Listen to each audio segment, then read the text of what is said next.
Good morning, ladies and gentlemen. The third session of the Galle Dialogue 2025 will come in shortly. So I kindly request all dignitaries to occupy front seats at the conference hall. Thank you.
Your Excellencies, distinguished guests, ladies and gentlemen, good morning.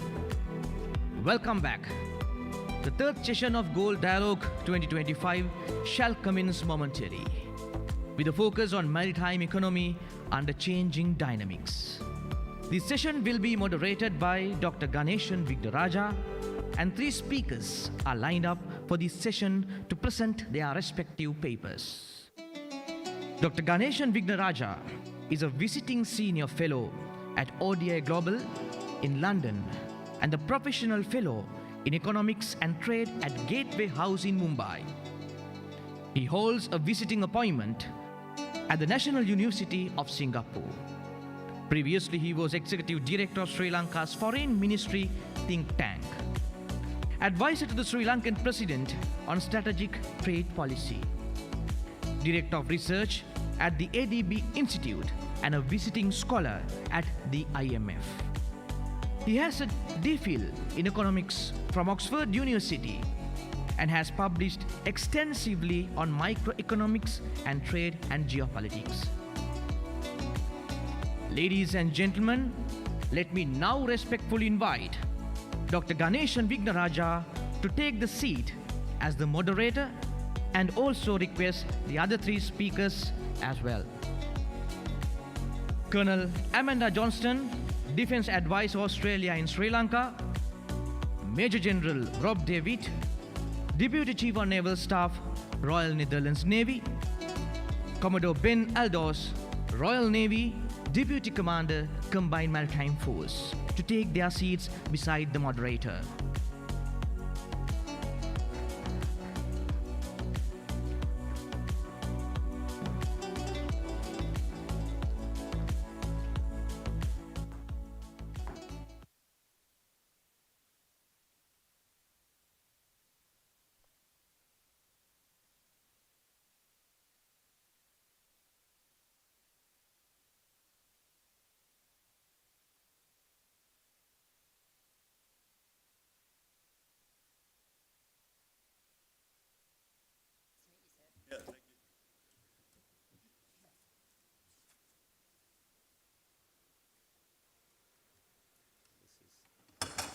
starting early.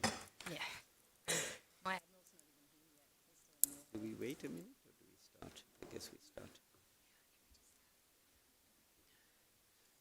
Good morning, everyone.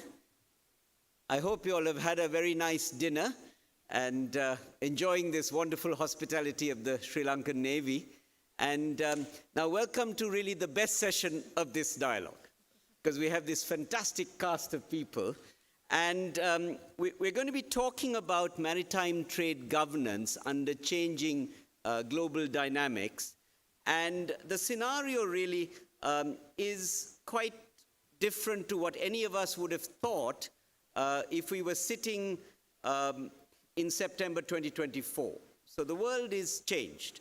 And more than any time since the Second World War, strategic interests are influencing the maritime economy, international trade, and climate goals. Maritime transport and trade are facing daunting challenges. From what I understand, ships that are passing through the Red Sea in days now take weeks to go around the Cape of Good Hope. Freight rates are high and volatile. Port disruptions are common. We have freight rates that are rising, and supply chains are fragmenting faster than before. Now, reflecting all these developments, the United Nations Conference on Trade and Development have published their maritime review just a few days ago, and they're projecting that maritime transport rate may slow from 2% in 2024 to about 0.5% in 2025. Now, adding to all this, we have interstate conflicts. We also have interstate, non-state actor conflicts. And these are in Europe at the moment. These are in the Middle East. And we've had one in South Asia involving two major economies. Now, these kind of mid-level conflicts, I guess, are present, and tensions are there. And then we have this new dimension to warfare, which is interesting. There is technology that's playing a greater role. And we've seen this particularly in the Ukraine conflict. We've seen drones produced at very low cost. And I understand that Ukraine is one of the biggest producers of these drones that are deploying them with great effect against Russian forces. And we have AI that's also coming to play, which makes the individual soldier very mobile, particularly if they can control these drones and other technology this type. So battlefield strategy is changing quite dramatically. Now, this stuff sounds all very pessimistic, but at the same time, don't forget the blue economy, which is largely underexploited. And we have tremendous opportunities for these resources to be used for growth and jobs in this sort of scenario of turbulence, if you want. And that means renewable energy, that means sustainable fishing, that means ecotourism, and it also does mean deep-sea mining, although there are detractors, of course, for such resources. So there are several questions that would come to mind broadly for this session in this very turbulent world, and we're not quite sure where it's going to go. The first is, what is the state of play of the maritime economy? I mean, in other words, what are the opportunities and what are the kind of challenges? Second, what are these increasing security threats in the maritime economy, particularly related to technology and non-state actors, and how shall these be managed best, right, in a more complex environment? And the third question, which is obviously very relevant, is what is the role of navies and also combined forces for risk management in this maritime economy? Now, to discuss all this, we have a terrific panel here. We have on my right Colonel Amanda Johnson, who is the Defence Attaché of Australia in Sri Lanka at the Australian Embassy. On my left, we have Major General Rob Witt, who is Deputy Chief of Staff of the Royal Netherlands Navy. And further to my right, we have Commander Ben Aldonis from the Royal Navy, who is Deputy Commander of Combined Maritime Forces based in Bahrain, if I've got that right. And that's a multinational force that's to bring stability to that region. Each of the speakers, I hope, will speak for about 14 minutes or so with some opening remarks. And then we'll try to go into Q&A where we explore and unpack what they've said, but also these broader questions that I'm particularly interested in, I think would be relevant to our audience.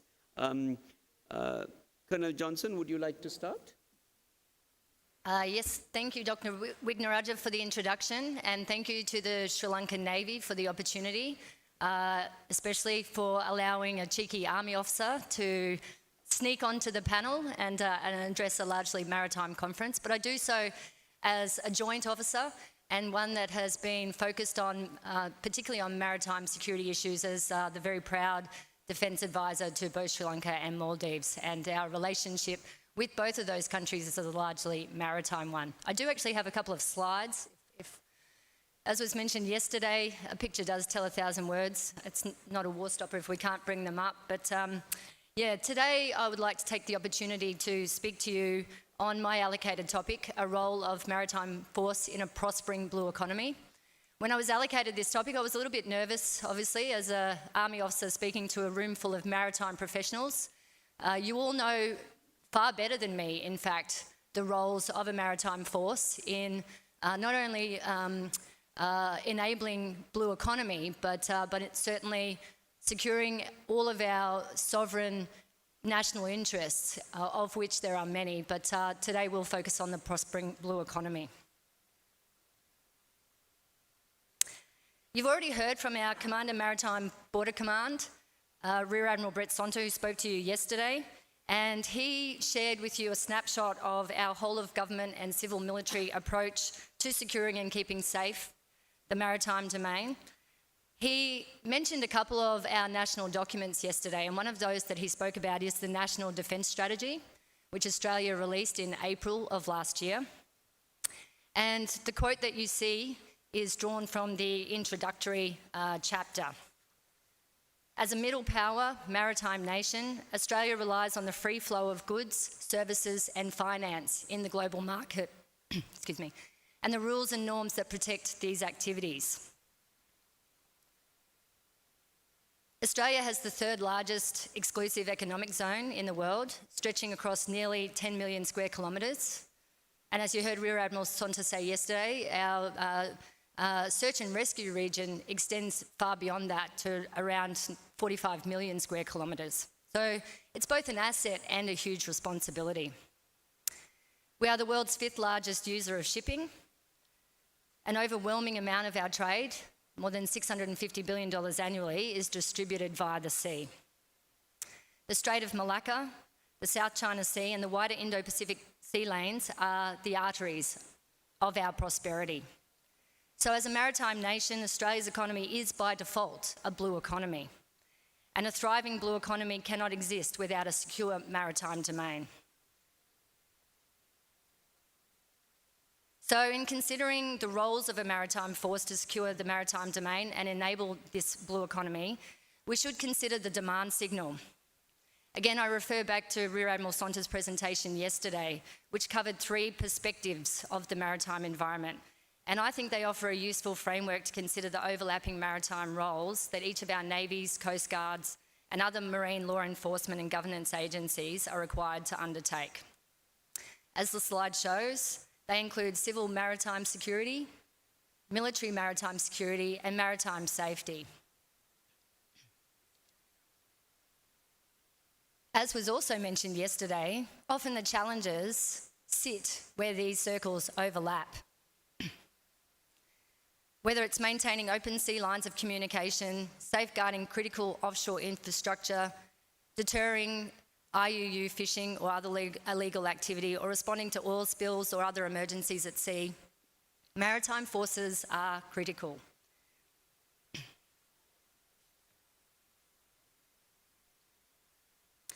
So rather than continue to talk specifically about the roles, despite that being my topic, I think I would rather spend a little time deep diving into a couple of maritime challenges.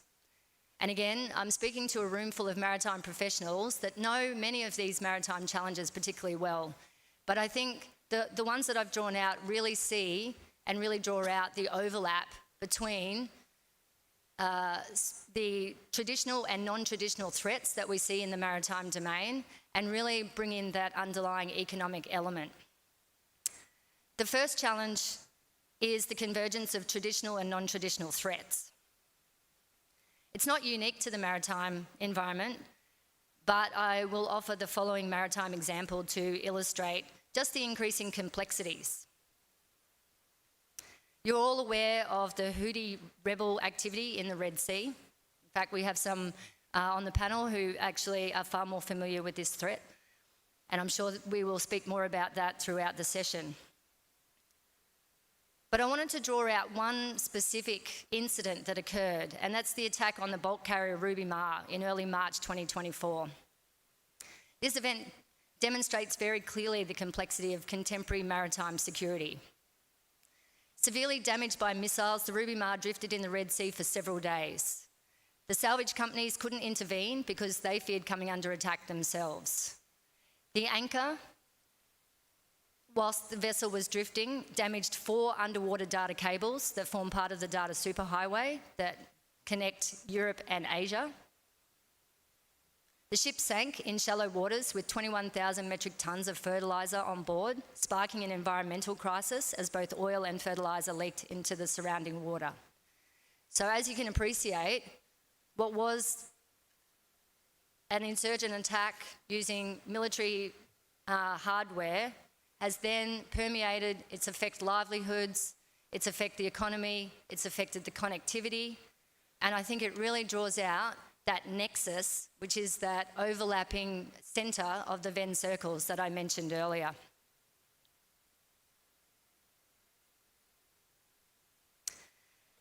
The next challenge, again, is not new to anybody in the room, but is worthy of just some reflection, and that is all sovereign maritime nations have an obligation to protect and adequately govern our approaches and waters, and a fundamental part of that is sufficient maritime domain awareness.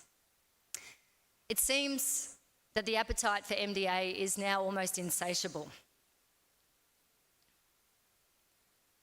So this presents a bit of a dilemma, and that's the second challenge that I wish to draw out. The more we can see, the more we realise what we can't see.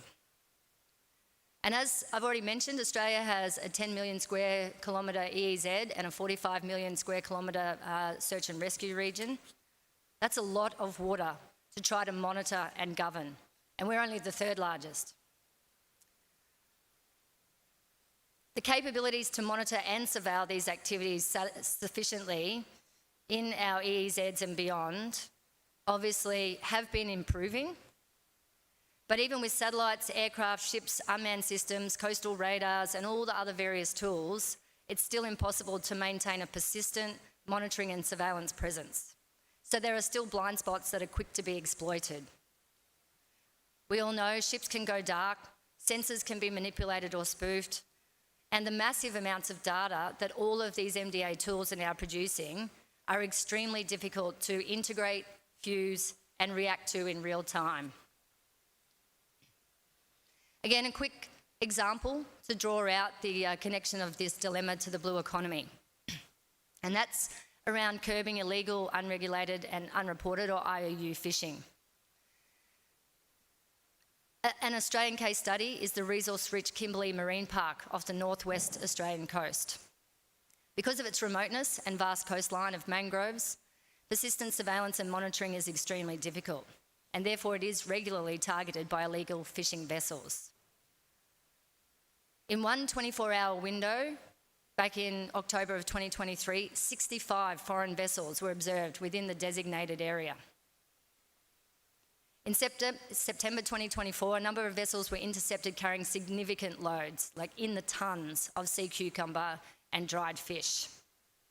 So it is an economic issue as well as a security issue. But how do we resolve that? Improving our eyes and ears across the vast maritime domain is a perpetual challenge.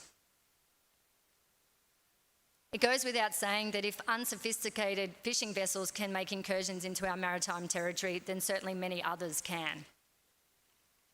Protection of our sovereign and national interests has made capable MDA a national priority, But we also recognise this is not something that can be done unilaterally, and a priority for our international cooperation. Australia is very proud to have supported Sri Lankan efforts around maritime surveillance, and last year, Rear Admiral Sonta was able to give to the Sri Lankan Air Force a King Air 350 maritime surveillance aircraft. So we're definitely committed to working together to build greater collective oversight of our shared maritime areas.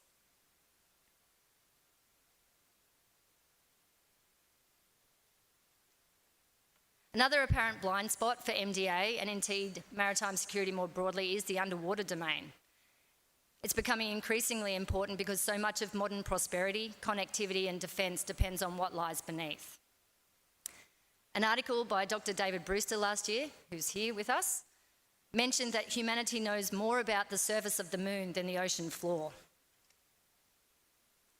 Part of the underwater domain is in fact mapping the ocean floor, and that article I just mentioned also talks about the geostrategic importance of hydrographic data. And again, Australia is very proud to have supported the sovereign hydrographic capability uplift of some of our regional partners.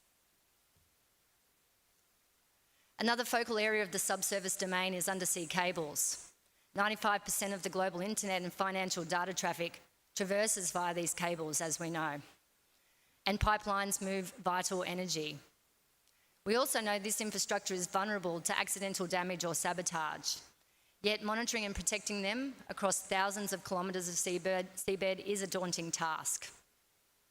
Again, we are using and seeing improving technology to be able to improve our ability to sense changes and to use underwater drones and sonar networks in order to be able to detect any changes or any potential threats. Thus, the key challenge of securing the underwater domain includes the physical difficulty to monitor and therefore protect that critical infrastructure.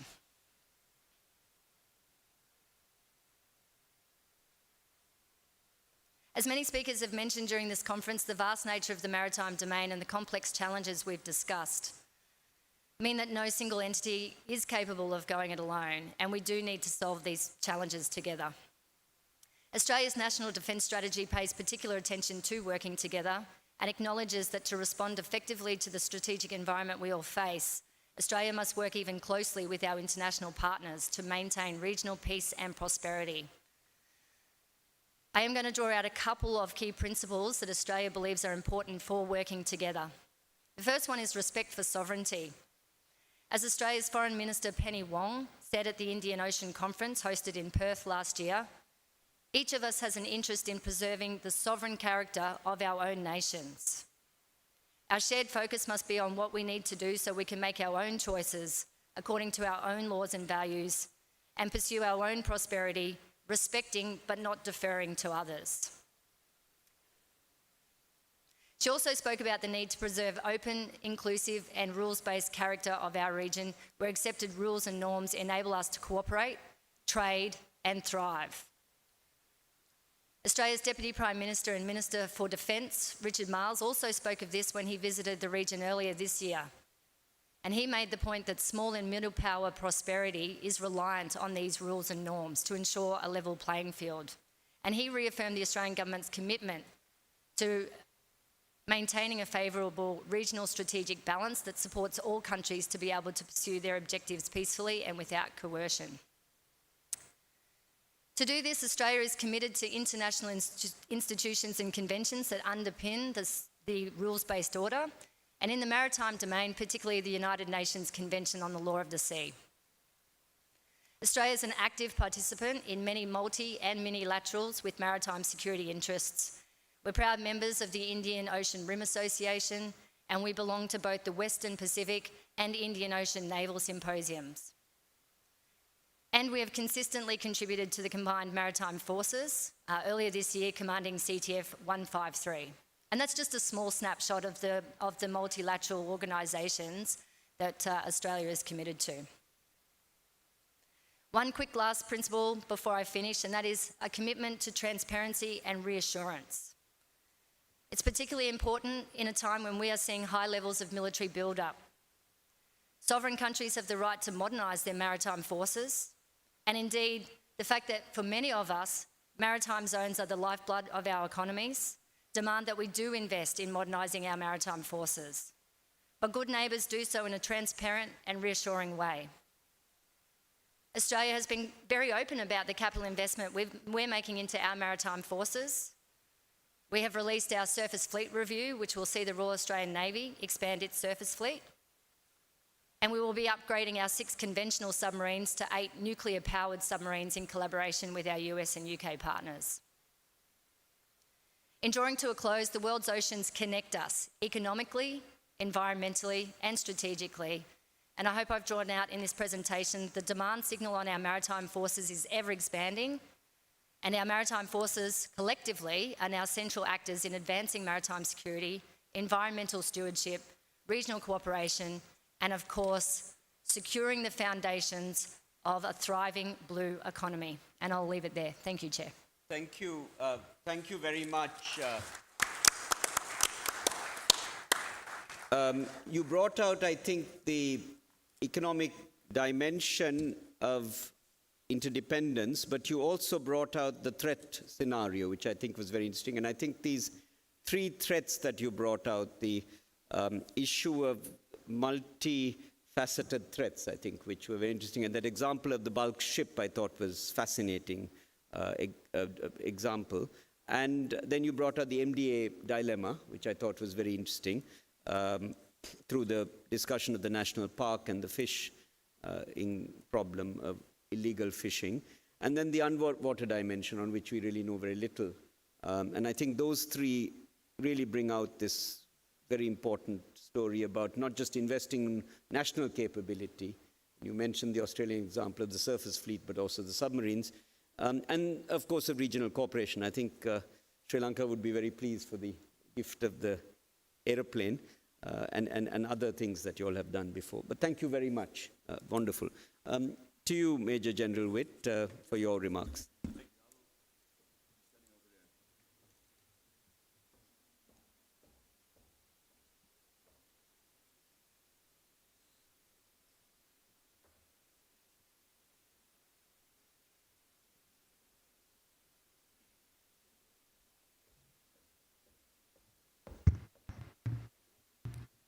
Good morning.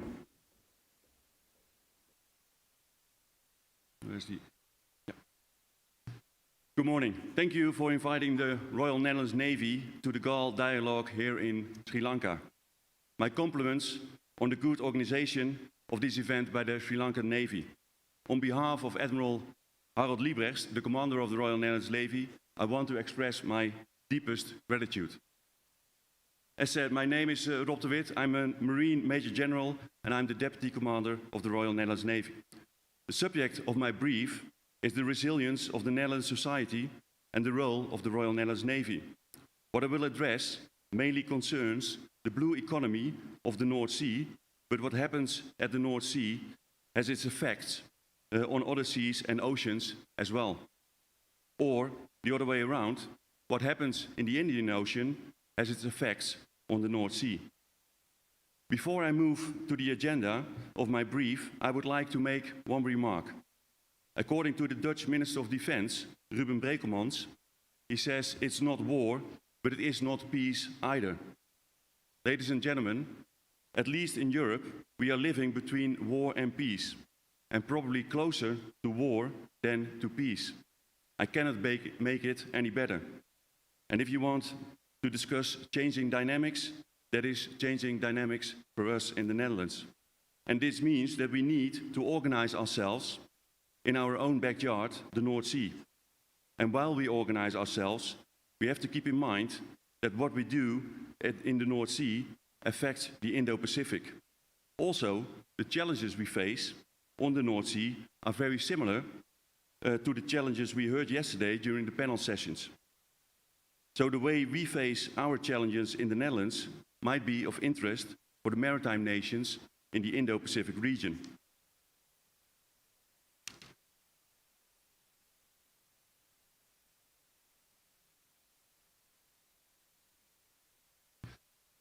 So a quick view on the agenda.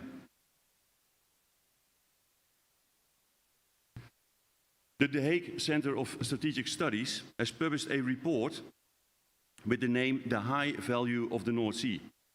This report is available online and starts with a couple of facts I like to address. The Netherlands is the 5th largest exporter and the 7th largest importer in the world. More than 70% of our imports arrive by sea transport. Around 2/3 of our exports also leave the Netherlands by water. That is, both in inland waterways and sea transport. That is why the Netherlands, as the 17th largest economy in the world, has a major interest in oceans. Oceans, seas and straits connect continents. They are the most important routes between countries, carrying more than 90% of world trade. We've heard it before the last couple of days. They are the supply routes to Rotterdam, the largest port in Europe and the 4th largest port in the world, with the other 3 in the Indo-Pacific region. For the Netherlands, the North Sea is the starting point and the end point of these crucial supply routes. And these shipping routes are becoming increasingly busy. But there is much more going on the North Sea. The North Sea is rapidly becoming urbanized. More and more vital processes, such as energy generation and internet infrastructure, are taking place here.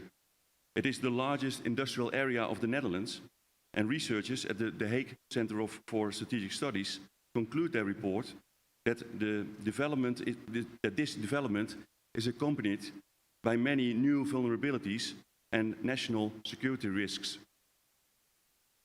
Even today, large parts of the North Sea are designated for specific, sometimes overlapping uses and overlapping interests, as the picture shows. So what you see here is how the transformation of the use of the North Sea will grow during the upcoming years and how the different aspects are overlapping. For example, wind energy, which are the orange areas on the map, will grow enormously within the next 25 years. So some of the key takeaways is for transport that likely increases in traffic volumes, which further aggravate already busy shipping lanes in the North Sea. Other activities will grow, exerting spatial pressures that will further restrain the freedom of movement for trade and transport. LNG activities centered around the port of Rotterdam have grown significantly recently and will continue this growth path. Carbon storage related CO2 shipping will likely have commenced, but on a limited scale. For energy, gas production will continue to decline. However, wind power production capacity will increase dramatically. By 2035, also hydrogen production will likely have surpassed the experimentation scale, with maybe the first major projects completed. Large-scale application, however, is highly uncertain at the moment. Carbon storage projects are expected to commence soon. Large-scale CO2 sequestration projects are expected in the 2035-2050 timeframe. For communication and sensing, with the Netherlands being the digital node for Europe, data telecommunication centers are expected to increase, with new cable laying plans already being concrete. Sensors at sea will be moved from oil and gas platforms to transformer blocks in wind farms. Sand drenching remains the primary industry at sea to support the increased sand demand for coastal defenses and onshore building activities.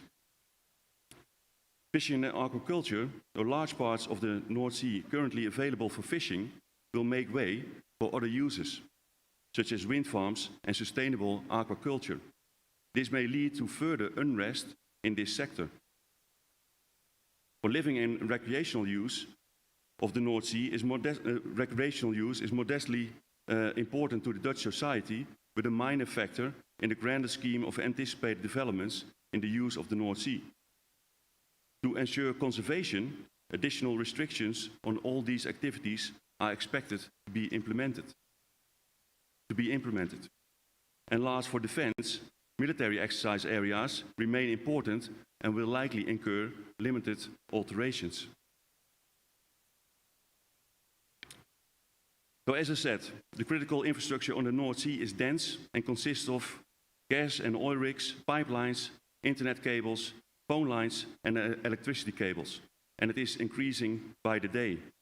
To put forward one example, in 2024, 12.6% of the Netherlands' electricity came from windmills on the North Sea. And in 2030, this will be 75%. All these activities adds up to a more and more expanding infrastructure. And several incidents during the last years have shown the vulnerability of these structures. The purpose of the upsurge of the critical processes in the North Sea requires more attention to the security of these processes and the underlying infrastructure. This should be caused against the backdrop of a rapidly evolving geopolitical and security environment. Over the past 2 decades, we have witnessed the return of geopolitical competition between major powers close at home. At the same time, the role of non-state actors in the international system is growing, for better and for worse. Armed groups, insurgents, terrorist organizations, and criminal networks can instigate large-scale violence and threaten order and stability, either independently or in cooperation with state actors as proxies. Conversely, non-governmental organizations, international corporations, and philanthropic institutions can promote resilience and stability in societies. Other non-state actors, such as social media platforms, play a dual role, fostering cohesion in society, but also generating fragmentation and polarization. Criminal activities we've seen were unknown groups who tried to take control over ICT systems of maritime structures such as seaports, including Rotterdam. Also, we see an increase in AIS and GPS jamming and criminal activities that violate international law, such as dumping and discharging of polluting materials. Next to the criminal activities are new hybrid threats, such as hybrid actions to deliberately destroy, damage, or obstruct vessels or infrastructure at sea for political or military advantage in peacetime, or hybrid actions that gather intelligence in both the physical and cyber domain, for instance by using civil vessels equipped with advanced sensors for military purposes, or by tapping or compromising communication cables at sea. Also, we see more and more unknown or falsely flagged vessels that violate the coast sovereignty, either openly or covertly, to probe defenses or simply to show the flag. And of course, we have seen an increase in the use of unmanned sensor platforms and unmanned systems by so-called unknown parties. The Dutch Safety Board has published a report entitled Navigating Space, Managing Shipping Safety in an Increasingly Crowded North Sea, following the incident involving a Maltese bulk carrier during a hurricane. The bulk carrier drifted towards the Dutch coast, colliding first with another ship and then with 2 structures of a wind farm under construction. These incidents show that with the amount of all kinds of activities rising, the amount of safety risks will increase as well. And if accidents happen, there will be risks to the highly regarded and fragile environment of which some parts of the North Sea are protected by law. With all this information, you might ask yourself, so what? For the Dutch Ministry of Defense and the Navy, it is important to organize ourselves at the North Sea. On land, various ministries and other civil committees are involved in security issues with an important role for the Ministry of Justice and the National Coordinator for Security and Counterterrorism. Other ministries and security organizations, such as the Ministry of Defense, the Coast Guard and the 25 land security regions, are of course involved as well. In the Netherlands, we have several entities to support during a crisis, but they deal predominantly with security issues on land and in the air. So they deal not with the issues at sea. For the North Sea, we are in the process of developing a national maritime security center. And this center will be established in the coming months and will ascertain that all relevant information from the various government services and other North Sea users is collected and analyzed. Providing effective security on the North Sea in our own exclusive economic zone is impossible with only the limited capabilities and resources of the government. As the challenges are numerous and affect all North Sea users, all of these users could contribute in dealing with the threats and the challenges. Next to the National Maritime Security Center, we, the Netherlands Navy, have established in a bottom-up approach a joint interagency task force North Sea, where North Sea users are able to share information on which the Coast Guard or the Navy can act. Other North Sea nations are invited to join.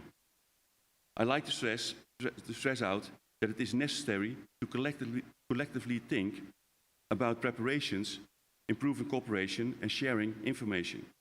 Being prepared is the foundation for effective deterrence, and the cost will come before the benefits. Doing nothing and awaiting for disaster to happen will be far more expensive. And if disaster happens, being resilient is most important. So I am happy that for the Netherlands we launched the Defence Strategy for Industry and Innovation this summer, where for the first time since decades we are willing, as the Ministry of Defence, we are willing to invest upfront instead of paying afterwards. So first positive steps towards resilience. Resilience, both military and civil, is the cornerstone for an effective deterrence and defence. The first line of defence during a shock is the ability to recover from it as quick as possible and ascertain that society is functioning as normal as possible as well. The COVID-19 pandemic has proven that civil resilience and readiness are of the utmost importance. The war in the Ukraine is even better proof. So I hope with this I've given you some insights in how the Royal Netherlands Navy is making the North Sea more resilient. And more important, that the challenges we face in the Netherlands in the densely used North Sea might be helpful to face your challenges here in the Indian Ocean. And with that, Mr. Chairman, I'm open for questions. Thank you. Thank you very much, Major General Witt. I think you brought out this really interesting scenario of what's happening in the North Sea, and you know that's a very developed region, and in a way, compared to what we might have in the Indian Ocean at a different level of development, I think we get lots of insights, and I think it was this interconnectedness between what happens in the North Sea doesn't stay in the North Sea, it comes everywhere else, and that I think was interesting.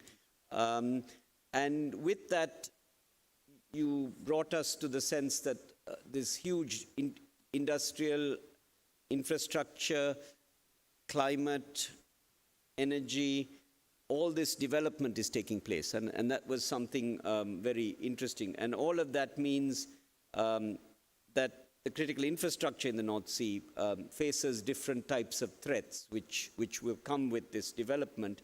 And you talked a lot about the threat of criminal elements, and you talked about terror threats and unknown actors, and then there were state actors, of course, in a world that we have increasing interstate conflict as well as non-state state conflict.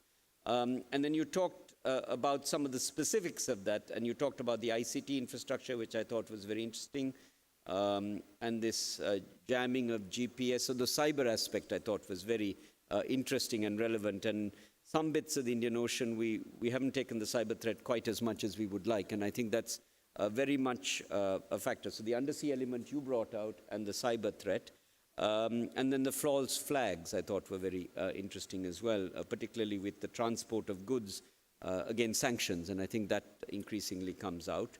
And then you talked about some of the constructive sets that can be done through the Royal Netherlands Navy, and the Maritime Security Center I think would be very interesting, and I think that would be of great interest to us in Sri Lanka. I think the Navy has some capability and is trying to develop that, and particularly for intelligence sharing and cooperation, and I think that becomes terribly important. So thank you very much. That was very, very insightful. Let me now turn to Commander Ben Aldonis, who's Deputy Commander of the Combined Maritime Forces, for your remarks. Thank you.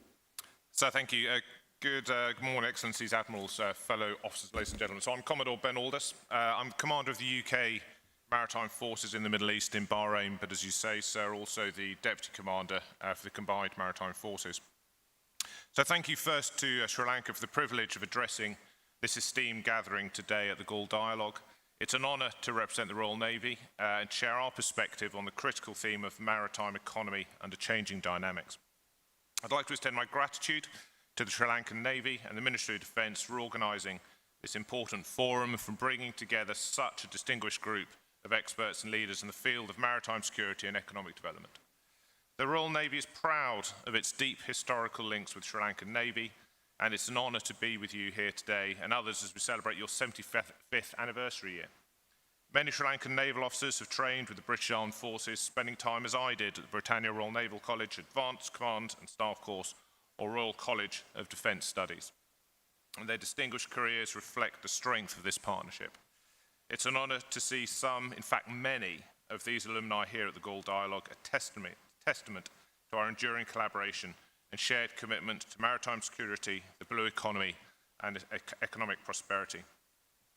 So with that in mind, I thought it would help to explore the critical link today between maritime security and the global economy, with a particular focus on the Middle East's strategic waterways and their vital role in supporting international trade and energy supply.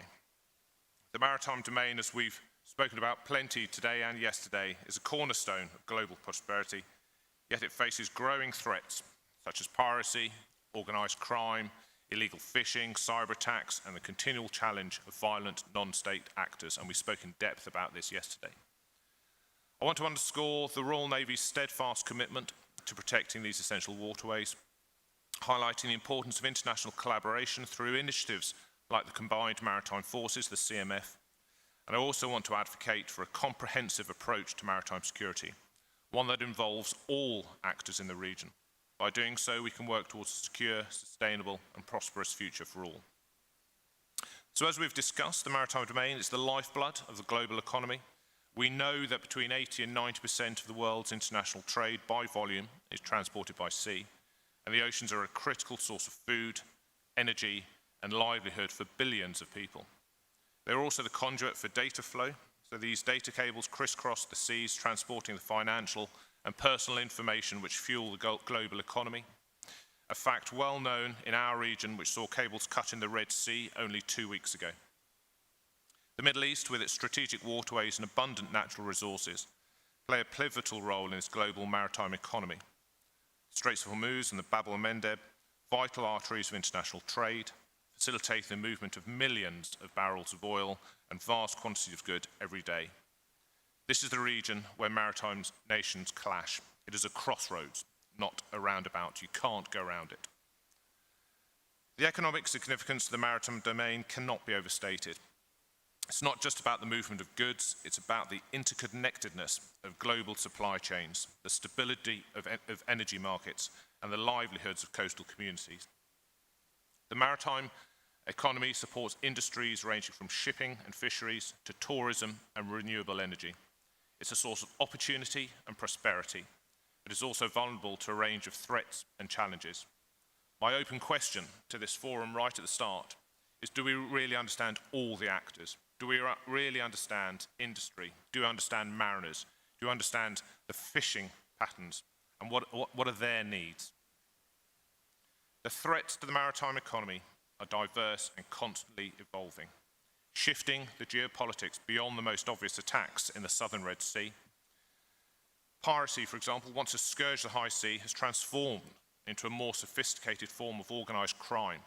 Criminal networks engage in armed robbery, smuggling and human trafficking, exploiting gaps in governance and law enforcement, as we discussed yesterday, to operate almost with impunity. These activities disrupt trade routes, increase shipping costs, and undermine investor confidence in maritime industries. IUU fishing is another pressing issue we discussed yesterday. This activity depletes fishing stocks, undermines sustainable fisheries management, and threatens the livelihoods of coastal communities. The economic impact is profound, with billions of dollars lost annually to unregulated fishing. Moreover, the environmental consequences, such as the degradation of marine ecosystems, further jeopardizes the long-term viability of the maritime economy. For nations that depend on fisheries for food security and export revenue, the stakes could not be higher. In this context, the Royal Navy's role alongside our partners is to safeguard the maritime economy by ensuring the security and stability of vital waterways. The Royal Navy's enduring but often limited presence in the Middle East serves multiple purposes. It reassures our allies, deters those who may threaten the region's stability, and upholds the principles of the rules-based international order that underpins global trade and economic prosperity. I recognise that the live debate is whose rules, but our own operations are anchored in a common interpretation of the law of the sea, codified within the United Nations Convention of the Law on the Sea, the UNCLOS, and also widely recognised across the world as customary international law. The golden thread of the law of the sea is the balance between the freedom of navigation and the rights and obligations of the coastal states. This ensures the freedom for mariners and international trade, whilst empowering coastal states to protect their own interests. However, my main point is that maritime security is inherently a collaborative endeavour. It requires the collective effort of nations, international organisations such as the UN, and regional partners. This is where the CMF plays a vital role, a pivotal role. The CMF is a multinational maritime partnership comprising 47 nations, many of which are represented here today, including Sri Lanka, united by a shared commitment to promoting security, stability and prosperity across approximately 3.2 million square miles of international waters. It is non-state facing and seeks to deter illicit actors on the sea, including piracy and counter-narcotics, rather than an aggressive state-on-state construct. At the heart of CMF is the Joint Maritime Intelligence Centre, the JMIC, which has grown this past year to contribute to a fused picture of the whole of the Indian Ocean region, building relationships and networks with the UKMTO, other regional centres, and with industry, really importantly. JMIC is pivotal to our maritime domain awareness, our understanding of activity within our area of operations. But this is just the start of our operations, as our friend from RECAP outlined just yesterday. CMF's operations directly contribute to the protection of the maritime economy. For example, Task Force 150 has been instrumental in intercepting shipments of illicit narcotics in the Arabian Sea. These operations not only disrupt the funding streams of criminal and terrorist organisations, but also protect the integrity of maritime trade routes. In one notable operation, one of my own ships, HMS Lancaster, working in direct support of New Zealand and Indian CMF task force, intercepted a vessel carrying over 1,000 kilograms of heroin. This seizure dealt a significant blow to criminal networks and underscored the importance of multinational cooperation in safeguarding the maritime economy. Upholding the rules-based international order through CMF operations ensures that no single nation negatively impacts the free use of the maritime commons. It also provides a counterweight to criminal actors that seek to undermine international norms through illicit maritime behaviour. As we look to the future, we must prepare for emerging challenges that could further disrupt the maritime economy. 5 years ago, who could have predicted that the Houthis would have been able to exercise such malign control of the Bab el-Mandeb Straits?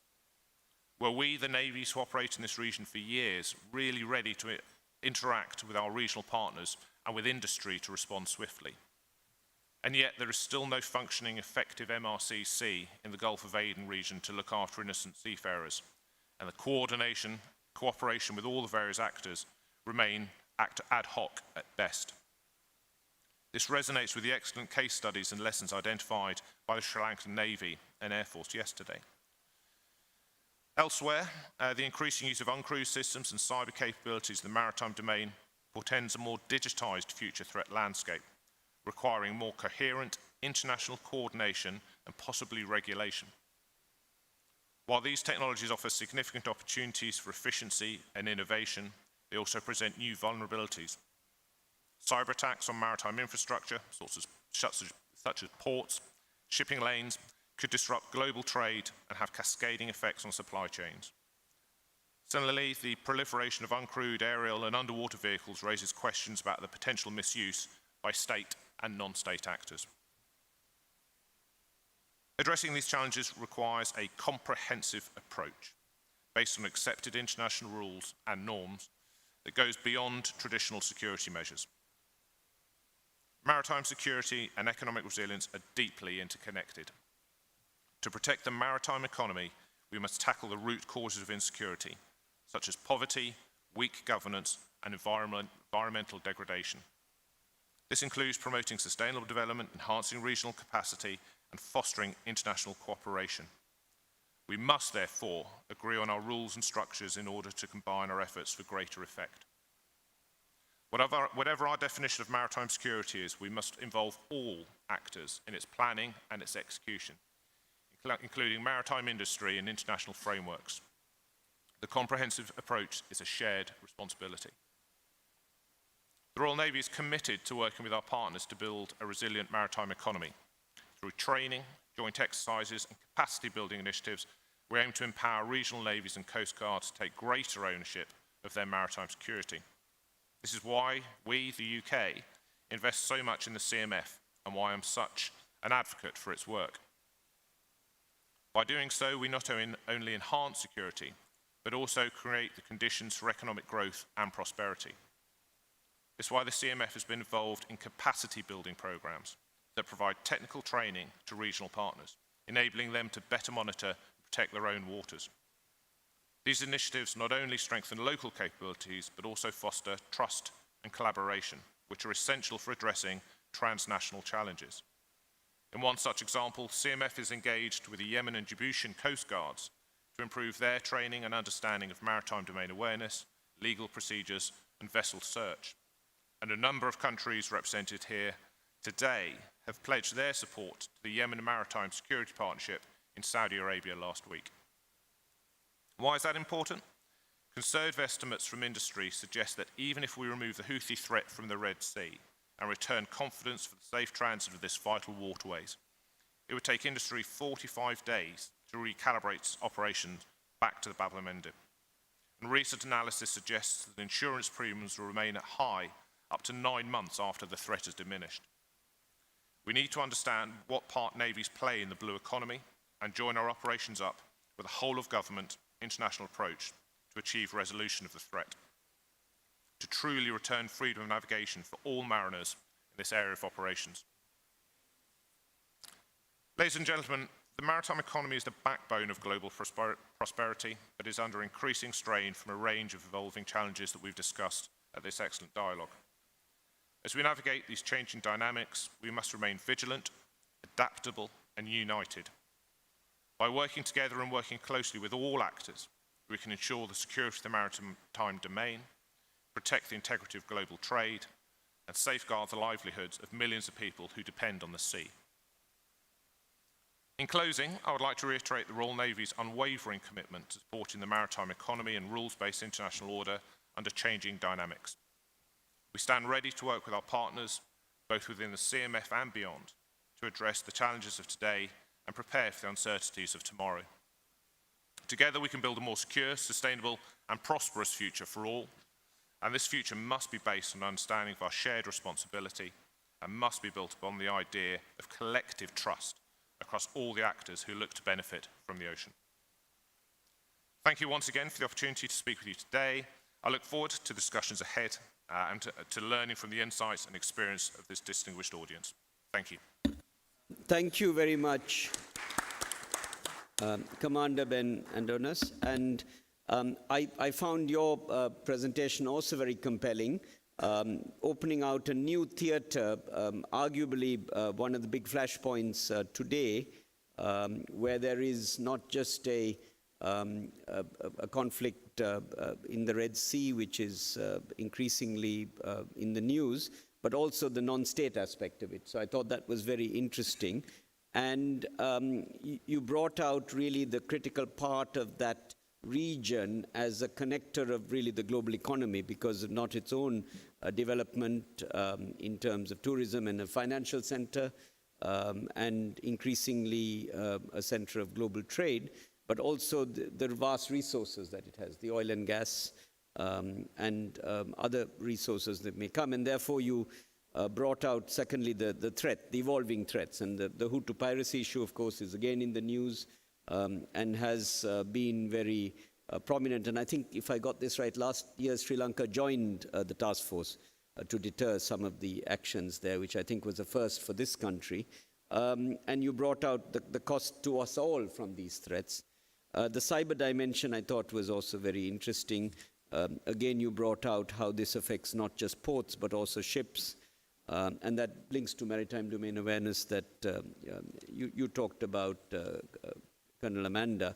And then we heard about the Royal Navy and why the Navy is involved in this particular area beyond its own territory, beyond the North Sea, beyond other areas.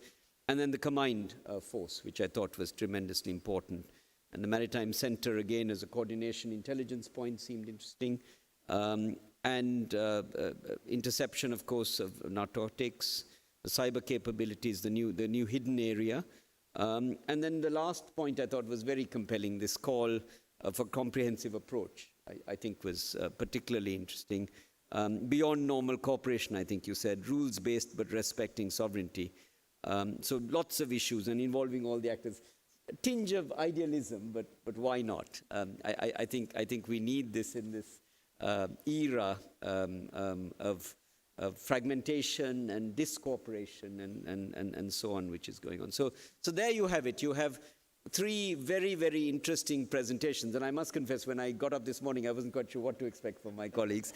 But they have done us amazingly well with bringing out, I think, the three regional dimensions.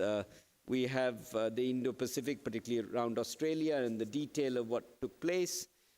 We have the North Sea here, and the dimension of that ocean, and we have the Middle East and the Red Sea. So I think three very pertinent oceans with all very important from an economic maritime perspective, but also with the rising security threats.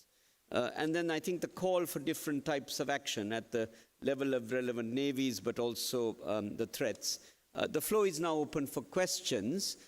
You can put them in the chat, or you can just raise your hand. But if you do so, please just identify yourself and ask a question. Somebody there? We have one on the screen which you'll come to, but there's somebody there. Please, can you give your name and ask your question? Thank you very much. I am Rear Admiral Maksud from Bangladesh. The presentations were excellent, and I personally have been benefited out of this. So my first question is directed to Major General Rob D. Witt. Sir, maritime economy is directly related with the maritime transportation. So dear sir, don't you think that the net zero carbon emission target of IMO might generate further economic downturn to the developing and least developed countries unless they are properly incentivized by the economically powerful countries? This is my first question. And also the second question, it is directed to Commodore Ben Aldous. Sir, the consequences in the land definitely have adverse effect towards the sea. So, do you think that without settling or solving the long-lasting political problems in the Middle East, is it possible to ensure maritime security in the adjacent sea areas? Thank you very much. Thank you. We'll collect some questions. So just let me repeat what I got from your question. The first was about a carbon emission question. A net zero emission target from IMO, is it negative to LDCs? And I guess you're talking about Bangladesh. And that was addressed to you, General Witt. And to Commodore Eldonus, there was a land-sea question. It's really, the intractable problems of the Middle East, and if we don't solve that, how are we going to solve the rest of the problems? So you get the Nobel Prize, I think. I'm an idealist. Yeah. Absolutely. So you got the dreamer question. And then there was one question from Commander Amila Prasanga Can you raise your hand so we can all see you if you're there? There he is at the back. How can Sri Lanka, as a small economy, support a maritime rules-based order in the Indian Ocean without being drawn into great power rivalry? So I'll ask Amanda to answer that one, particularly because you're cooperating with the Sri Lankan Navy. So maybe we start in reverse order. You go first, and then you go first. You want the hard question first? Yeah, the hard question first. I think why not? You're the idealist. I mean, I think actually it's an easy question, isn't it? Because the answer, of course, is yes. You know, you're not going to sort out maritime security unless you sort out the problems ashore. And we saw that with counter-piracy. A lot of navies came and think of that as the band-aid, the sticking plaster on a wound. But actually, it's the antibacterials, it's the tablets, it's the deeper solution that will sort out any problems. So the navies can come and do the protection. We can protect industry, we can protect shipping from counter-piracy, from narcotics, from broader maritime security. But it was the cross-governmental solution, bringing countries together, that then took the solution ashore in Somalia that provided a long-term solution to the piracy issue. Now, whether that's completely gone away, you can look at what's going on in Somalia now, and actually a lot of the conditions are the same as they were 20-odd years ago that led to counter-piracy. But that's why when I spoke, I talked about the Yemen Maritime Security Partnership, which was launched last week in Saudi Arabia, a joint endeavour with Saudi Arabia and the UK, with commitments from, and I'll just list the countries that were there, I've got them in front of me: Saudi Arabia, the UK, Greece, Japan, the EU, United States, particularly contributions with thanks, Netherlands, France, Italy and South Korea, China represented, Jordan, Morocco, Australia and the Netherlands, all came together to discuss a broader solution to the maritime security issues in the Gulf of Aden. Now, this is not about providing ships to blockade the Houthis into Al-Hudaida. This is about broader cross-government, whole-of-government approach to supporting Yemen and the Yemen Coast Guard so that they can provide maritime security in their own region.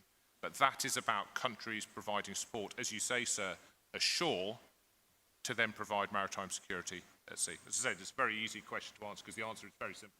It has to be a yes. Absolutely. General Witt? I'm hoping I'm not boring. The answer is yes as well. So let me explain. When you discuss the net zero, IMO's net zero, will it have effects on us as a maritime community? And the answer, of course, is yes. And you're looking into new ways of propulsion. Microphone. Is it better? Yeah, okay, yeah. Well, I will start from the beginning. The answer is yes. You discussed the net zero of IMO, and that will have its effects on the maritime community. We are looking into new ways of propulsion, and like I said, conservation of our seas and the environment is of the utmost importance as well, as are the economic benefits, of course. But we are looking into a more durable and sustainable industry in total. So, yeah. Thank you. The floor is open for other questions if there are. Yeah, sorry, please. Sorry, please. No, that's okay. And sorry, it was Commander Prasanga's question around how can Sri Lanka as a smaller economy support a rules-based maritime order in the Indian Ocean without being drawn into great power rivalry. And I think being committed to a rules-based order is really about exercising sovereign agency. And so despite size of economy or size of landmass, size of population, every sovereign nation can exercise sovereign agency. It gets trickier as us small and middle power nations know, but we certainly can, and we have been seeing that play out. A couple of ways I see that you can exercise sovereign agency, particularly in the maritime domain: actively participating in mini and multilateral groupings that align with your national values and your national interests. And we've named a few.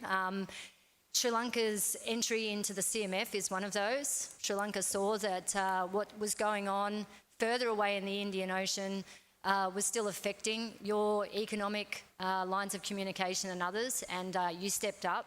So that is something that is not driven by size of economy, but a willingness to support an issue that is important. We've also seen it in terms of exercising national policy, even when it's tricky to do so. And we have seen that here in Sri Lanka with a moratorium on marine research vessels, as that is a very sensitive geostrategic issue here in the Indian Ocean. And we've seen how Sri Lanka has exercised its sovereign agency in that regard. But I also think that there is space for us to be a bit more empowered as small and middle powers to call out bad behaviour. And that's the really tricky one to do. And I guess an Australian example is when we stood up for our values and our national interests, and certain countries attempted to economically coerce us. We were able to rely on our neighbours and our friends who supported and allowed us to rapidly change some of that action. But it also meant that we didn't change our policy. So we stood firm on our policy, and we were able to essentially smooth over that issue and be able to continue to prosper. And so that is a very, very tricky one, particularly as we see the strategic dynamics playing out. But again, it circles back to the first part of my answer.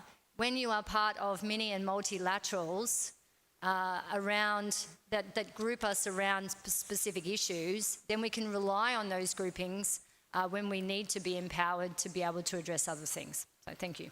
Great.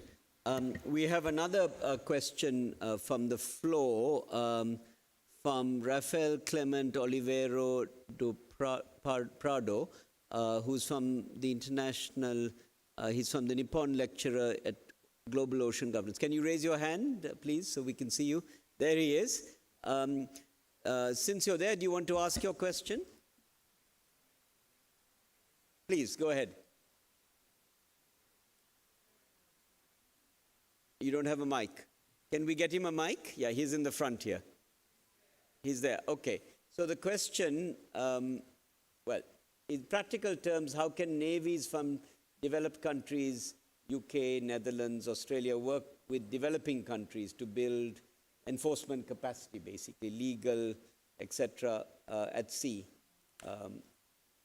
Any thoughts on that? But let me also add a couple of questions which I was fascinated to anybody in the panel. The first is this tech dimension, right? So the nature of threats around, I'm particularly interested in the drone issue, and particularly seaborne drones. I have some sense of the land drones. The Ukraine case, from what I understand, they've been very good at manufacturing these things and defeating the tanks as well as other forces of Russia. And that's been very good. I'm interested in the seaborne drones and are they effective? Specific question on that, which would be interesting. And using AI in that context. So I'm very interested if anybody in the panel has any sense of this. The second question is the cyber dimension, right? I mean, the cyber one, is it a matter simply of getting the best techies into navies, or are these young people who are in cyber cafes around the world we should somehow bring into intelligence issues? So is it something we can sort of bring in formalized, or is it something we've got to do with a whole range of techies? I think there was a case recently where there was a young person who caused absolute havoc somewhere just by hacking huge areas and just got arrested recently. I think it was in the news a couple of days ago. So that was the whole question of cyber. And I have a third question, particularly for you, and again, an easy question. 47 nations in a partnership. What are the incentives for countries to want to cooperate? Right? I mean, you have it here, particularly in the idealism things. Free rider problem is there, right? I mean, why bother, right? I just add my name as a country, but not do very much. How do you deal with this? So the free rider problem. So several questions, and anybody can answer. Why don't we go in the normal order? Why don't you answer first? Anything you'd like, and then... Right, so we'll take the first question first on legal enforcement capacity. So it's a perfect setup, thank you. So earlier this year, Sri Lanka took command of CTF 154. So CTF 154 is our training maritime security enhancement task force. So charged with coordinating maritime training across the region so that it builds in efficiency, so we don't have ships pulling in, doing the same training, we can match our training to the needs of our regional partners. Now, part of that is legal. One of the work streams that they have is about legal training. Now, I have a lawyer that works for me in the UK. We have plenty of lawyers back in Bahrain, and we were able to send them. They've gone to Kenya, to Seychelles, and they are talking to the coast guards there, talking about what are the legal pitfalls of maritime security, what are the solutions, and what are the options. And for countries such as Yemen, this system, as we've described, of enhancement for their own, to patrol their own EZ, it's about maritime domain awareness, it's about vessel board and search, and it's about legal frameworks. So helping these countries understand how we do it allows them to come up with their own solutions. This isn't about preaching, this is about offering some expertise. So I think elements such as CTF 154, commanded, as said, by Sri Lanka early on this year, are an excellent example of how we can do that by matching what the needs. In terms of sail drones, in terms of uncrewed, so CMF uses sail drones for persistent ISR, so reconnaissance at sea. So your maritime domain awareness, if you can have a persistent uncrewed vessel just in the sea all the time, you are massively increasing your understanding of what's going on, rather than having very expensive crewed ships just trying to get it. If you have a number of these things, you can blanket. AI is absolutely essential for that, because the amount of data that comes from just looking at this, with no one actually stood there looking at it all the time, AI can very quickly match what is normal and what isn't normal. And then you can vector on crewed aircraft or crewed ships to then go and have a look at sea and investigate it further. So we use those a lot. And your final question on 47 nations incentives, cooperation, commitment, the free rider. That's a great question. For CMF, there is no commitment. You join, you place your flag, you come with a commitment to the rules-based order. That is your entrance fee, is that recognition that by joining CMF, you agree with the fundamentals of freedom of navigation for all mariners on the high sea. Your flag's at the table. If you can provide a staff officer, that's great. If you can provide a command, that's even better. If you can provide ships to provide tangible physical maritime security, that is brilliant. And then you have a forum in Bahrain, centered around Bahrain, of 150, 200 staff officers who, like this forum, live and work together. And we are talking about these issues that are common to all. This is non-state facing, maritime security, counter-narcotics, counter-piracy. And the benefit for these countries working in a staff alongside nations such as Australia, the Dutch, the US, the UK, we are learning from each other and progressing towards this wonderfully idealistic future. Thank you. Okay. Amanda, sorry, I thought we'd go this way. I might have a go at answering Raphael's question around, in practical terms, how do we support developing nations? I guess there's two prongs to the way that we support it here in Australia. One is bilaterally, so we certainly are seeing deepening defence relations, deepening other relations with our regional neighbours in this regard. And if I take Sri Lanka as our wonderful hosts as one of the case studies, we're seeing education and training as a key pillar, but also capacity uplift. And I mentioned in my talk a couple of ways that we've been supporting Sri Lanka to develop sovereign capability in the maritime domain. Most recently, hydrographic equipment and the King Air 350 maritime surveillance aircraft. But it's more than that, it's about knowledge transfers, and we just ran an activity recently where we brought out a whole number of maritime surveillance people to work with Sri Lankan Air Force 3 Squadron to really exchange views and exchange knowledge about how you not just receive a piece of equipment, but how you genuinely integrate it into your maritime capability. So bilaterally, we are looking at education and training and capacity uplift. But as mentioned also, it's about building those minilateral and multilateral connections as well. And again, here in Sri Lanka, as we do in other places, Australia is very supportive of efforts of organisations like UNODC to deliver training in legal and governance aspects of certain maritime challenges. And then militarily, Australia has just recently hosted Exercise Talisman Sabre. This year, our largest, we had 15 countries gathering around Australia to really train together to work through interoperability issues so that when we need to, we can come together to protect the rules-based order that we've been speaking about this morning. So I hope that explains some of the ways Australia is looking to practically support working together with our partners. General? Yeah. Is it working? Yeah, okay. To start with the first question on how we can support developing nations, you can start small as well. And I would like to give one example, because 2 days ago I had the privilege to go to the Regional Center of Maritime Security. That is an initiative by France and Sri Lanka itself, where they teach the law of the sea to Sri Lankan students. And I had the privilege to hand over some Dutch government money in support of the Regional Center of Maritime Security. And we are looking into sending next year some instructors to help there as well. So I think lots of opportunities, and well, we were looking into that one.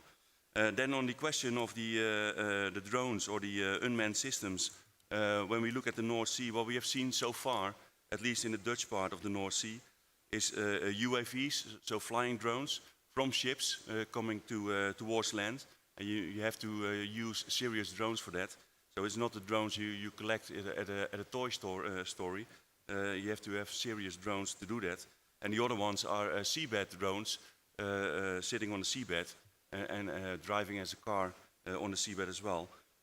What we haven't seen yet is unmanned surface vessels, because they are easy to spot. What you need to do is you need to have a lot of sensors to see them. And also, and that means collecting quite a lot of data. And that data, as Commodore Ben said, you need AI to process it, otherwise you are too late. And contribution is an important thing when it comes to illegal activities. And then the other one is, you need to have on your own side, you need to have the legal options to act on it. Otherwise you are just looking at it and you're not allowed to do anything. So that's for the answer of the drones. And the free ridership, I pass that on, Mr. Chairman. We have a question from Rear Admiral Fernando, our Chief of Staff. Do you want to say it or should I read it? So his question is, military militia using vast fishing fleets for military purposes. What's the best way to govern, as finding global consensus would be too challenging? So basically this issue of fishing fleets for military purposes and what's the best way to govern. So that's another easy question for us. And then I'm going to add another one. Amanda, you talked a lot about MDA. And I think you gave us the challenge, some practical tips, if any. How do you force the ships to keep the thing on? Can we make that mandatory, and then can we enforce when we board and we find not? Do we require licensing of some kind? I just wonder, because that's obviously a big issue, particularly for Sri Lanka, as far as I understand. I think there's discussion of an MDA center regionally here as well as in Sri Lanka. So that's one. Then I want to talk about this issue of undersea cables and pipelines, which are obviously critical, right? And as we talked about, they carry much of the data and also the oil and gas. And there is discussion happening between India and Sri Lanka about electricity cables undersea, right? And possibly pipelines. And you have this in the North Sea. And a particular question for you, given the North Sea's density of this stuff, right? How do we protect it properly? And then I have a third question for you all, sorry, there's all these things buzzing in my mind as I sort of listen to this very rich set of presentations. Coordination between different armed forces in a country, right? Is a hypothetical question, because you'll all have different structures. Is it better to have, I think in Australia you had the Australian Defence Force, right, ADF. Is that a better thing, or is it better to have different forces? And I know I'm touching on a very, I mean, joint versus single service. I mean, I'm very interested in this as a development economist, looking for economies and efficiency. So a bunch of questions. Why don't we start with you first? Thanks, Dr. Wignaraja. That's some great questions there. The first question from the Chief of Staff around the extended area fishing fleets and the potential for dual use, I think that is something that, that makes us all nervous and is one of the reasons why we do need to enhance our MDA so that we really do have eyes and ears to be able to understand what is actually going on, both in our EEZs but beyond that. We do know that UNCLOS is designed to, I guess, protect our territorial waters, our EEZs and the global commons. But in an era where competition for resources means that countries are going further and further afield to be able to explore those things that are somewhat less governed, yeah, we all have to be alive to that issue. And again, it comes down to some of that collective monitoring and those minilateral and multilateral groups to be able to respond if we feel we need to. That's a segue into, I guess, maritime domain awareness, because that is one of the things that will underpin our better understanding of what those fishing fleets are doing. And Dr. Wignaraja, you asked the question around, I guess, how do you actually enforce? How do you ensure that ships don't switch off and other things like that? I think that's a perpetual challenge, and it's why it's a dilemma and somewhat of a wicked dilemma right now. But I guess as the technology improves and our satellite imagery and our other layers of surveillance improve, we are able to detect those dark ships. So it will become less and less useful to be able to go dark because we'll be able to detect you anyway. That's still some time off. The oceans are vast. But again, I think working together, we're able to build a more common operating picture across the maritime domain and be able to join forces when it comes to that enforcement. And a quick plug, I guess, we were able to use some VMS tracking of a Sri Lankan fishing vessel that had actually been hijacked by some pirates. And they had turned off the AIS, but they didn't realise that the VMS tracker was still on. And we were able to track that vessel. And then as it moved into Seychelles territorial waters, we were able to collect it. And by we, it was Sri Lanka, India, Seychelles and others, were able to then basically queue a Seychelles law enforcement vessel and recover that fishing vessel. So again, working together is really the way that we'll be able to join forces to ensure that not only can we detect more, but we can then start to link up some of our enforcement assets and our interception assets. I'll quickly also touch just on your last issue around joint versus single service. Australia, like many nations, has been on a long journey to become more joint. The maritime domain is one but important domain across several. And we now know that if we're going to operate across domains, we needed to be more joint in our approach. And indeed, the National Defence Strategy I've mentioned a few times was very, very pointed in terms of how Australia needed to be a more joint and integrated force. But that's been a long journey, and so it's easy for me to sit as a joint officer and say we do need to be more joint. Others are still on that journey. But I think we see more and more the benefits of breaking out of our single service silos. And again, it's of the same theme of working together. So I'm a big advocate for joint forces, but everybody needs to undertake their own journeys to get there. Thank you. Please. You'll have to speak a little louder with the rain. I understand. I would always say no raining, no training. So it's good training today. Now, for the question on the how do you protect the critical underwater infrastructure? To be honest, we are still wrestling with that question in the Netherlands. But one of the things we found out is that the companies that operate the pipeline and data cables, they have real-time information. Not all the time, but they might have real-time information. And they have an interest to be protected. So the first thing you should do is to get those companies on board, and they have to share information. And they are willing to do that because they need the protection. And that's what I said in my presentation as well. You cannot do it as a government by yourself because you have limited resources. And those companies, they know exactly when something is happening with their data cables. And when they are quick enough to report it to the Navy or the Coast Guard or any other government institution, you can act on it. And then again, attribution is one of those things you need to get the actor if you want to do that. So look to the companies that operate your pipelines and data cables, because they can help you in assisting with keeping them protected as well. And the other question on jointness, keeping the maritime domain safe is a joint effort at least, or even better, a combined effort with other nations. But it is a joint effort. You need the Air Force if you don't have aircraft within your Navy. So you need the Air Force because it's a vast territory. Also, if you have them, you need the space assets from the Air Force or the Space Force if you have that in your armed forces. And you need to cooperate the Coast Guard. I know every nation has a different setup of how the Coast Guard is governed. For us, it's just outside the MOD, but you need to bring them in.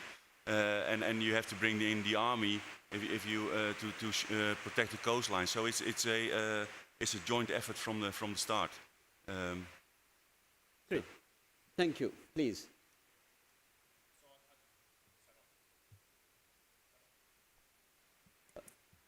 Now it is. Now? Yeah. There we go. I need you to pull it closer to your mouth. That's what I'm getting. I think it was more to do with the light than the proximity to my mouth, but there we go. So I'll just tackle the last two questions. So undersea cables and joint versus single service, because for the UK, we're seeing a synergy between the two. So as you say, sir, these underwater cables, they're owned by industry. So the real-time information they have, the ability for navies to protect, the problem's almost too big. But in a similar way to cyber, this is where the navies will act as a deterrent. It's about attribution. It's about insight.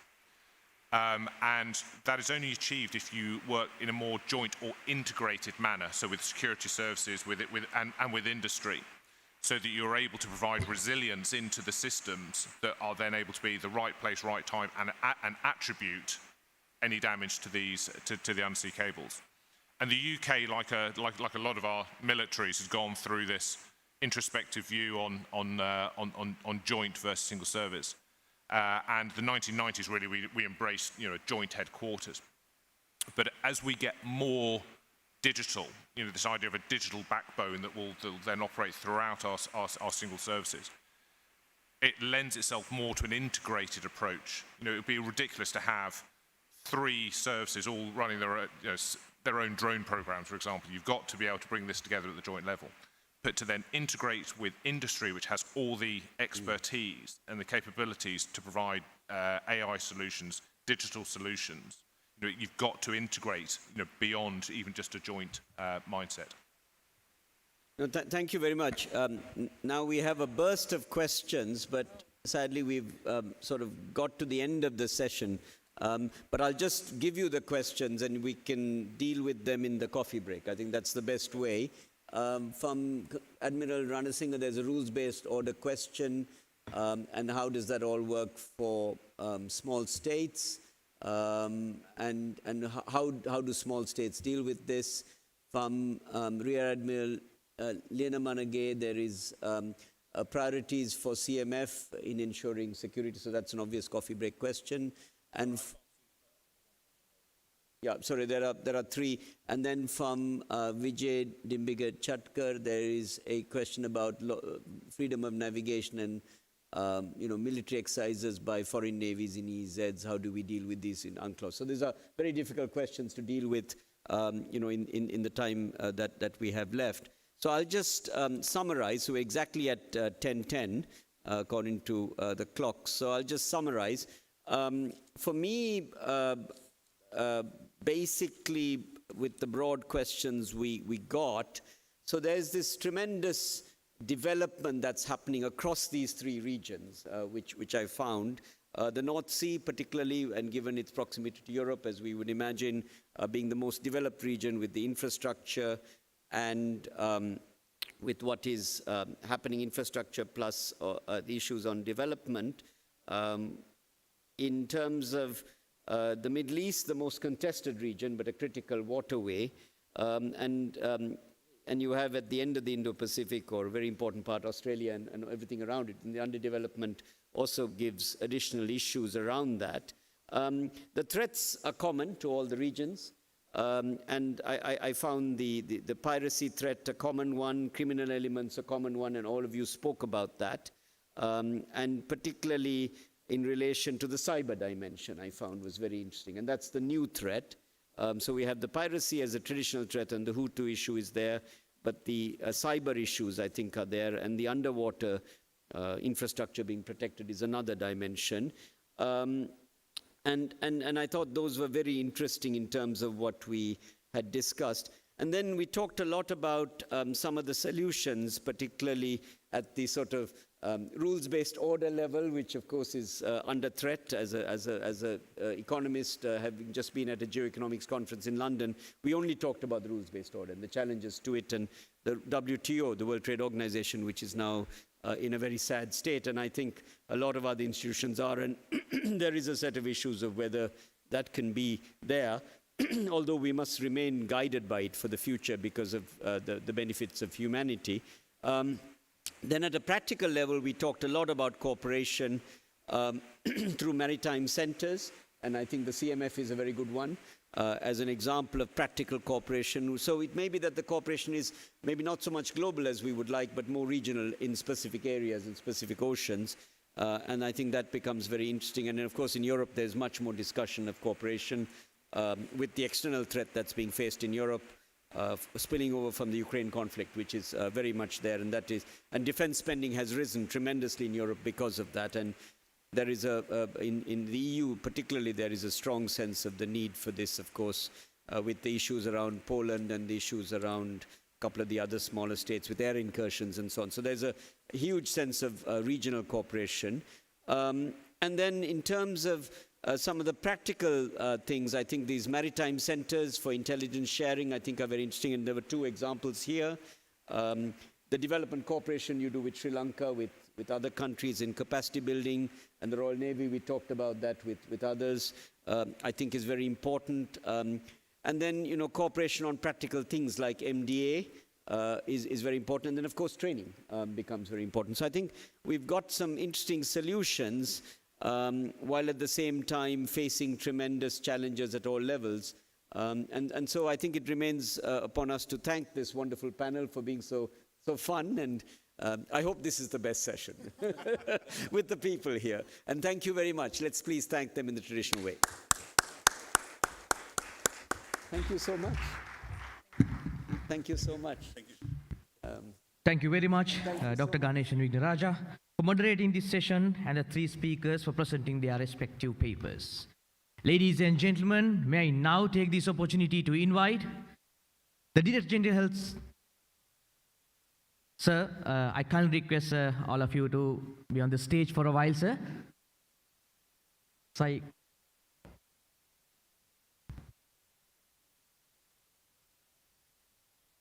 Ladies and gentlemen, may I now take this opportunity to invite the Director General Health Services of Sri Lanka Navy, Surgeon Rear Admiral Janaka Marambe, accompanied by the Flag Officer Commanding Naval Fleet, Rear Admiral Rohan Joseph, to hand over the mementos to the moderator and three speakers as token of appreciation for their participation, please.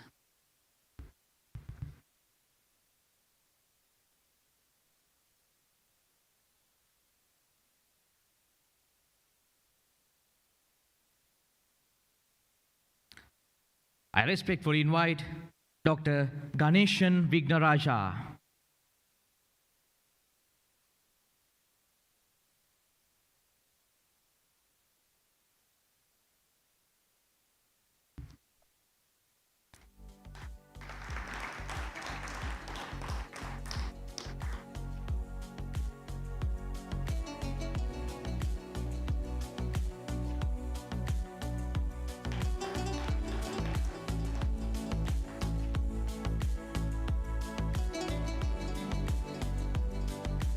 Colonel Amanda Johnston.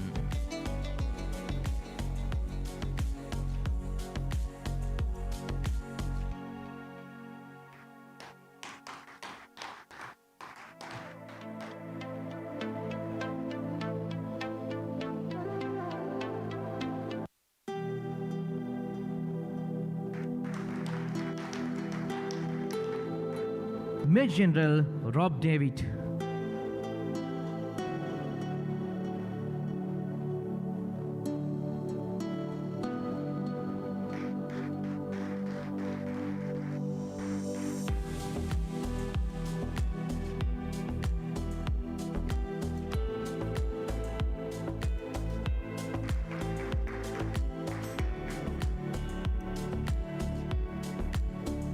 Commodore Ben Elders.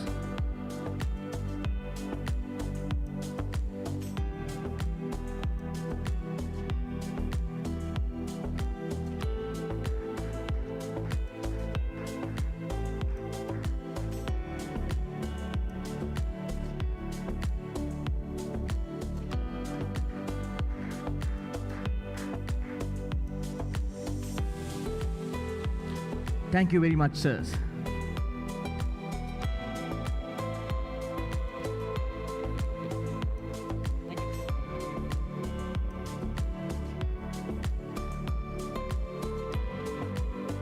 Ladies and gentlemen, that concludes the third session of the Gold Dialogue 2025. May I kindly request the dignitaries from friendly nations proceed through the exit door on my left and the local dignitaries to proceed through the exit door on my right for the refreshments. And meet again at 1045 hours for the fourth session. Thank you very much.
Ladies and gentlemen, may I kindly request you to take your seats as we are about to commence the fourth session of the Galle Dialogue 2025. Thank you.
Your Excellencies, distinguished guests, ladies and gentlemen. On behalf of the Commander of Sri Lanka Navy, I warmly welcome all the dignitaries present here for the 4th session of the Galle Dialogue 2025, the International Maritime Conference. The focal point of the 4th session would be the maritime sustainability under changing dynamics. The session will be moderated by Dr. David Brewster from the Australian National University, and the 3 speakers are lined up for the 4th session. Dr. David Brewster is one of the Australia's leading experts in the Australia's security relationships in South Asia and Indian Ocean region. He is a senior research fellow with the National Security College and distinguished research fellow with the Australia-India Institute. Dr. Brewster's books include India as an Asia-Pacific Power, about India's strategic role in the Asia-Pacific and India's ocean. The story of India's bid for regional leadership, which examines the India's strategic ambitions in the Indian Ocean. His edited volumes include India and China at Sea, the competition for naval dominance in the Indian Ocean and cross currents, the new geopolitics of the Indian Ocean. Dr. Brewster regularly works on projects with the assistance from the Australian government. His current projects include assessments for Bay of Bengal countries and examining the regional maritime domain awareness information sharing arrangements. With great pleasure, ladies and gentlemen, let me now invite Dr. David Brewster to take the seat as the moderator, and also I request the distinguished speakers, Vice Admiral Dr. Anil K. Chawla, retired, Commodore Buddhika Jaivira, the Deputy Area Commander of Eastern Naval Command, and Captain Wade Terwold, retired, the Dean, Admissions and Business Operations, Asia Pacific Center for Security Studies, to take their seats beside the moderator.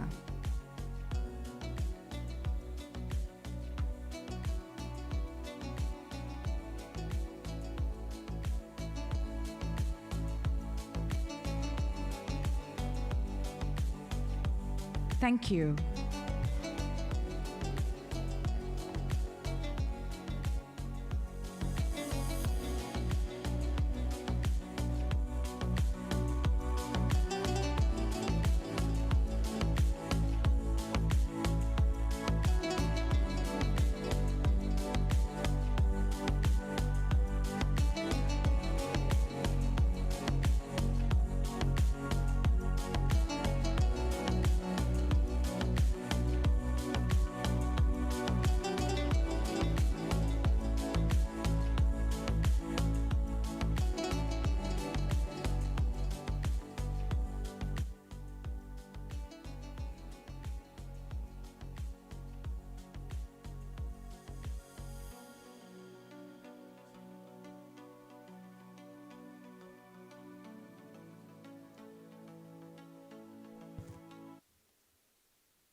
Going.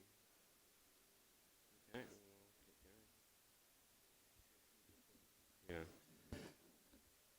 Yeah. Good morning, everyone. If you could please take your seats for the next session. Look, it's great to be back in Colombo for another iteration of the Galle Dialogue, which only seems to be getting bigger and better just about every year. For those who don't know me, my name's David Brewster, and I've been a regular visitor for around 18 years now to Sri Lanka.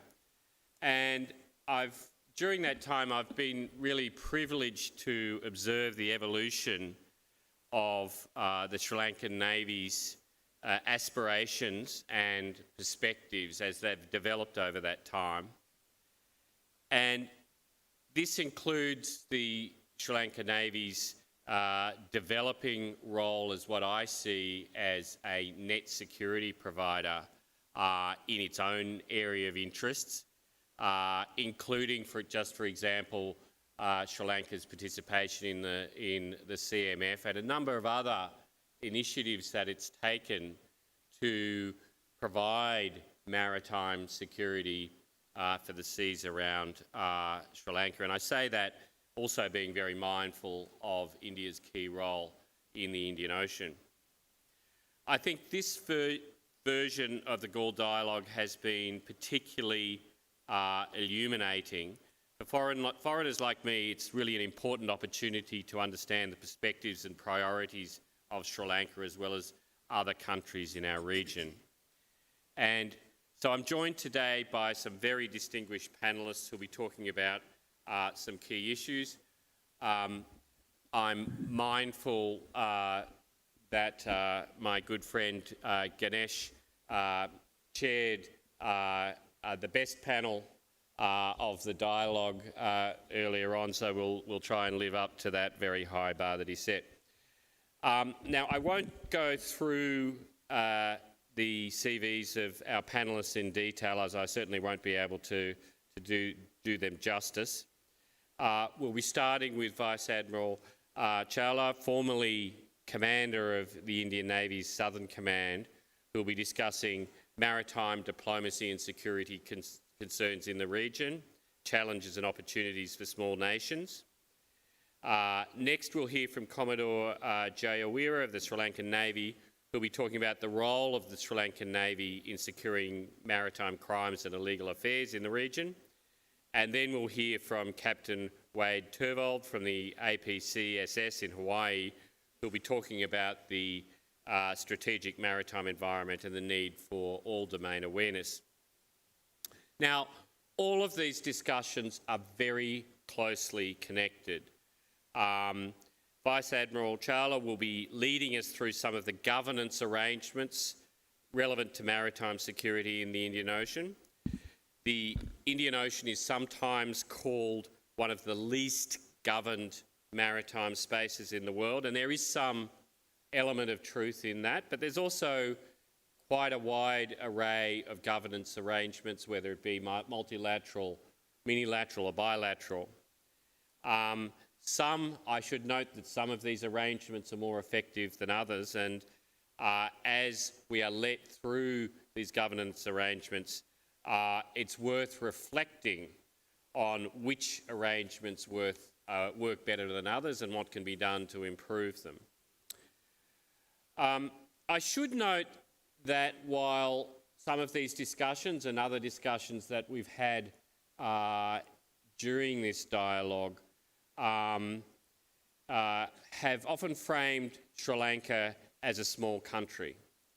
Now, I don't see it that way. From an Australian perspective, Sri Lanka is a medium-sized country, a key security partner for Australia within the region, and also, as I mentioned, what I see as a net security provider within Sri Lanka's area of interest. Sri Lanka is also a country of really impressive aspirations. This includes for its own economic and social development, but Sri Lanka also tends to have a strong view about its place in the region and has often played an outsized role in helping to organise the region. And all of us within the Indian Ocean region can benefit from Sri Lanka continuing to play this leading role.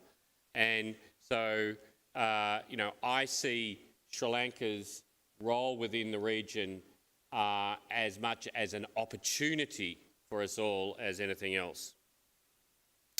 As I mentioned, Commodore Jayawira will be giving us an overview of key maritime security challenges faced by Sri Lanka in areas such as illegal fishing and drug smuggling.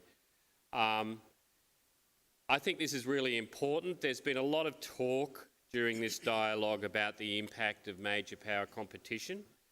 But in my view, the priorities that Commodore Jayawira will be talking about, which are also shared by many, many other Indian Ocean states, need to be given greater focus. Major power competition is certainly interesting, but the day-to-day priorities of countries in our region can be quite different and in some ways more important. And indeed, major powers can benefit from a greater understanding of the priorities of other countries.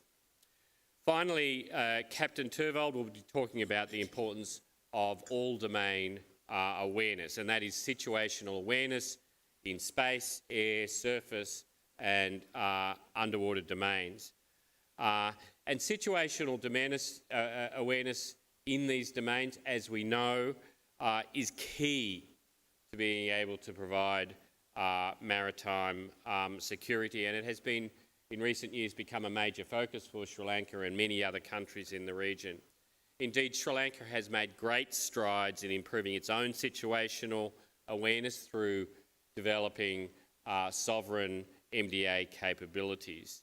At the same time, there's been structures being developed to enhance information and intelligence sharing, such as the IFC-IOR in Delhi, as well as Singapore IFC and other IFCs in the Western Indian Ocean.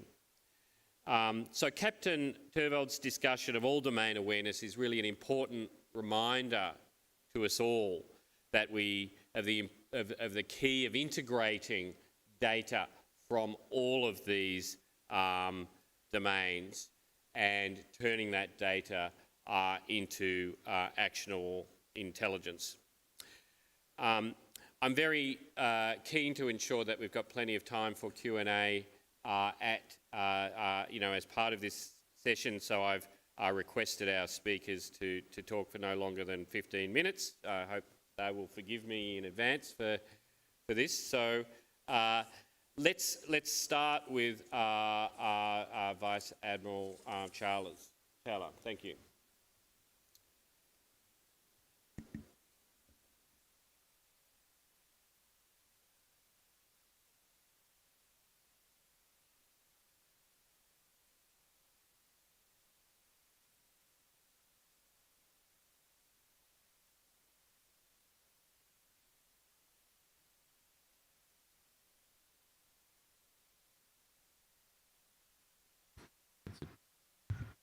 Good morning, ladies and gentlemen. At the outset, I would like to thank the Commander of the Sri Lankan Navy and the Chief of Staff who's present here, as well as the entire organizing committee of the Galle Dialogue for inviting me and for holding such a wonderful dialogue in which has enriched me personally with all the wonderful presentations that have happened so far.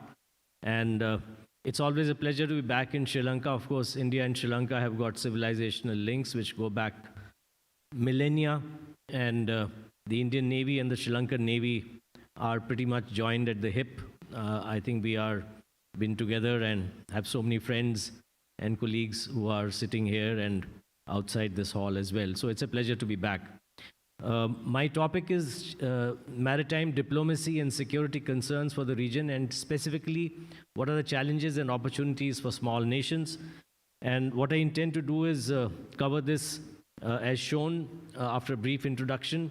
I will run through the non-conventional maritime security concerns. They have already been discussed. I will try and add some detail to it to provide the background, and then really come to the heart of the challenges and opportunities, and end with a few recommendations which I hope could be useful in moving ahead in this field. Now, we've heard this by all speakers that all states face similar security challenges in the maritime domain. So when you talk about a small maritime state or a medium maritime state or a large maritime state, the challenges are pretty much the same with some slight regional variation. or in terms of the geographical positioning. And we are, of course, aware that security and development go hand in hand.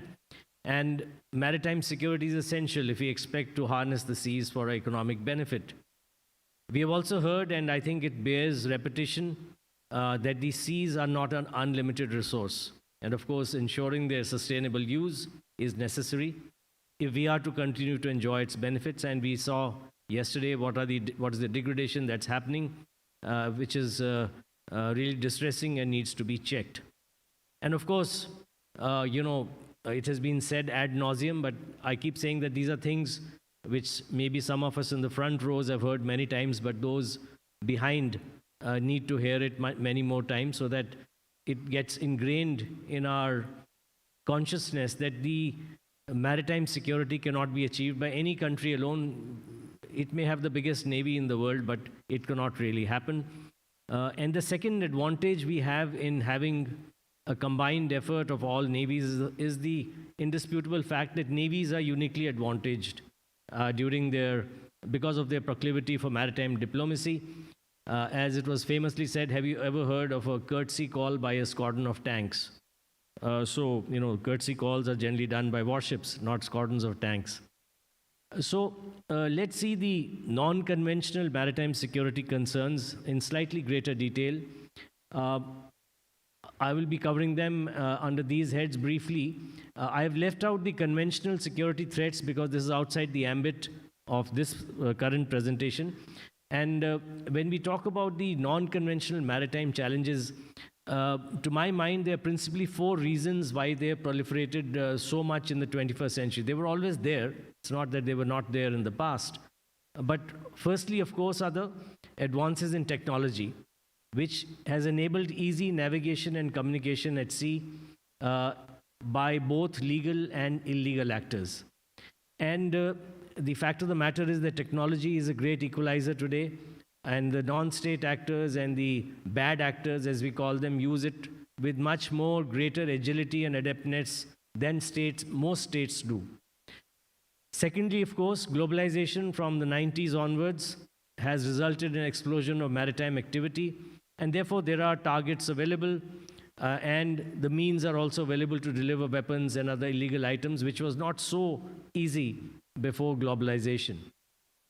Then, of course, state failures, particularly some of the countries that I've shown, but there are many other states that have weak governance. They may not have failed, but the fact is that because of that, they are unable to control the armed groups operating within these countries. I just returned last month from a week-long visit to Somalia in my hat as the maritime advisor to the IMO, and you can really see practically what happens when the state breaks down and how things really take a turn for the worse. And this is one of the major causes of non-conventional maritime security challenges. And finally, of course, global warming. We have heard about this. This is the 4th reason. So these are the 4 principal reasons because of which these challenges have expanded. When we come to the hybrid or gray zone maritime threats, I'm actually writing a book on this. This is currently, to my mind, the greatest threat to maritime security. One of the very evidently manifestations of this is, of course, what we have discussed in the Red Sea, the attacks by the Houthis.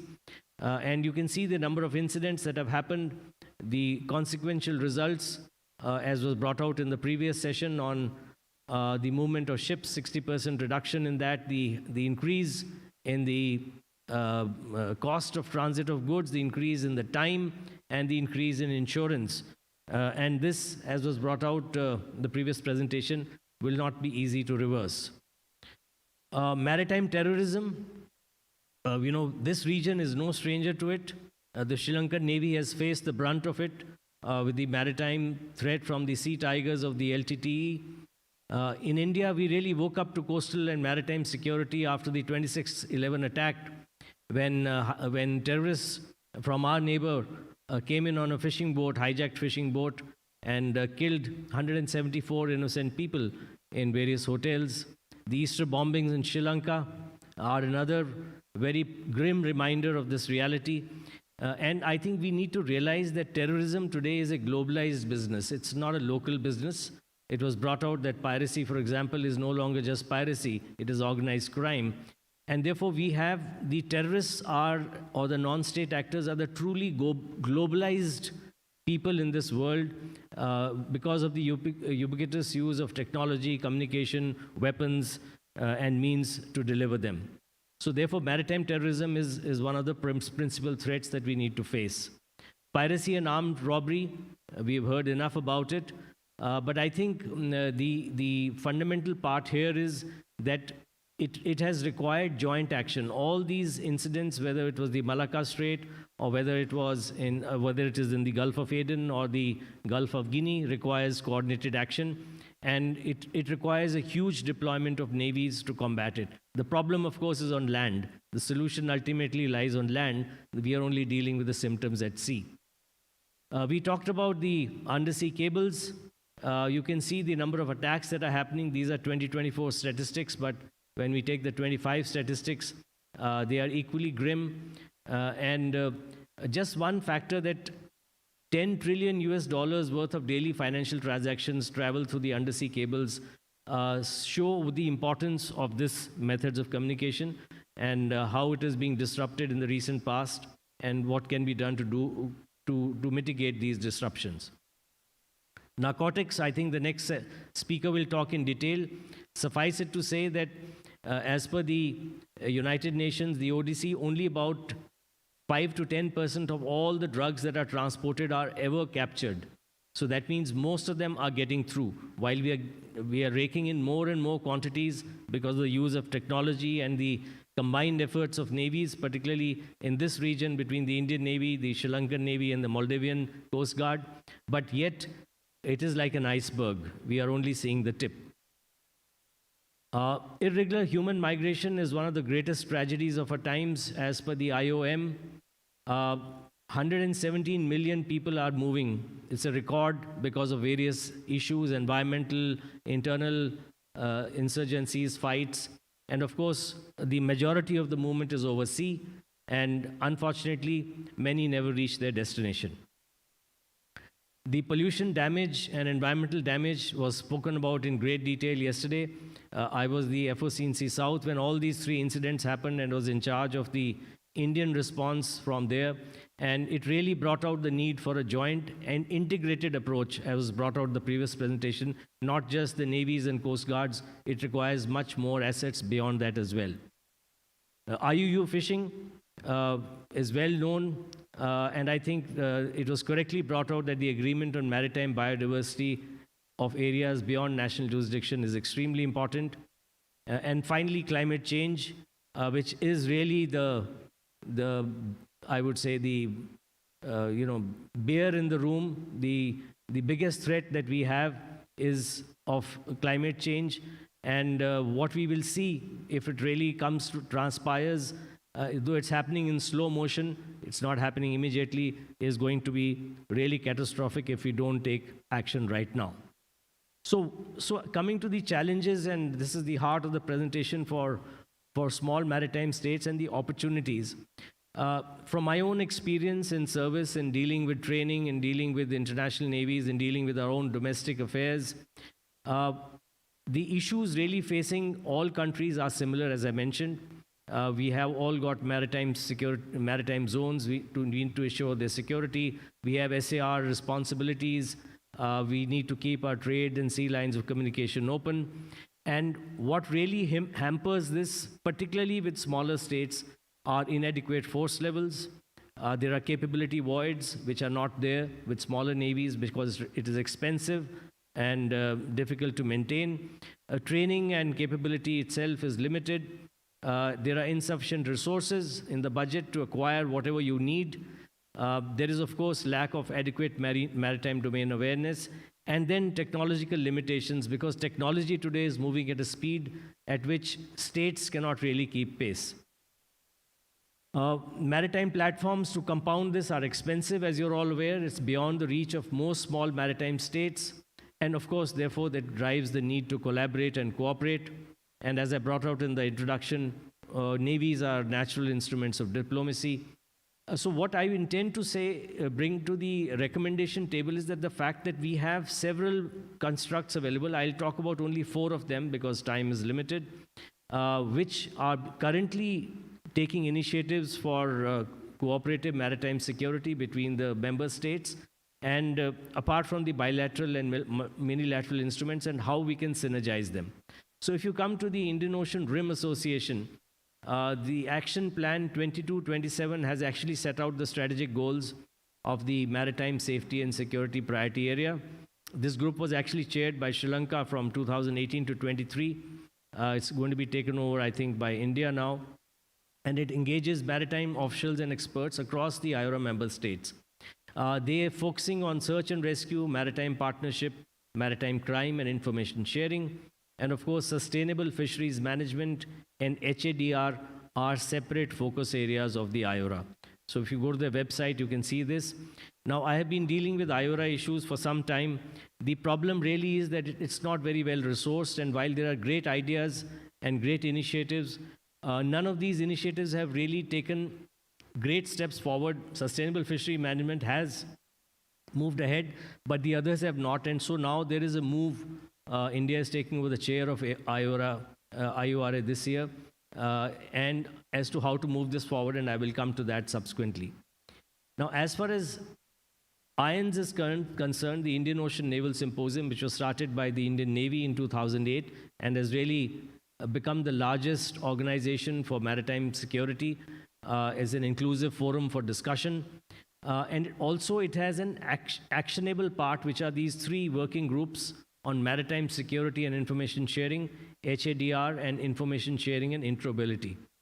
Now, as far as the HADR group is concerned, it has really moved ahead. We have actually identified the assets in each country available for immediate deployment. We have exchanged telephone numbers. We have a mechanism by which disasters are reported essentially through the IFC, IOR, and other information fusion organizations around the region. And there is a plan which has been exercised. I have been part of one of the exercises in which they have been actually deployed. So I think this initiative particularly has moved well. The information sharing is the second thing that is moving very well. And I think this, under the IONS, some commendable progress has happened in integrating some of these non-conventional challenges, the answers to them. The third, of course, is the Indo-Pacific Oceans Initiative. It has 7 working groups or pillars. This is principally a voluntary sort of a movement, but it has gained a lot of traction. You can see that it is open to all in the Indo-Pacific.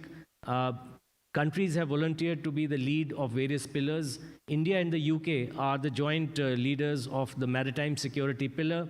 And under this pillar as well, commendable initiatives have been taken for information sharing.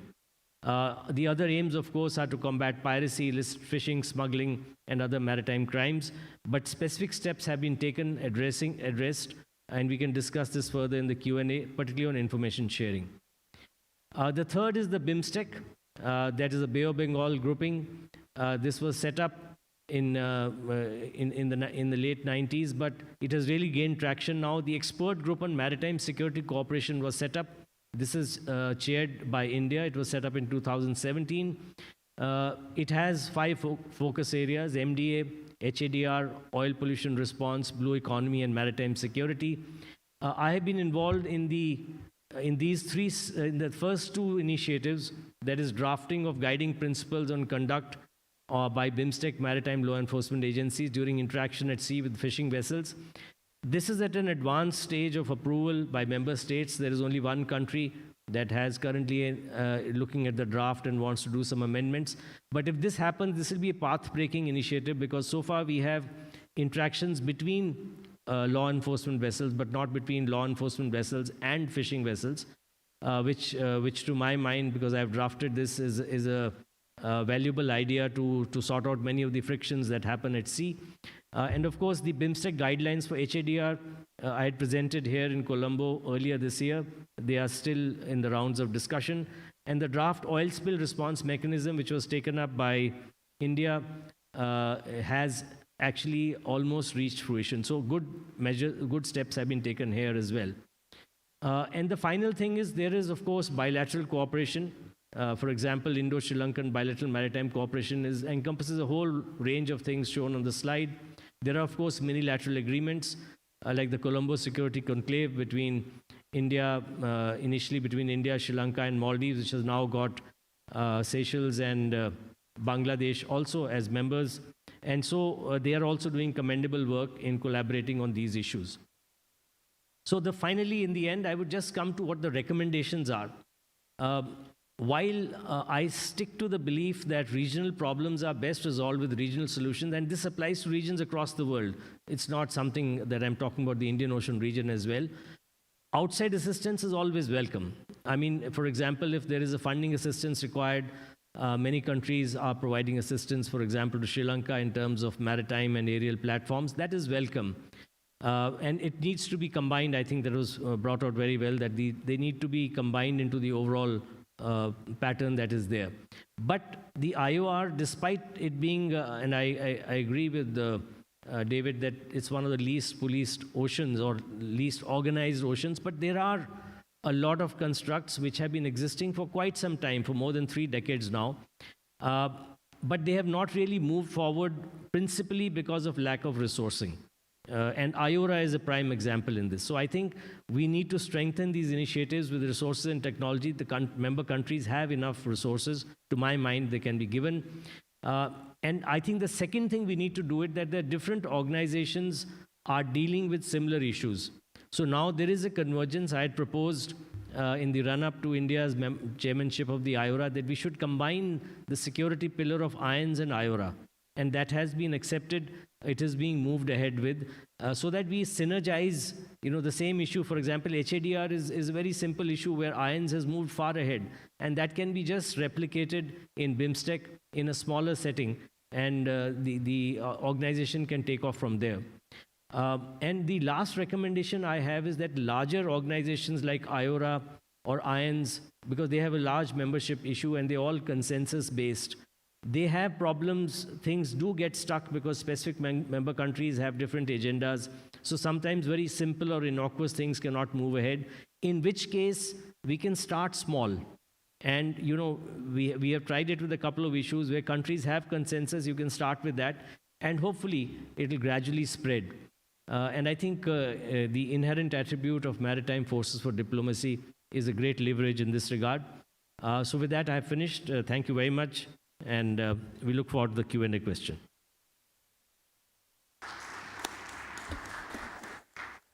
Thank you very much, Admiral. That was a great, very comprehensive overview, and I particularly liked your initial question: what has changed in recent years to create new problems for us? And I think your listing of changes of technology, globalisation, state failure and climate change is a really good list, and we should reflect, well, if that's what's changed, then how does that affect our response? Also, your comment about hybrid threats. We've seen these types of threats happening in Europe in the context of Russia's invasion of Ukraine, also in South China Sea, in the context of China's claims to those maritime spaces. I don't think we've really seen it yet in the Indian Ocean, but I think we should all assume that it will happen in one form or another. So that our second speaker for this session is Commodore Jayawira, who will provide some insights into Sri Lankan thinking about maritime threats.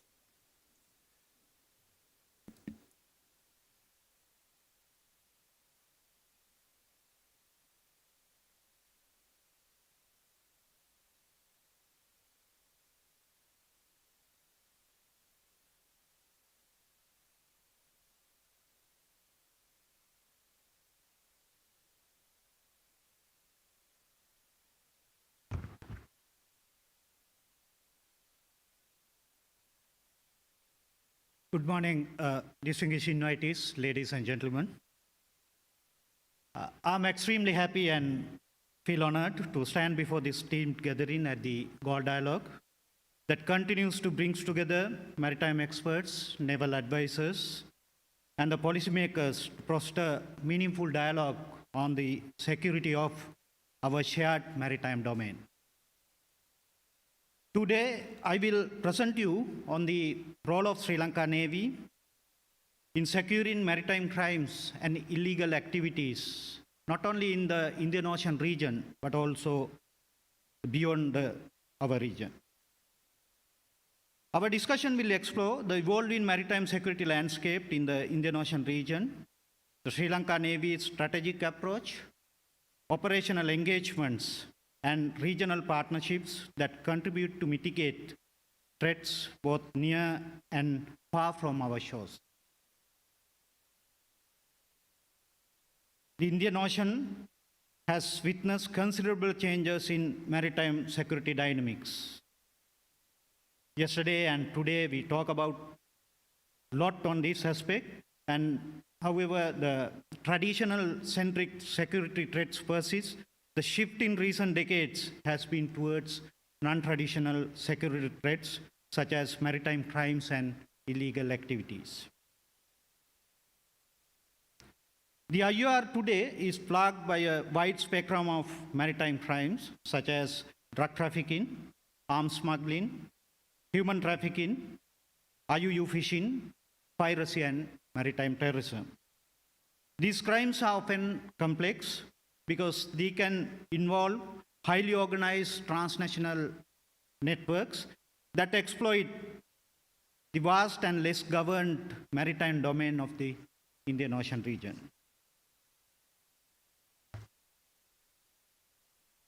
These challenges are compounded by instability in the key maritime regions, such as from the eastern side, the Middle East, and ongoing geopolitical tensions in the South China Sea. Both influence the security dynamics in the broader Indian Ocean. Ladies and gentlemen, in this context, Sri Lanka's unique geographical location at the crossroads of major east-west shipping routes, we, the Sri Lanka, believes that we have a huge responsibility imposed on us.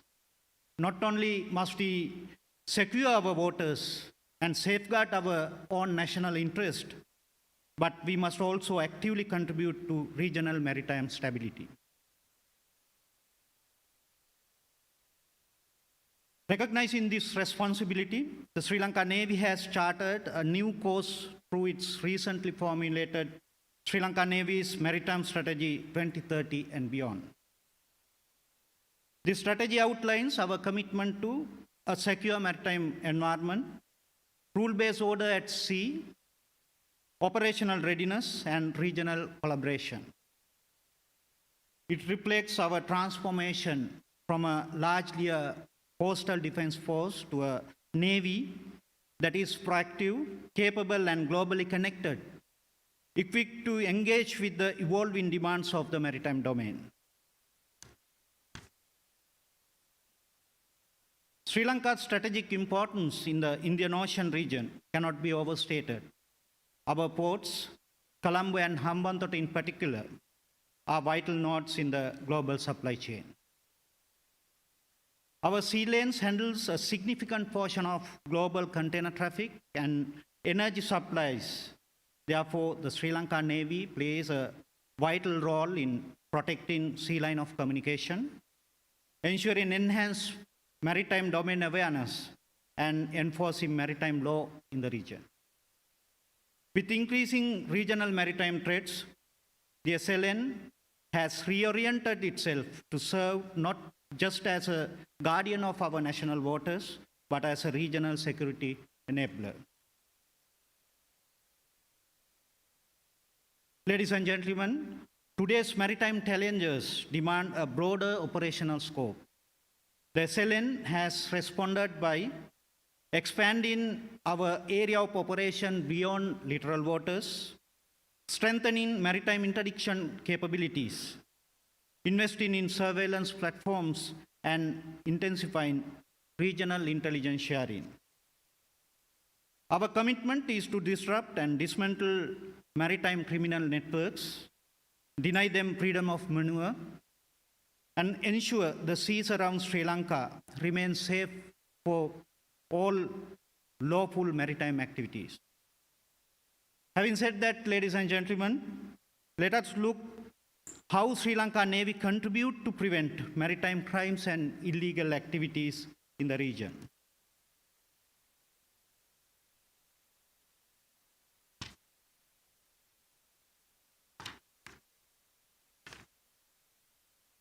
Drug trafficking has emerged as one of the pressing maritime crimes in the IOR. Yesterday we heard a lot about the drug trafficking. The Indian Ocean is now a major drug corridor connecting the production zone, Golden Crescent and the Golden Triangle from the eastern side, to consumer markets, not only to the Indian Ocean region, but also the beyond. The traffickers often use multiple transport methods, including small dhows, fishing vessels, and even commercial vessels, making the detection more difficult and complicated. Interdiction is complicated by evolving smuggling methods and involvement of transnational syndicates. In many cases, drugs are transferred mid-sea, far from the coastline, before being brought ashore. On the left-hand side of the screen, you can see where these mid-sea transfers are taken place.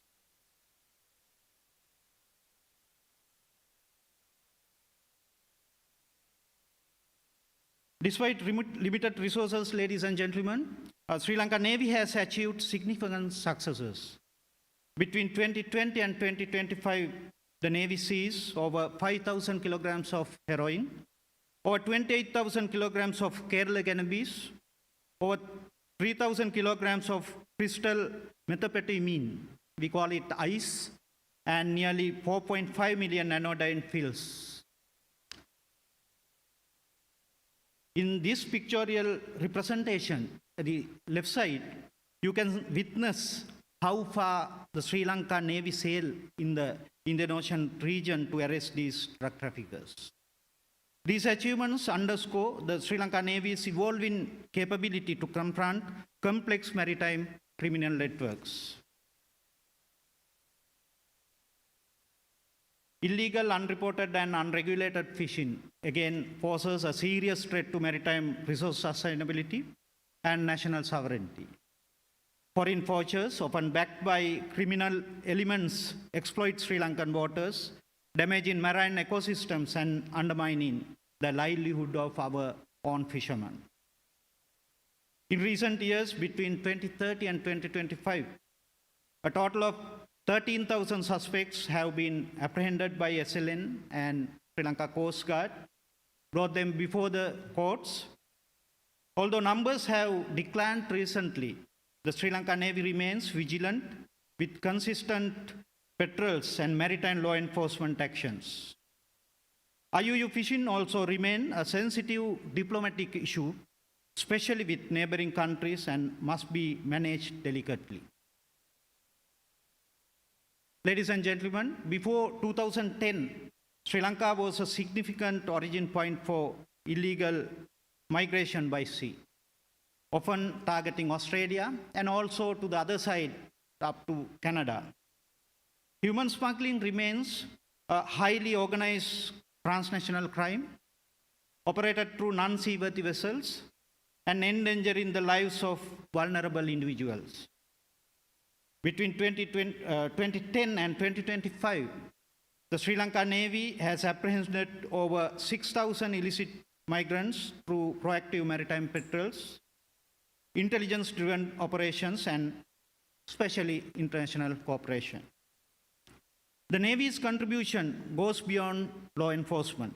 It includes rescue and humanitarian response, saving lives from dangerous and illegal voyages.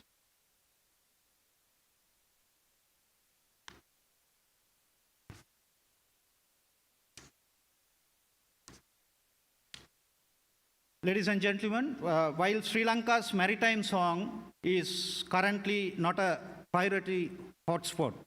Its proximity to key sea lanes make it vulnerable. Actually, during last session, Colonel Amanda mentioned about this incident. This underscores this reality. In January last year, 2024, a Sri Lankan fishing trawler, Lorenzo Puta 4, which is about 20 meters in length, was hijacked by Somali pirates with 6 crew members, 840 nautical miles off Mogadishu. The Sri Lanka Navy, in coordination with the Indian Navy and Seychelles Coast Guard, conducted a successful rescue operation. This incident demonstrated the transnational nature of maritime crime, the importance of regional collaboration, and Sri Lanka Navy's ability to operate beyond EZ when national interests are at stake. Ladies and gentlemen, Sri Lanka Navy also plays a critical role in maritime search and rescues across a vast area of 28 times the size of Sri Lanka landmass and beyond. The Maritime Rescue Coordination Center, MRCC Colombo, coordinates all search and rescue missions.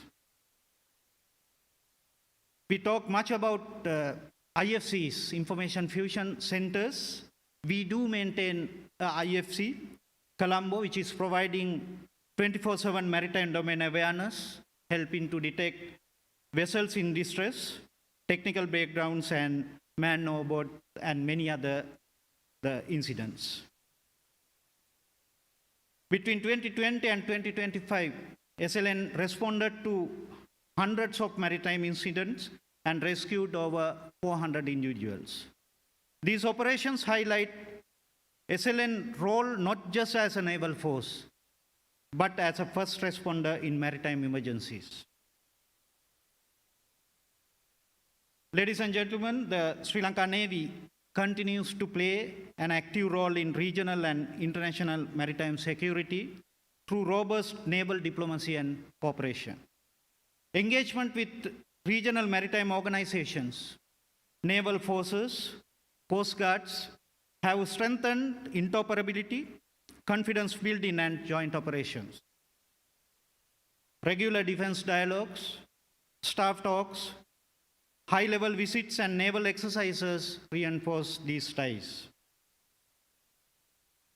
Bilateral partnerships, including SLINEX with India and CARAT with United States, enhance training and operational readiness, while multilateral exercises like Aman, Dosti, Kakadu, Komodo, and Milan promotes interoperability and share best practices. On the global stage, ladies and gentlemen, the Sri Lanka has demonstrated its commitment by assuming command of Combined Maritime Forces, Combined Task Force 154 in Bahrain this year, and by supporting initiatives such as Operation Prosperity Guardian in protecting freedom of navigation with a joining hand with our maritime partners, and Colonel Amanda and Commodore Ben talk much about this, how we supported to the international security is concerned.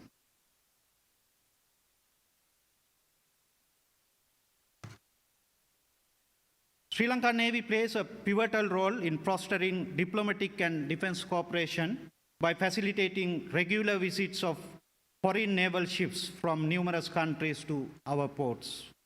Ladies and gentlemen, in this year 2025, 26 foreign ships visited Port of Colombo, foreign naval ships visited Port of Colombo, underscoring our rising profile in global diplomacy. The ship visits often include ceremonial welcomes, onboard receptions, professional exchange programs, and most importantly, the tactical naval exercises that strengthen ties between naval forces, which need to ensure rule-based maritime order in the Indian Ocean region and beyond. To conclude, ladies and gentlemen, Sri Lanka's geostrategic location presents both opportunities and responsibilities, as the chair said from the beginning. the Sri Lankan Navy stands as a vital pillar of national and regional security.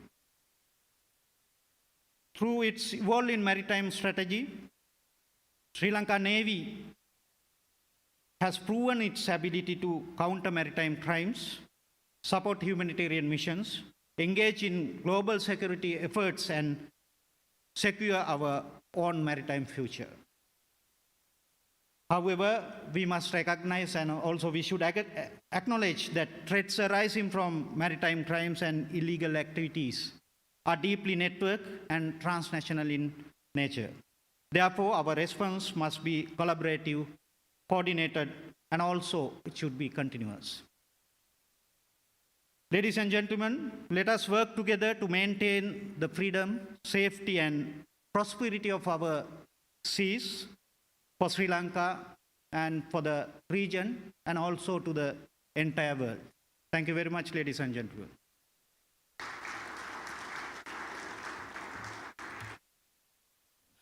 Thank you very much, Commodore. I was very interested to hear your discussion of the Sri Lankan Navy's Plan 2030 and its the plan to transform the Sri Lankan Navy and to take ever greater responsibility in the seas around Sri Lanka and beyond. As Colonel Johnston mentioned in an earlier session, Australia has been quite active in working with the Sri Lankan Navy for quite some time in working to help build Sri Lankan Navy's sovereign national capabilities.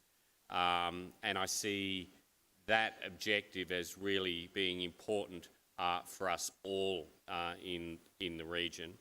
I also like your comment about both responsibility and opportunity. And I certainly see Sri Lankan Navy's plans as a significant opportunity. So we'll move on to the third speaker, Captain Turvold, who will be talking about all-domain awareness. Thank you, Dr. Brewster, and more importantly, thank you to the Sri Lanka Navy hosts. It's the second time I've attended Galle Dialogue, and it just keeps getting bigger and better, and amazing hosting, unrivaled anywhere in the world, so thank you. I was given two tasks by the organizers. One is to be strategic, and the other one is to talk about all domain, and so that is what I'm going to try to do. So if this is a rough depiction of the Indian or of the Indo-Pacific region, what's the first thing that you might notice about this? And most of you would probably say there's a lot of blue here. And so we'll characterize the Indo-Pacific region as a maritime environment named after the confluence of two great oceans. And it is also currently the region of consequences, home of the world's economic engine, most of the world's shipping and communications channels, as you've heard over the last 2 days. But because of that, looking forward, there is probably going to be more tension here than anywhere in the world, accompanied by competition. And our task, ladies and gentlemen, is to avoid the conflict that might come with that. Being strategic is about being proactive. Tactical thinking is reactive, and strategic thinking is proactive. And so it's our task to be proactive and think about the environment and how we avoid conflict. Okay, there we go.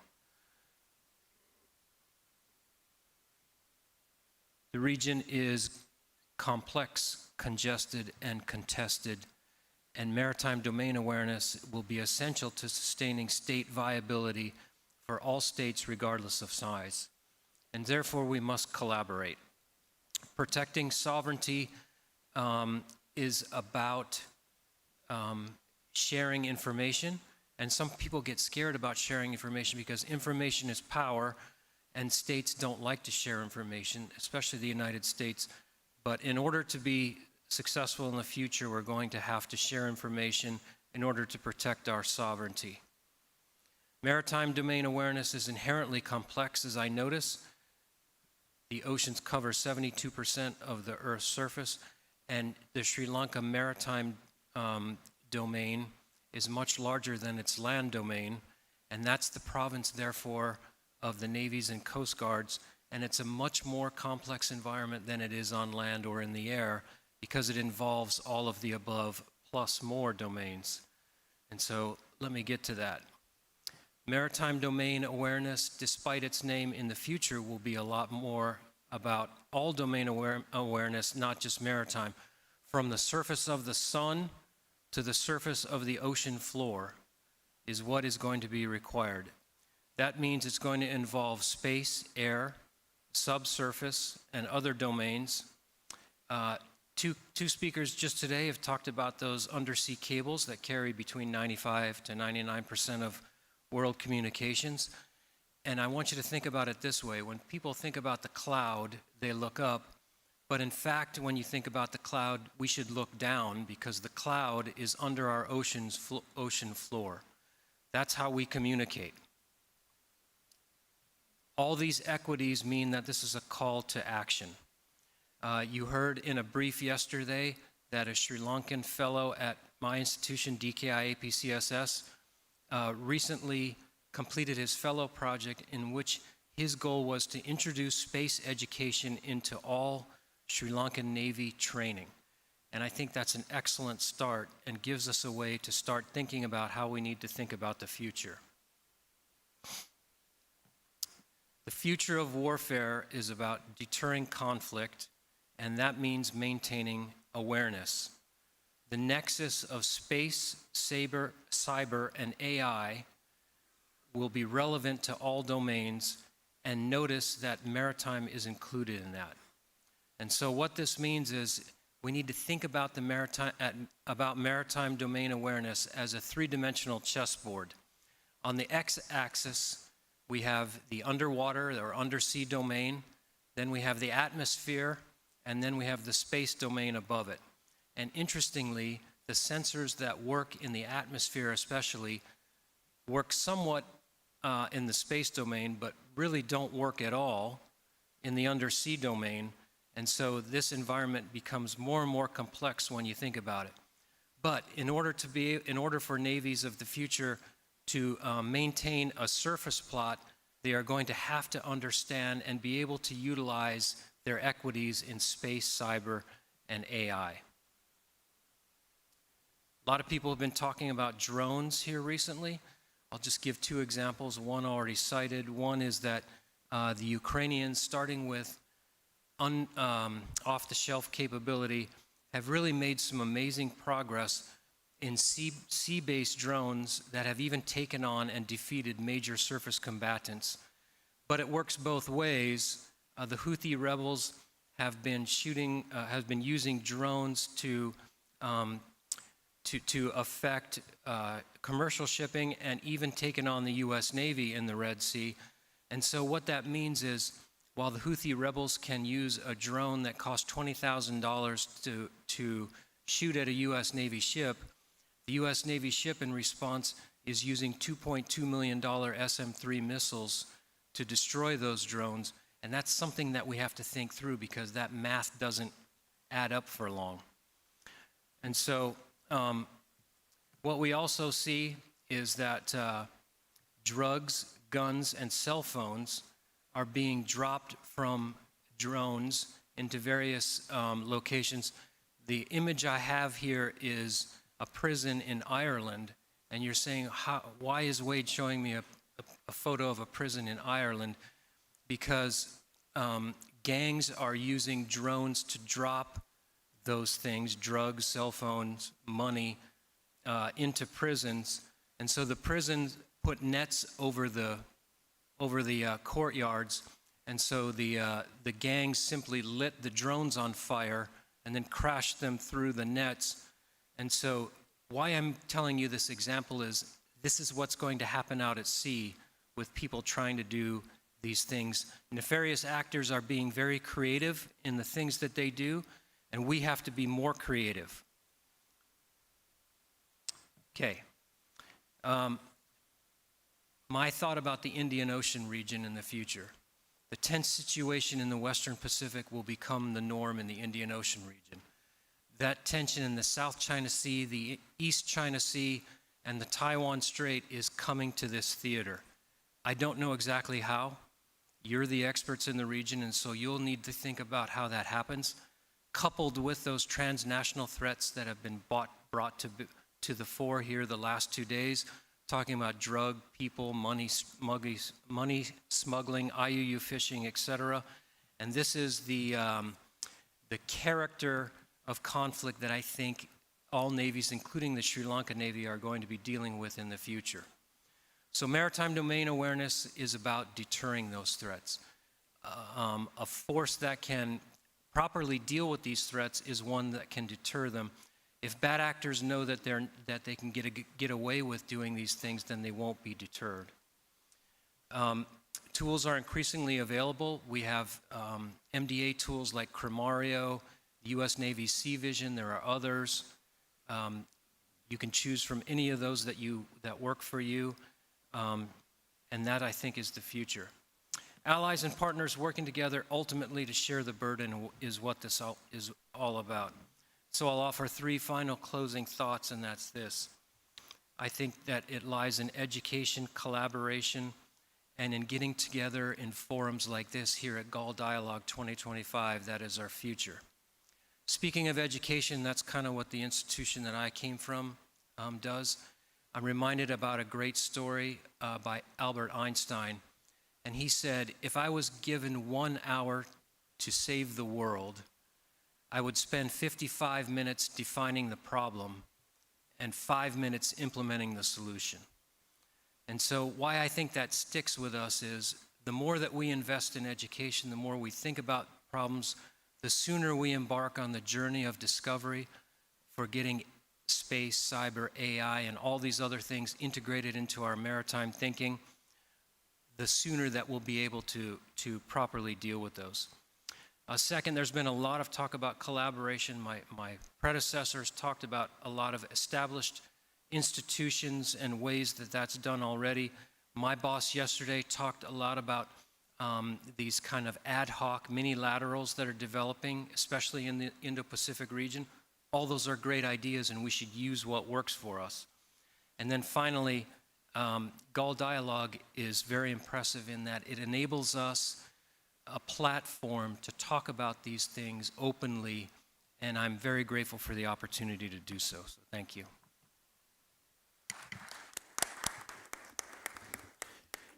Thank you very much, Captain. I've got a few takeaways from that great discussion. First of all, the difference between tactical and strategic, between reactive and proactive in dealing with issues. I think that's a very important insight.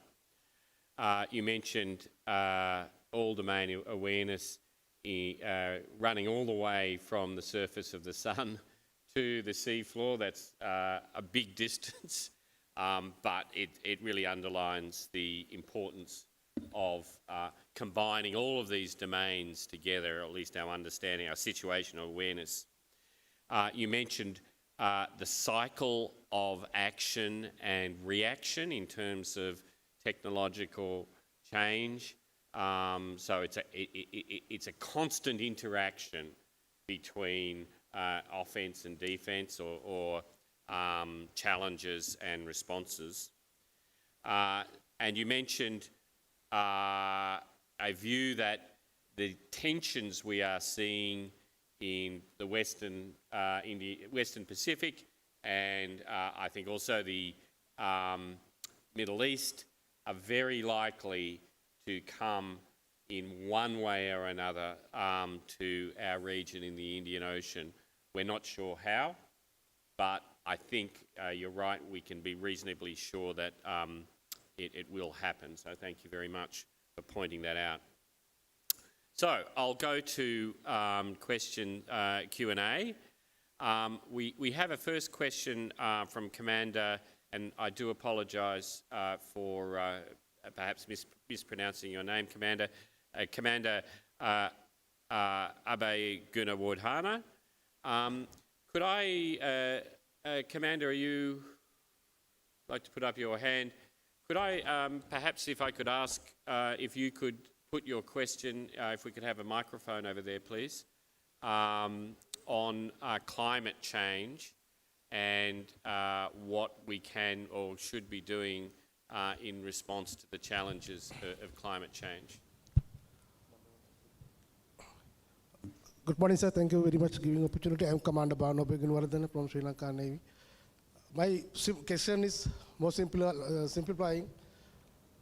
The Indian Ocean region, we don't have sound proactive action to mitigate climate changes, in particular with collaborative all countries in one platform. With that background, how Sri Lanka, along with other Indian Ocean rim countries, have the sound collaboration platform to face for climate change with proactive measures, because of we can see the change of gyres, current, and the Great Ocean Conveyor Belt in this region will be much effective in future for climate change. Thank you. Thank you, sir. So we'll take a couple of questions at a time, but Commander, I take your question to be, what should Sri Lanka and indeed other countries be doing to formulate effective platforms to promote or address problems of climate change there in light of there being no particularly effective collaborative platform in the region on that issue. So that's one question.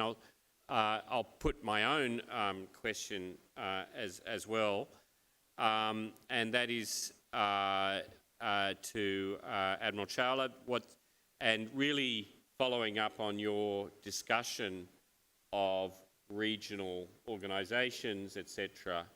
I'd like to press you perhaps to give us your thoughts about what can be done, should be done to make cooperation more effective, either changes to existing platforms or potentially new platforms. So, any other questions from the floor? I'm sorry, I can't see very well. If anyone put your hand up. There's one question over there.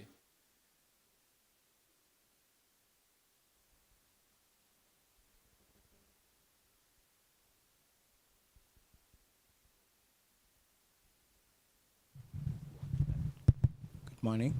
Regarding the illegal activities in the Indian Ocean around the country, actually it was mentioned the other activities, but I would like to ask the excuse me, about the wildlife trade, booming wildlife trade around the country, especially the bird trade, and also in transit from Sri Lanka and into Sri Lanka, and other precious items like Sri Lankan agawid, and also red sanders and Indian stuff like sea cucumber, seahorse and sea dragons, those things bringing here, and also this happening both ways, and start tortoise from India, Pakistan and Sri Lanka intertrade.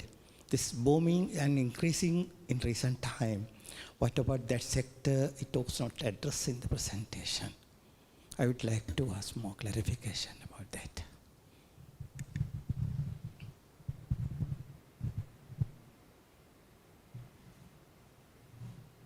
Okay, so that's a question about illegal wildlife trade and what should be done.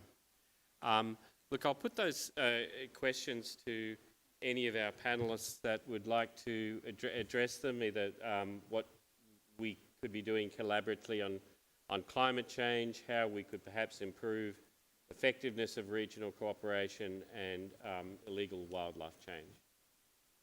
Commodore. Yes, thank you, Chair.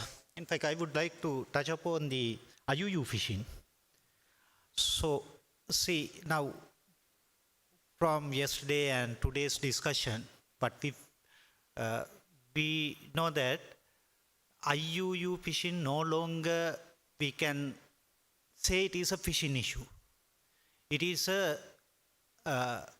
highly connected, the crime, not only fishing per se, but also it is connected to all other, what we call the non-traditional threats. Now, for an example, the Chief of Staff talked about the maritime militia, how the fishing vessels used for the military objectives. And also, we saw the fishing vessels used for illegal migration, the same vessel used for drug trafficking. So this addressing to this IUU fishing, and these fishing authorities alone, they also can't do this. That's why the Sri Lanka Navy, in collaboration with Coast Guard and the Fisheries Department, engage with more and more the counter IUU, the measures. Here in Sri Lanka, this is done in a different ways, all supports to the ultimate objective of countering them. We have strengthened the internal legislature. It covers small boats up to fishing trawlers which are staying sea months and coming back to the harbors. And also the regional cooperation on this aspect. Actually, Sri Lanka is party to the regional and international agreements on this affair, and recently we signed Bay of Bengal, the action plan. This cooperation is very important to counter them. And also the industry, we as naval, the community, we should know what other measures available. So we know that supply chain networks, there is a method of tracing where the fish catch harvested and where it is transported and where it is supplied to get it into the consumers. These things also important for us to do our affairs at the sea. I think the Sri Lanka Navy and all other the agencies working on this. Thank you very much. Thanks very much, Commodore. And I think, as you rightly point out, illegal fishing is not just about fish, it's about a whole array of other maritime crime as well. And indeed, I think you and I think an earlier speaker mentioned the military aspect of it. We've seen China using fishing fleet in the South China Sea as a way of trying to further its claims over the South China Sea. Certainly there's every possibility that we can see similar developments in the Indian Ocean. I'm not convinced at all that we have any real idea of how to address that type of hybrid threat. So that's turning to the captain's mention about Einstein. I think that's a real Einstein issue, that we have to properly define the threat and what can be done about it before we take action. So, Admiral, answer any of those questions that you wish to. Yeah, I just add a bit to the wildlife question. I think everybody must be aware that there's a convention on international trade in endangered species of wild fauna and flora. In short, it is called CITES. Secretariat is in Geneva. It's a very old convention. It was signed in 1973. I think most countries are party to it. So why I bring this out is that the rules and regulations of international rules and regulations, as also national rules and regulations, and I can speak about India in particular, are quite clear. The list of endangered species, flora and fauna are available. The restrictions on their on the killing or harvesting of these species The restrictions on their movement is also quite clearly laid down. As far as India is concerned, the Indian Coast Guard and the customs are the principal instruments by which this is enforced. And particularly in the maritime domain, the Coast Guard is responsible. And particularly as we learned from Colonel Amanda also, sponges are very much in demand, particularly in Southeast Asia and China for as food or for soup. And they are counted amongst the endangered species. So there are measures available. It now depends on how much resources you have to implement this, not only to prevent it from happening, but also to catch and inspect suspected vessels or fishing boats. And in India, regularly you see in the news that a lot of apprehensions take place, even on airports, people smuggling out star tortoises and all sorts of exotic snakes and other wild animals. So I think the rules and regulations are there. It needs to be implemented properly. As far as, David, your question was concerned about my proposal about using the existing organizations, we have, as I brought out in the Indian Ocean, organizations with bilateral cooperation on, I'm specifically now talking about maritime security issues. We have trilaterals, we have minilaterals, we have the larger organizations like the IORA, Indian Ocean Rim Association, and we have the IONS, which is even larger, which encompasses many extra-regional players as well. So I think all of them are looking at maritime security and all of them have good intentions, but most of them are not resourced. IORA is a case in point where if you really look at the amount of money that has been put in by individual member states, it is virtually nothing. And many of the member states, and I include India in them, Australia as a member state, they have adequate resources. So I think it's a matter of persuading the policymakers to put the money where the mouth is and ensure that this is resourced. So that's the first step. The second step is that to synergize all this so that we don't have to resource different organizations, we need to find synergies. And this is not very difficult. As I mentioned, I had proposed the synergy between IONS and IORA, which is actually common sense. It is not some rocket science. And this can, as a first step, be implemented immediately in the HADR field, because the IONS is very advanced in HADR cooperation in the Indian Ocean region. And subsequently, this can be expanded. It's a model of basically of sharing contact points, of sharing disaster-related information, of sharing the resources available to combat this. And then if there is a disaster in point A, in a place, geographical place in the Indian Ocean region, the people closest to that region, their resources, their effort is immediately diverted based on what they have already accepted as they are willing to provide. So I think this is a model that can be further taken.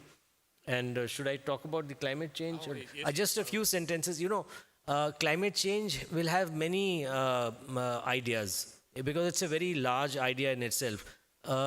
Personally, I am a big supporter of climate change. I work for it actively. I've been working in climate change even when I was in service. After retirement also I'm working. So I'm convinced. Many people are not. But that's, I think, to my mind today, a growing minority. What we need to do is that the IPCC has brought out what needs to be done. The various conferences that we keep having on climate change have laid down 1.5 degrees is the latest diktat. We are almost there, actually. It's likely to go up to 2.5 as per the latest reports before it starts stabilizing. I think the answer is in doing things yourself in your own domain as an individual to start off with. So, for example, what can I do in my individual capacity? Like I personally have bought an electric car. I only drive electric cars. I try and save water, electricity, plastic wherever I can. I'm actually running a plastic waste recycling enterprise myself. So I think it starts firstly with individuals. It then spreads into circles of excellence. In my command, when I was there, we made it a zero waste generating command and actually generated positive credit. So firstly, you start off at the individual level, you start off at a community level, you start off with your country level. And I can certainly talk about India. India has expanded its solar energy a phenomenal amount. Today, I think it's the third largest producer of solar energy in the world, and we have a lot of opportunity to expand it further. And it's to the benefit of the country as well, because it's saving oil import bills for the country. So I think we should not bother about what other people say. My answer would be, please do something about it yourself if you are convinced that the science is correct. Thank you. Thank you, Admiral. And I certainly take your point that countries within the region and elsewhere tend to create these groupings but then fail to resource them. And IORA, I think, is an excellent case in point. It's severely under-resourced. So it sort of creates an excuse for people, oh, IORA will do it or something, and of course IORA has no resources to be able to do it. So, Captain, you have comments? Just a very quick thought, if I could follow my colleagues, to say that, trying to think strategically about the wildlife trade and drugs and people, it's these common gangs, these criminal elements. They're not committed IUU fishers, or they're not committed drug runners. They're committed criminals and money makers, and they'll do whatever they can. So you will often, I think, find, that it'll be fish on one voyage and human cargo on another, and then wildlife on another. And so we haven't overtly mentioned the nexus between navies and law enforcement yet. I guess we have through some of these organizations that you've talked about. But I think it's going to become even more important in the future to recognize that going out, somebody is funding them, somebody is getting the boat, somebody's recruiting the people. And so busting those elements is probably key to getting after this. Thank you. Thank you. I think we have one question over here. I think I saw someone putting their hand up. Is that question still out there?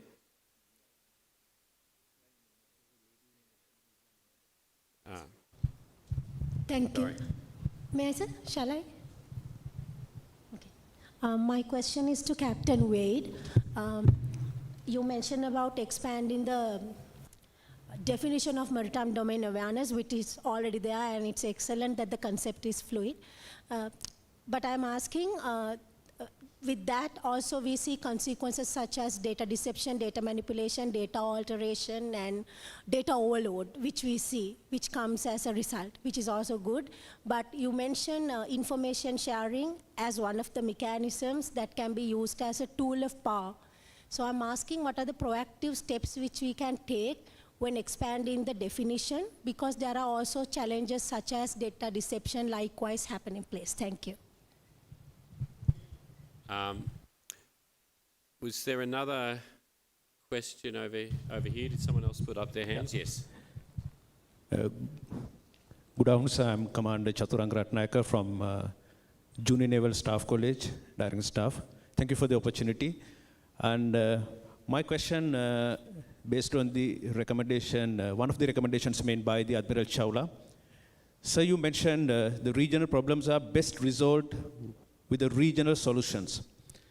And I also would like to relate my question to the question raised by the Admiral for Bangladesh Navy during the previous session.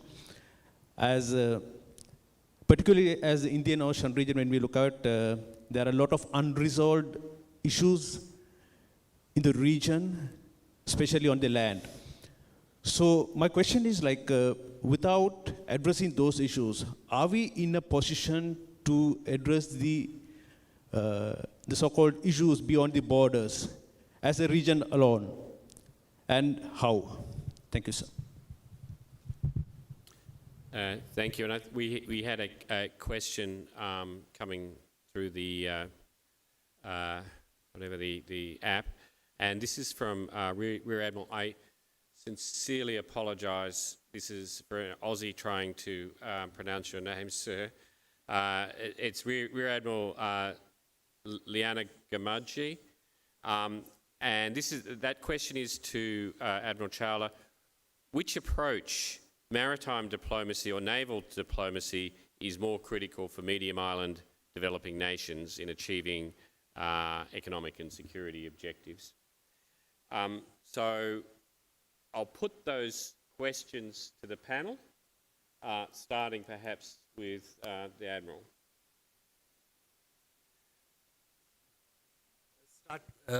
Starting with the first question on regional answers to, the reason why I'm saying this, and it's not just me saying it, the awareness of a particular region, whether it is the Indian Ocean region, whether it is a sub-region of the Indian Ocean, the Arabian Sea or the Bay of Bengal, whether it's, as we talked about, the North Sea, we talked about the Red Sea, we talked about, if you talk about the Baltic or any other maritime region, each maritime region has certain similarities, but there are, in terms of maritime security, peculiarities to that region based on its geography, based on the geopolitics of the region, and many other factors, the state of the countries, the states that are the littoral states of that region.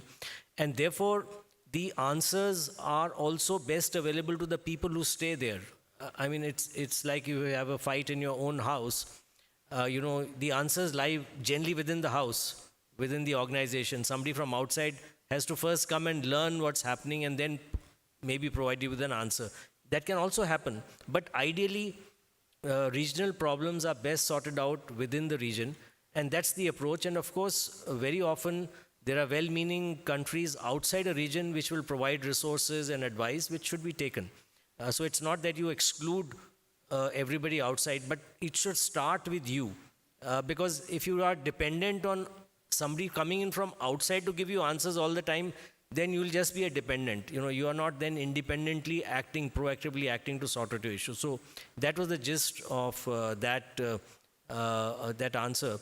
And I think you talked about yesterday's question about, there was some linkage with the Indo-Pacific, if I remember. So when we talk about the Indo-Pacific, it's a much larger region.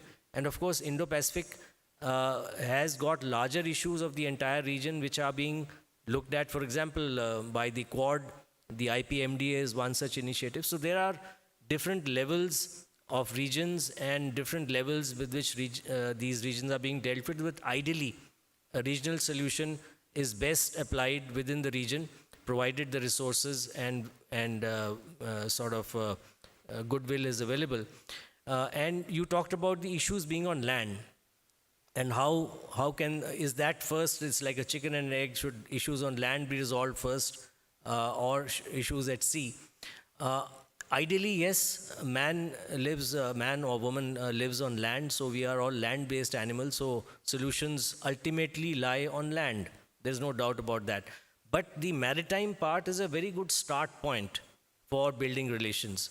The reason being, it is not as intrusive as a land-based effort. And therefore, many solutions you'll find to conflicts and problems in the world have started from the maritime domain, because it is not intrusive. You can do things out at sea. I'll give you the example of India and the US. We started building our relations after the Cold War with the Malabar series of exercises. In 1991, I was on the ship that undertook the first Malabar exercise. It was far away from land. So the Kick-Later proposals by the US, which led to this entire sort of meeting of minds, happened at sea. Similarly, ASEAN, with ASEAN we started with sea. So maritime is a great place to start off with when you are trying to improve the security dynamics of an area, and it really works. The second question, I think, is a very apt question. And indeed, in some way, the Indian Navy has been wrestling with this confusion between maritime diplomacy or maritime strategy, or is it naval diplomacy or naval strategy, and this question had been sent to me. And I told them that navies are maritime. Navy is one part of the maritime domain. So as navies or naval officers, we should realize that the maritime domain is much more vast than just purely a naval force. And all of you aware of the other elements of that maritime domain. But navies have a vital interactive role with all those agencies. So therefore, maritime is the all-encompassing aim, and I would suggest that maritime diplomacy, in which naval diplomacy plays one part, is the larger term.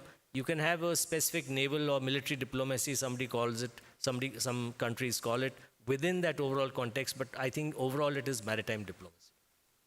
Thanks. I think that's well said. I'm mindful that we're getting very close to time, if not over time, and I'm getting into trouble with the organisers for keeping you from lunch. But Captain, if you have perhaps not more than a minute, or if you want to comment any of that? Yeah, great question about data. So just a quick way to think about it. I think 200 years ago, the world's most valuable commodity was probably gold, and then 100 years ago it was land, and 50 years ago it was oil. And if we were to ask you today what the world's most valuable commodity is, we might answer information.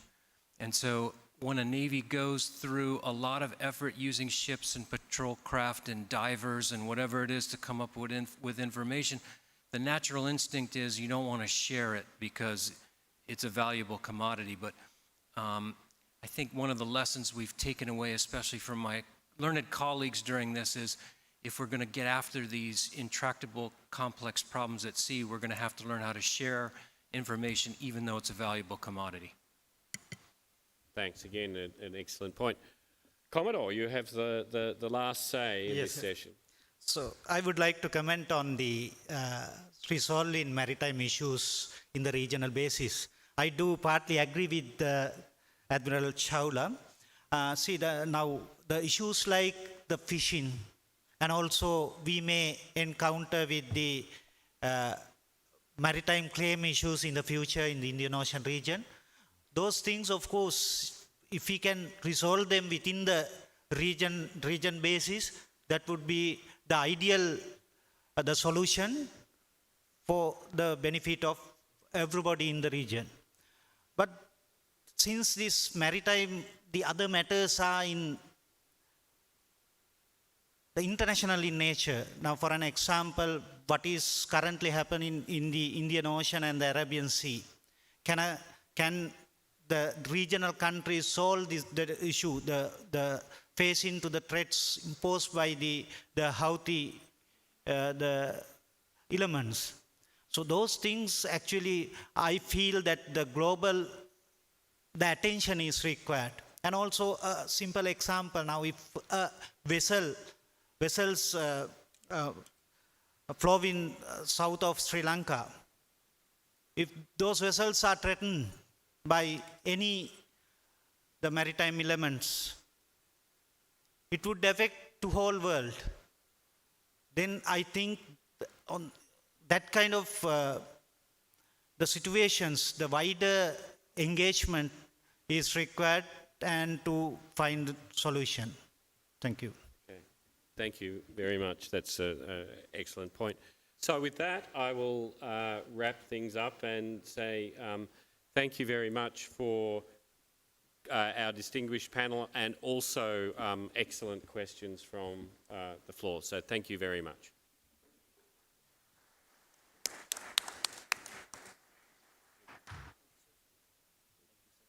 Thank you very much, Dr. David Brewster, for moderating this session and the three speakers for presenting their papers. Ladies and gentlemen, may I now take this opportunity to invite Commander Western Naval Area, Rear Admiral Jagat Kumara, accompanied by Commander Volunteer Naval Force, Rear Admiral H.N.S. Pereira, to give away the mementos to the moderator and the three speakers as tokens of appreciation for their participation.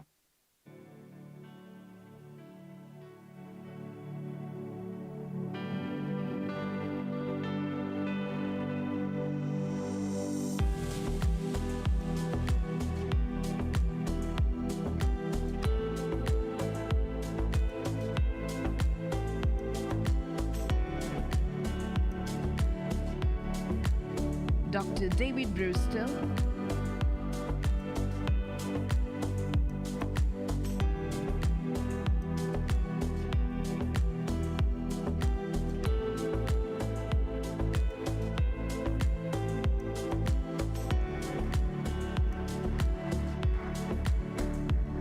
Vice Admiral Dr. Anil K. Chawla, retired,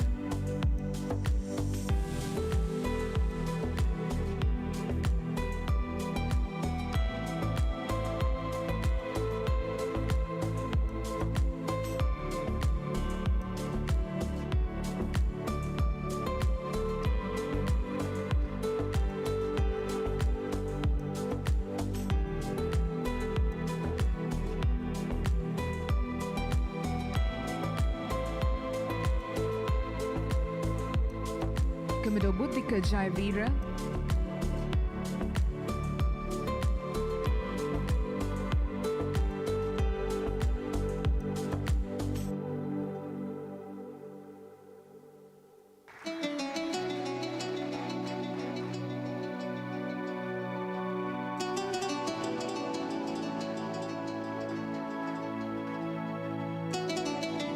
Captain Waiterwold, retired.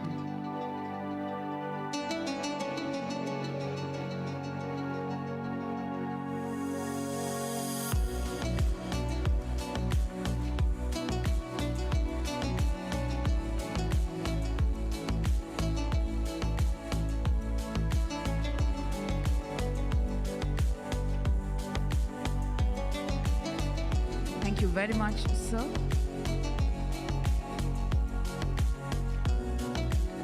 Ladies and gentlemen, that concludes the fourth session of the Gold Dialogue 2025, the International Maritime Conference.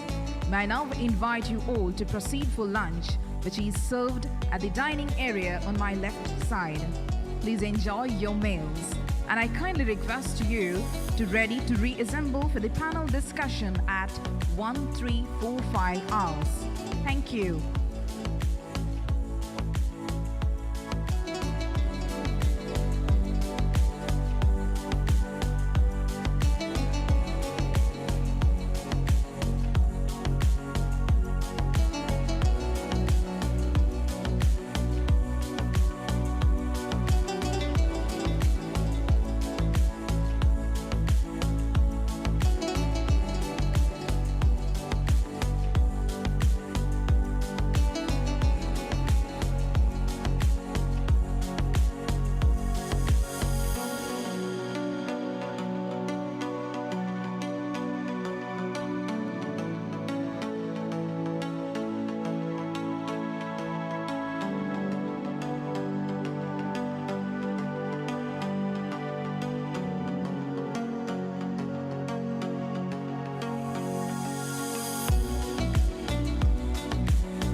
Check 1, 2.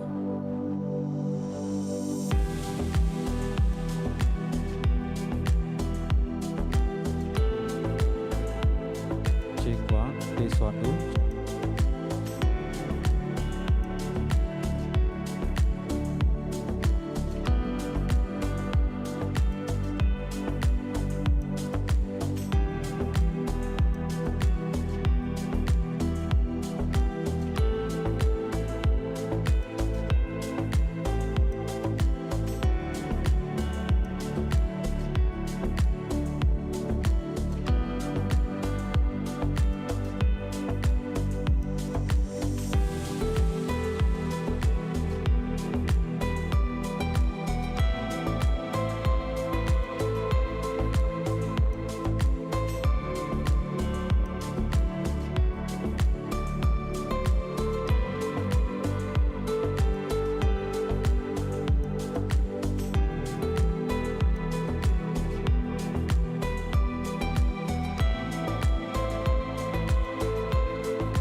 Check 1, test 1, 2, check 1, check 1, test,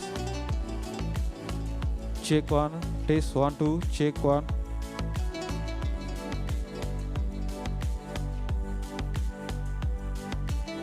Check 1, test 1, 2, check 1, test 1, check 1, test 1, 2.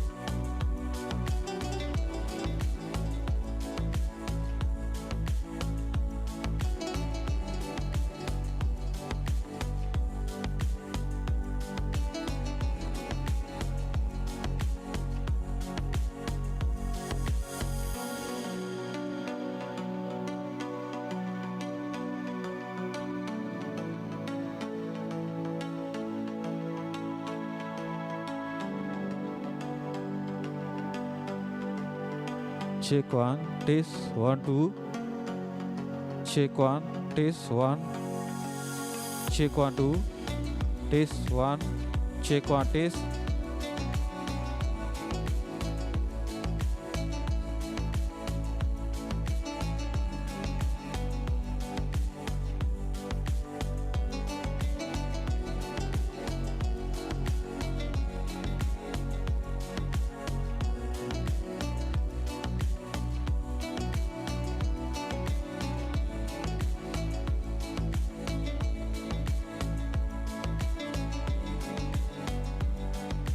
One, check 1, test 1, 2, check 1, test, check 1.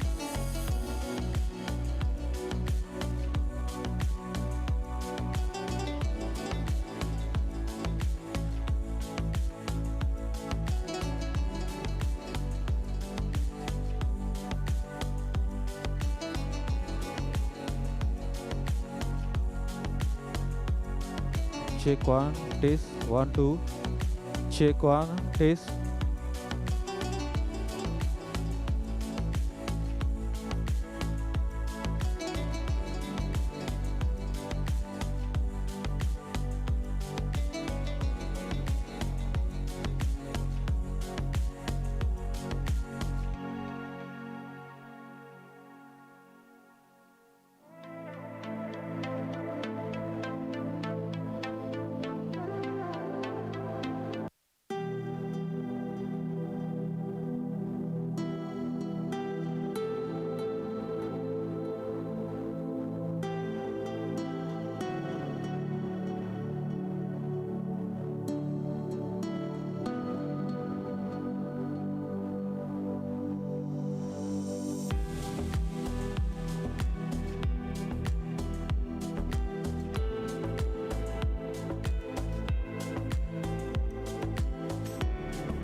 Check 1, test. Check 1, test 1, 2. Check 1, test 1, 2. Check 1. Check 1.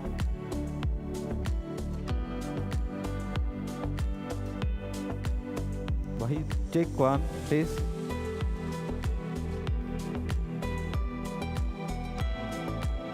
Check 1, test 1. Check 1, 2. 1, check. Test 1. 1, 2, check. Check 1, 2, 3, 4. Check 1. Test 1. 1, check 1. Check 1. Test 1, 2. Check 1. Test 1, 2. Check 1. Test. Check 1, 2. Check 1, test. Check 1, test. Check 1, 2. Test 1. 1, 2. Check. Test 1, 2.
2025 will come in shortly. So I kindly request all dignitaries. Thank you.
and gentlemen, we are about to commence the panel discussion of Gold Dialogue Maritime Conference 2025. May I kindly request everyone to be seated, please.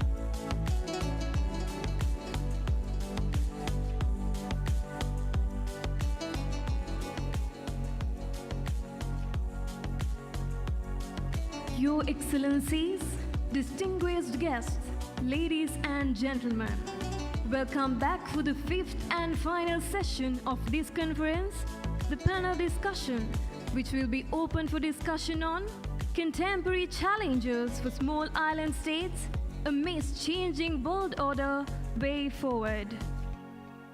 This session will be moderated by Rear Admiral Y.N. Jayaratne, retired.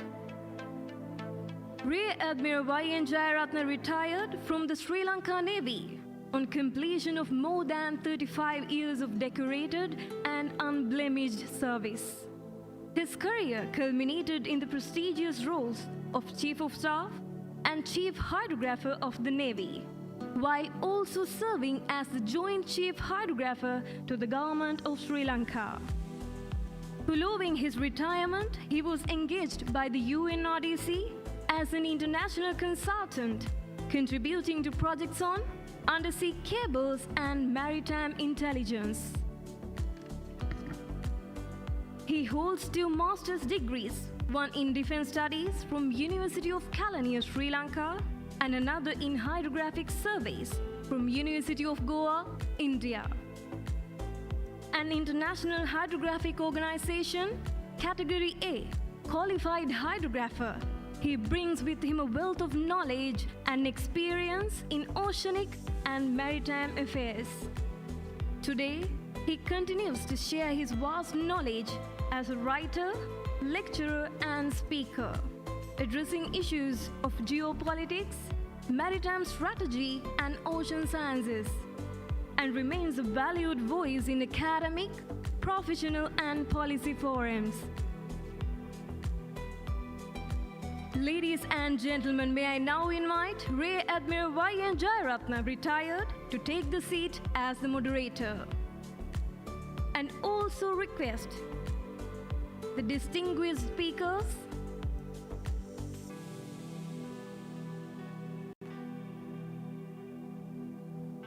Brigadier General Mohammed Salim, Commandant, Maldives National Defense Force Coast Guard, Maldives.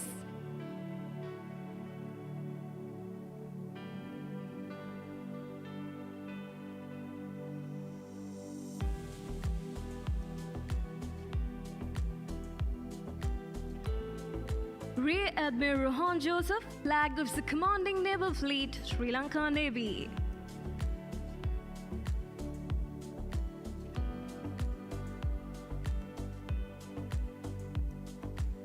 Dr. Shanta Seneviratne, Faculty of Defense and Strategic Studies, Kotalavala Defense University.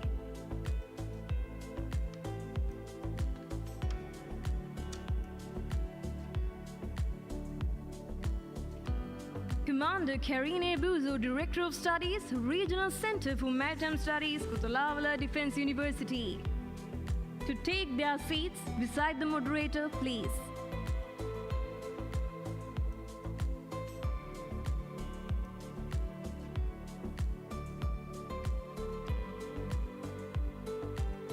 Ladies and gentlemen, please give them a round of applause. Thank you.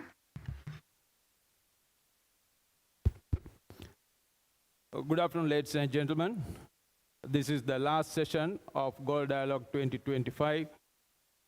And this panel discussion will take you through the small islands. Ladies and gentlemen, this island nation has a legacy of facilitating the meetings, discussions of seafarers from far east and far west since the time the sailing took place across the oceans. Through that interaction, these island nations has thrived on its culture, in trade, in society, and most importantly, tolerance. So carrying forward that legacy, today in Galle Dialogue 2025, we will be facilitating the meeting of all the players, big or small, region or extra-region. And this panel will be more or less focused on small islands. The panel session will be on the contemporary challenges for small island states amidst changing world order, the way forward. As you can see in this Indian Ocean, on the east of Maldivian archipelago, there's only one island state, Sri Lanka. And towards the west of Maldivian archipelago, we have a number of small states.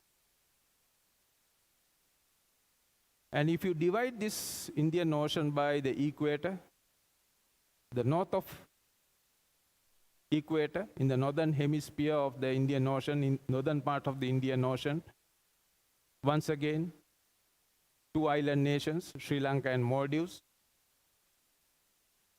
And to the southern hemisphere, there we again have number of small island nations. So let's talk about these island states. What will be the contemporary challenges? And looking at the theme of the Galle Dialogue 2025, we are looking at the change in dynamics. So how I intend to carry out this discussion, the panel discussion is, first we will be hearing to the panelists, their opening thoughts.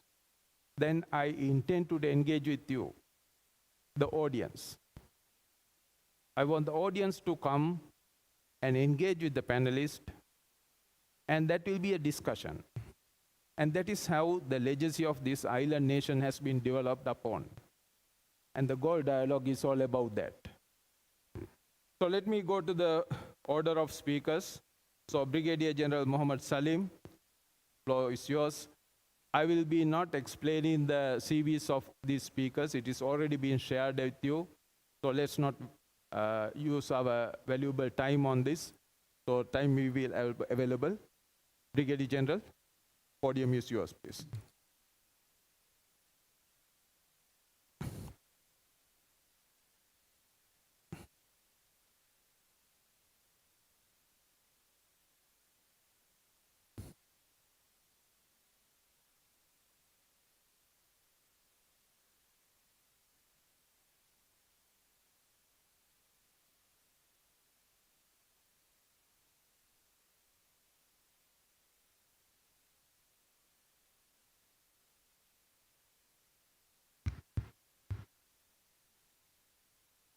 Bismillahirrahmanirrahim.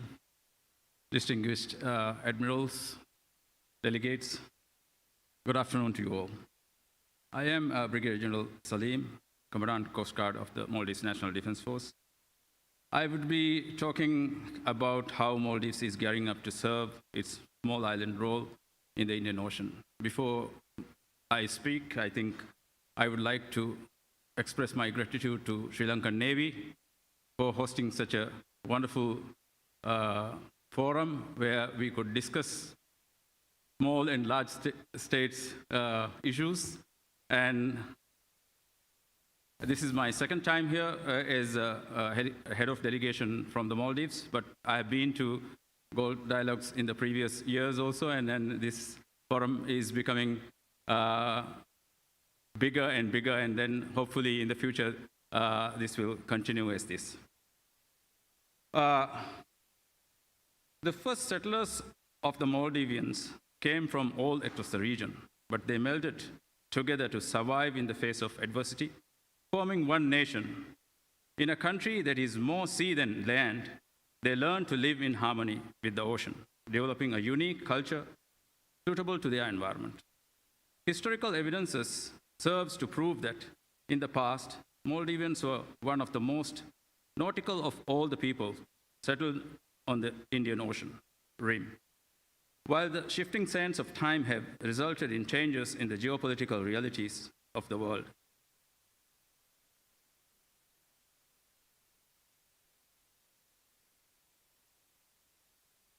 increasing the importance of the Indian Ocean due to its role as a conduit for global trade and dependence of Maldivians on the sea has not been altered.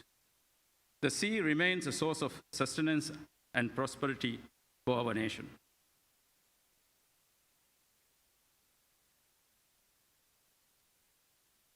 Even as we try to maintain a delicate balance in the face of ever-increasing rivalry between global and regional powers in one of the world's most contested bodies of water, given the importance of the sea lines of communication that crisscross its expanse, we strive to maintain our sovereignty through the development of indigenous capabilities and capacity. We also try to maintain and build on the remarkable economic growth and development in physical capital that we have achieved over the last few decades. The blue natural capital that the ocean offers is the foundation of the economy and is part and parcel of the tourism and fisheries industries on which we depend on. Thus, our approach to defense and security is holistic. The Maldives defense sector focuses on much more than traditional defense and delves into civil defense, disaster management, border management, maritime security, critical infrastructure protection, internal security, counterterrorism, environmental protection, and pollution management, among the other things. Given these priorities, our post-development reflects our commitment to developing ever faster response times to crisis and catering to our economic and human security development of capabilities and capacity. Also, means that we will be able to better fulfill our obligation as a responsible member of the regional and global community in assuring the security of the Indian Ocean region. The Maldives, like all states in the region, faces a complex security environment, which exhibits a myriad of threats, both traditional and non-traditional. Climate change and its effect have become an existential threat to the Maldives, with swell waves, surges, and erosion of our pristine islands becoming an everyday reality.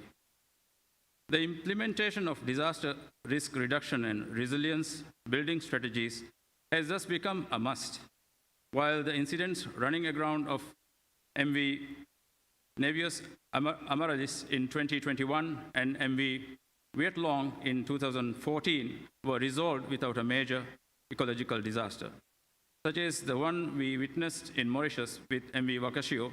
Damage was caused to reefs vital to our marine security, environmental security. In addition, illegal, unreported, and unregulated fishing represents a threat to our economic interests, as well as presenting as a human security problem that the Maldives needs to contend with. Narcotics trafficking with Maldives as both a destination and a transit point is another challenge that we face, and while Somali piracy has declined due to collective action by the international community, it remains as an issue across the Indian Ocean. Moreover, the increasing pressures on the fish stock due to IUU fishing, climate change, and other factors, as well as the increasing desperation among some of the peoples around the region due to conflicts, famine, the possibility of a worst outbreak in piracy remains a distinct possibility. Furthermore, threats such as terrorism, cyber threats, and environmental damage due to the potential deep-sea mining remains as threats to what we may face out in the future. The Maldives has prioritized the development of a maritime security and defense capabilities and capacity in order to secure our territory, maintain social harmony, and protect the legitimate physical, economic, and human security needs of the Maldivian people. Thus, we have invested in aerial surveillance capabilities in the form of drones and are in the process of inducting a number of maritime platforms to enhance our maritime surface capabilities, some of which CGS Dharmavant, an ex-Turkish naval ship, is the latest example. We have also acquired pollution response capabilities and raised a maritime special operations unit to attend to security contingencies. However, our efforts are not limited to internal investments alone. We believe that the security of the region is a collaborative enterprise, and we have demonstrated our commitment to these ideals across the years. One of the most prominent symbols of this commitment has been the serial exercise Dosti, which is one of the longest running exercise in the region today. Moreover, we have also committed to providing opportunities for training in the Maldives, with the best example being the international diving course, of which 13 iterations have been held to date. We are also working to raise an information fusion center in the near future that will cooperate with other IFCs in the region to further maritime domain awareness. All in all, the Maldives aims to build our force to cater to our security needs, as well as to ensure that our contribution to regional security is more impactful for all our sakes, because together we are stronger. I would like to get comments from audience, as most of the items that I have discussed, I think, has been already mentioned in various presentations. Thank you all.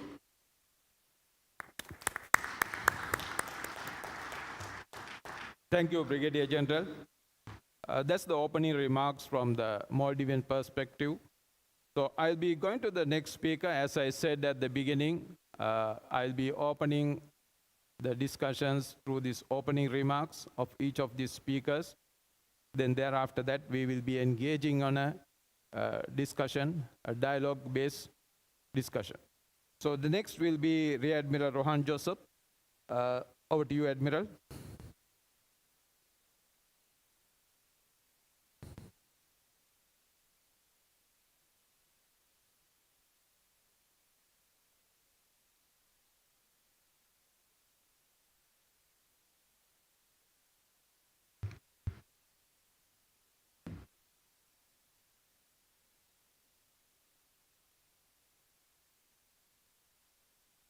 Session Chair, ladies and gentlemen, a very good afternoon to all of you. I'll try my level best to share with you a few slides so that as the moderator expects, I can generate some discussion among you and us. So this is a very familiar image that you have seen different formats of maritime density flow, largely trade and energy flowing across the globe, from the Indian Ocean all the way to the Indo-Pacific and beyond that. Now, for those who are in white uniforms, this is a very familiar image. But for the benefit of others, it's important to realize that this shows very clearly a complex and a complicated maritime domain. Not only in terms of transportation and the web of traffic lines that you see, but the challenges that the small island states face more or less on a regular basis. If you take, my focus largely will be on the Indian Ocean. If you take small islands in the Indian Ocean, the challenges that we face are enormous. It's not to say that the major players in the region does not face any challenges. They do face a number of challenges. But for us, managing an environment like this, and on top of that, addressing certain other pressure points that come to us is indeed a great challenge. So what you see in this domain is largely a complex, complicated, congested, and contested environment. The sea force are very important to keep in mind. This is where we are in the Indian Ocean and obviously the broader Indo-Pacific. We all know we are located at one of the best strategically important places in the entire world. This has been highlighted amply by various speakers on a number of occasions. If I remember 2016, when Admiral Harry B. Harris was here, he mentioned there are three important things about, for a country like this. location, location, and location. Here we are, but have we really reaped any benefits by being situated in a position like this? That's open for discussion. Well, we are a crucial link in whatever the infrastructures, frameworks that are in the Indian Ocean. We have openly endorsed and given a very clear assurance that we will abide by freedom of navigation and a rules-based order, which was highlighted by the Honorable Prime Minister as well. But I strongly believe, as small island nations, our biggest challenge would be to managing geopolitical stress factors. So how best we can manage them? Do we have the right formula to do that? Next, we have endorsed most of the important salient pillars of Indo-Pacific strategies and visions that have been there. But Sri Lanka doesn't have its own Indo-Pacific strategy, vision, or a policy document. So I propose that we need to seriously look into this aspect. One thing, it has to be Indian Ocean centric. We are too small to look at the broader Indo-Pacific affairs of it. We have to reassure India if you are going to implement anything of that nature, and also engage Japan, Europe, China, US, and the neighborhood, and also cultivate our relations with West Asia and Africa. Now, this slide I borrowed from my very good friend, Dr. Harendra Vidanage, during a sitting that we both were discussing or sharing ideas. This very clearly shows the geopolitical and political landscape internally, and also where we end up in the region and beyond. You see our current political context, then we look at the Indian side of it, then you have India and China, and then you have obviously US and Russia. Now these complexities bring us something new every day when we wake up in the morning. So are the small island states ready to face the stress factors that are emerging as direct results of these dynamics and interactions? Well, we have talked about competition. Various strategies, tools are being used. I prefer the word clash of strategies. I see now there are different blocks. They have introduced various strategies and initiatives to seek their initiatives, their objectives, to achieve them in the Indian Ocean region and the broader Indo-Pacific. So these initiatives, I see, continue to compete each other. They want to seek supremacy in one way or the other, or to be ahead with the other bloc. So thereby, I see that there's a big challenge in preserving the equilibrium that we discuss the Indian Ocean. Why we need stability? Because small islands like us are being, on certain occasions, directed towards achieving those objects of various entities, so that we get into difficult situations. To best predict this or show this, here we have the major players led by the US, and Europe is also there, even though they're largely not involved, greatly involved in the Indian Ocean part of it. And then you have another bloc led by China, where you have their own Indo-Pacific strategies and initiatives. Then they have their other players whom they get the assistance and support to launch them. Then we have number of multilateral constructs in this region. I think Indian Ocean region is one of the ocean regions that have one of the largest multilateral constructs, which are looking at various aspects. So we need to really see, are these constructs really reaping benefits?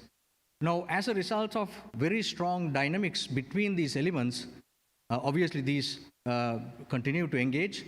You create a force, which the resultant force at certain stage might end up in giving a favor of the scale to one particular block. At this occasion, I have no favor to any block, but the slide shows that exactly. So this balance keep on tilting to various sides. Now, where do we stand? As small island nations, impact on small island nations in the Indian Ocean, this equilibrium is very important for us. If this is not achieved, we are facing challenges. So what influence as small island nations can make to tilt this balance, at least to seek some stability? And the most important thing, how smart can we be when we are navigating through very tense, very sensitive issues? Well, small island states mainly focus on 6 here. I see a major gap in how major players look at the region. So they basically competition focused for them, but for us it's non-traditional security threats that more or less we are worried about. We have spoke enough about asymmetry in capacity and capability, and it's important to note here that we should not be used as a weaker link by any initiative or any player that comes to in this region.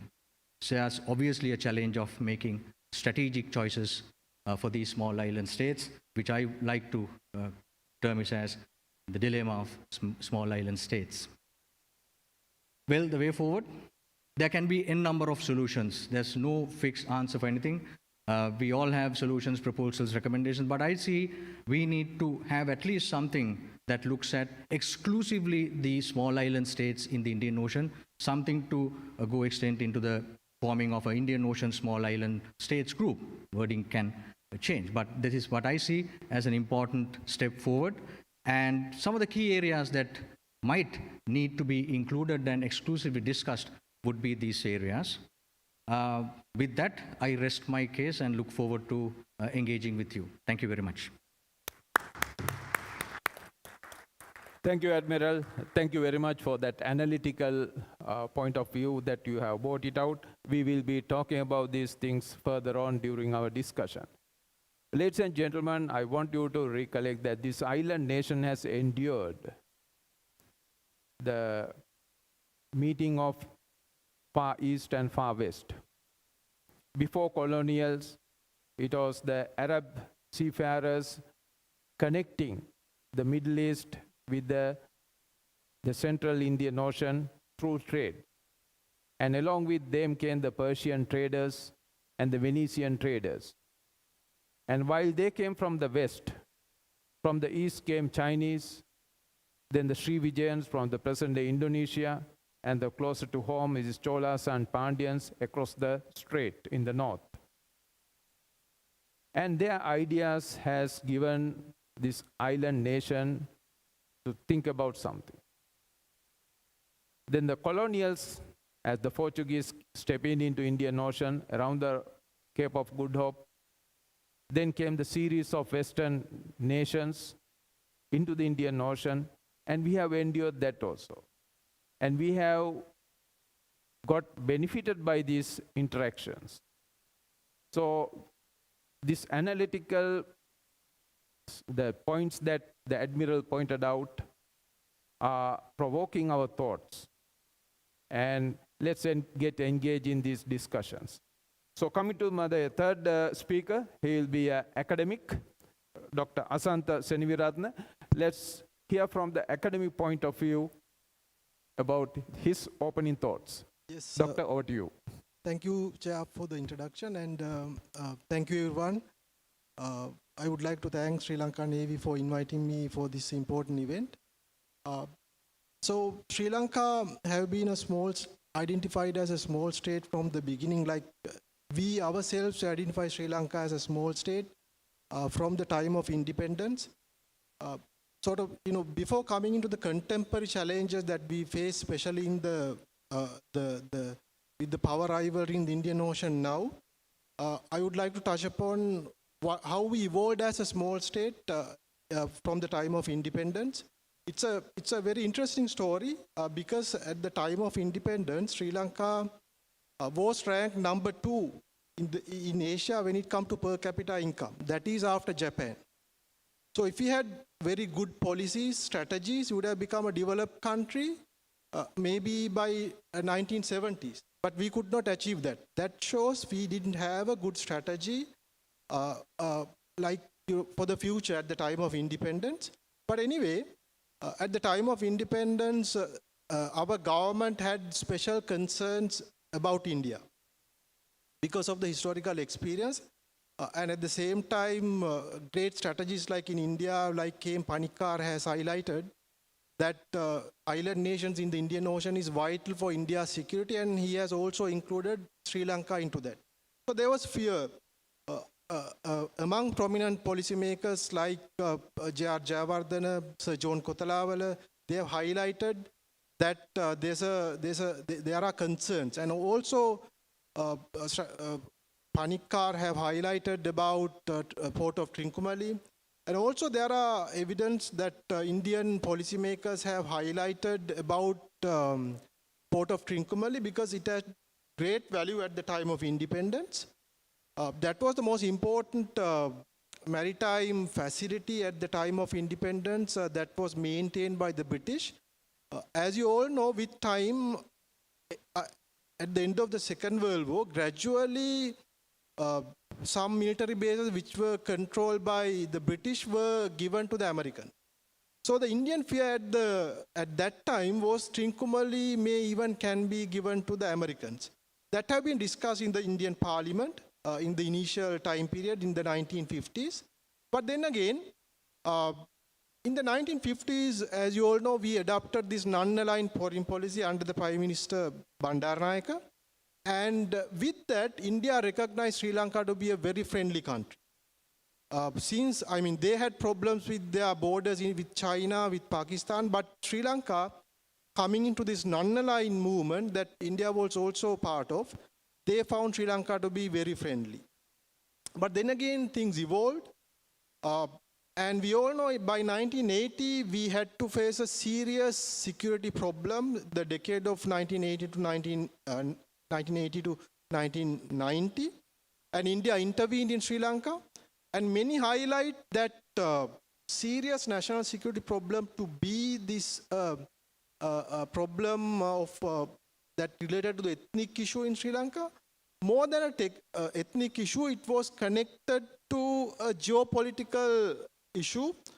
The Cold War scenario at that time, India's connection with the Soviet Union and the Soviet invasion of Afghanistan, then the US increasing naval presence here, and Indira Doctrine coming into effect again in the 1980s, and India thinking that with the things happening, that Sri Lanka may give Trincomalee to US. They got that suspicion.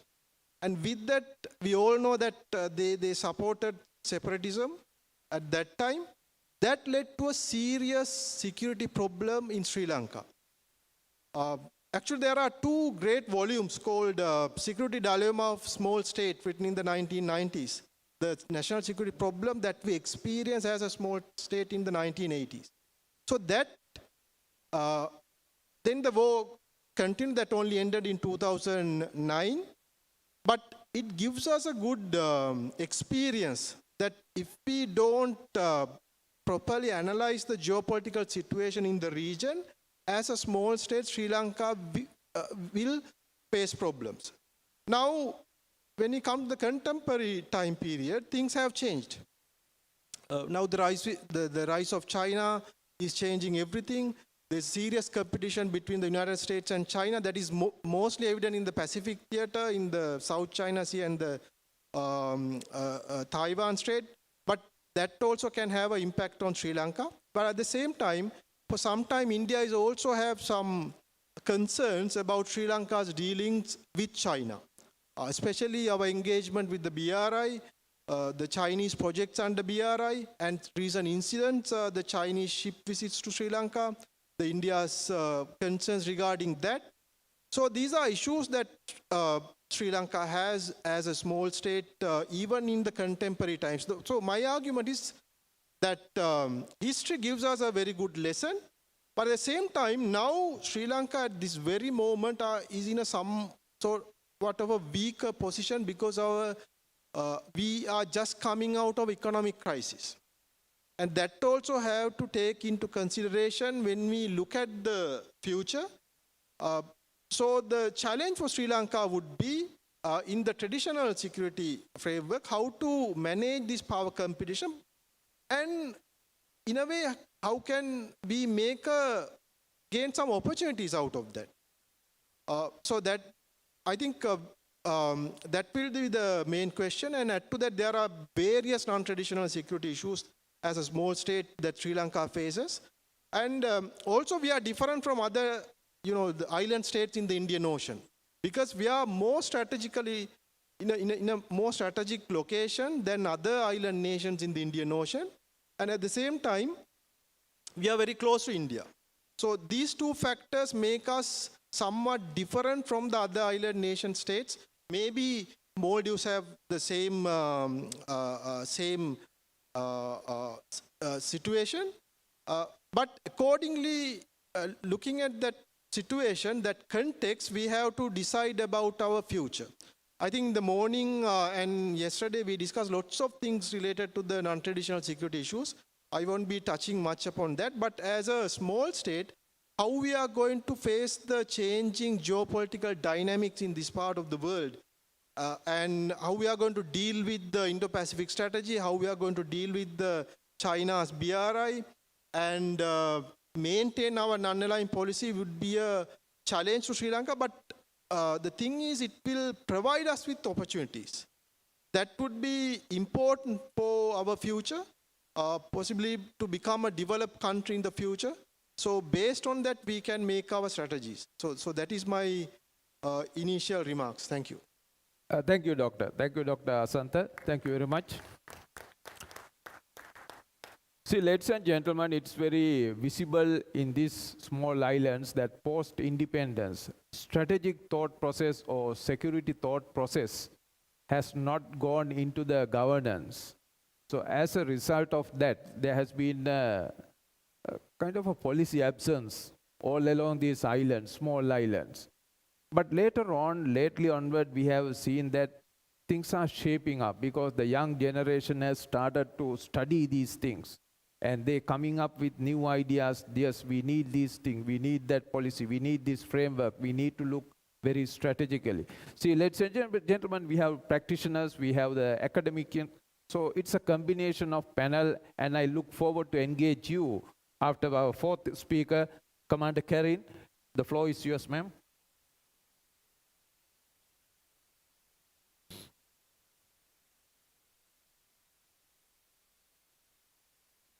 Ladies and gentlemen, I realize I'm the last speaker in the last panel of this conference, so I think my first responsibility here is going to try to keep you awake. I do not have a PowerPoint presentation.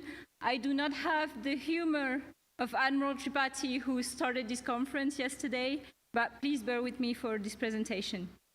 First of all, I take comfort in the fact that I might have one new thing to say today that you haven't heard yet.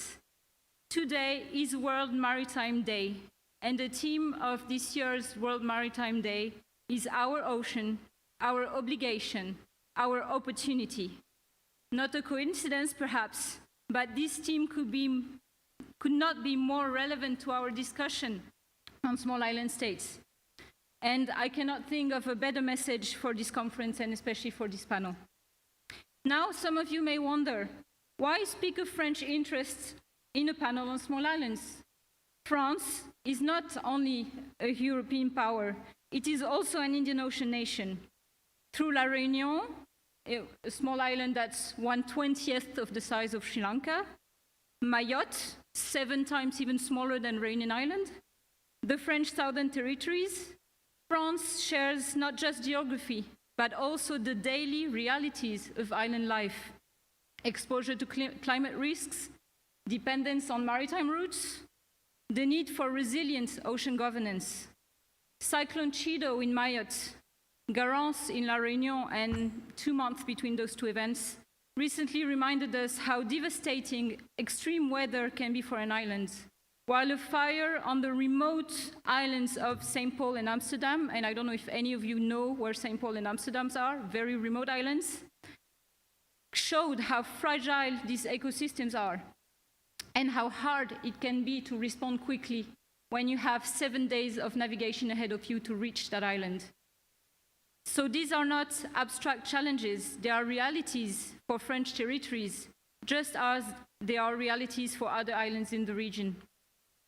Such events also show that a country cannot think of its interest in isolation, but only as part of a wider community of islands, and a number of speakers before me have said that already. Because to be an Indian Ocean player is not only about securing one's own interests, it comes with obligations to uphold maritime security, to safeguard the global commons such as the ocean and biodiversity, and to stand ready to support those who are most exposed when disaster strikes.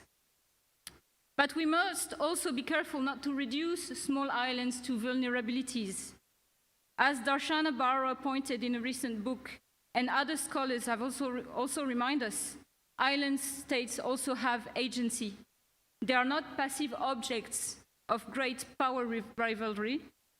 They shape partnerships, they balance competing interests, they push back when it's needed. Overall, they do bring their own voice to regional governance. And recognizing this agency is key for any cooperation to be meaningful. So, what strengthening mechanisms are really on the table? First, in the field of security and defense, security at sea, and this has been said a lot in those last 2 days, is a core concern for all of us in the Indian Ocean. France maintains forces and contributes to multilateral missions. This has been said by especially Admiral Lenné yesterday. But the real value lies in how these efforts connect with and reinforce island states' own capacities, whether through Navy and Coast Guard cooperation, maritime surveillance, or joint exercises. Second point is capacity building. Capacity building is about equipment, it's about technologies, but it's also about knowledge. And as someone working in a training center, I have to tell you that knowledge has to be stressed as an important point. So the Regional Center for Maritime Studies here in Sri Lanka is a very concrete example of this. Born of France-Sri Lankan cooperation, it was designed for the wider region, and it is still designed for the wider region. And its aim is to build the skills and trust that will make cooperation real through training, through the sharing of experiences, through practical experience.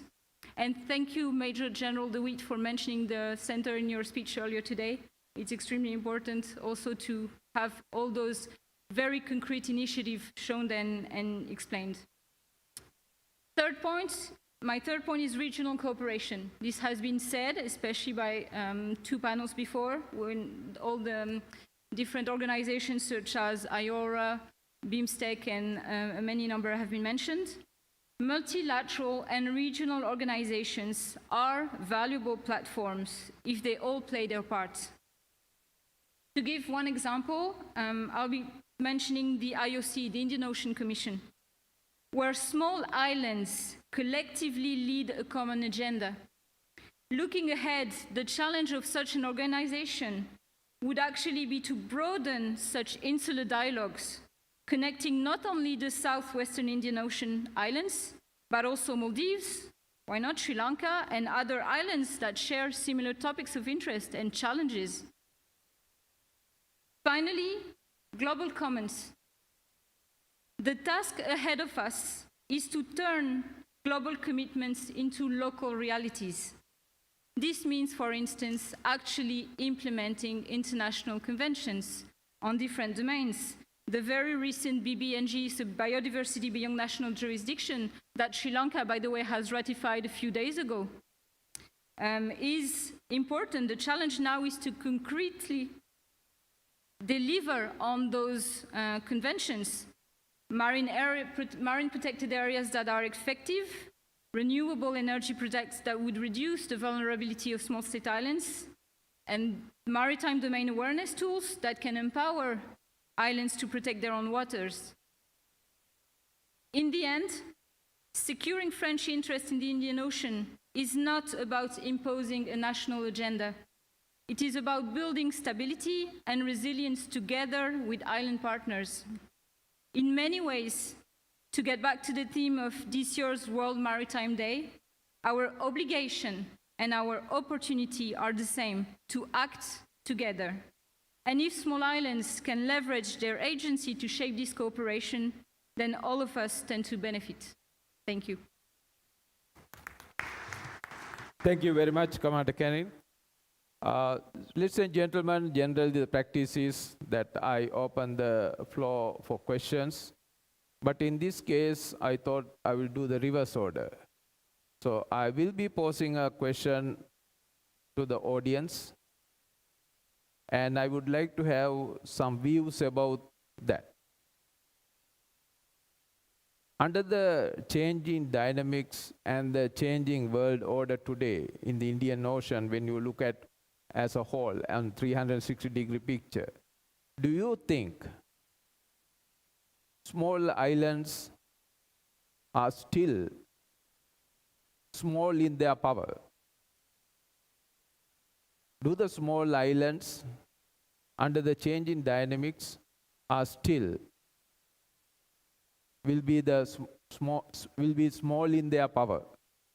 I would like to know your thoughts about it. Yes, we got two. Can I have the mics ready? Oh, we got three. Okay, that will be enough then. Then I will come to the next round. We need some mics.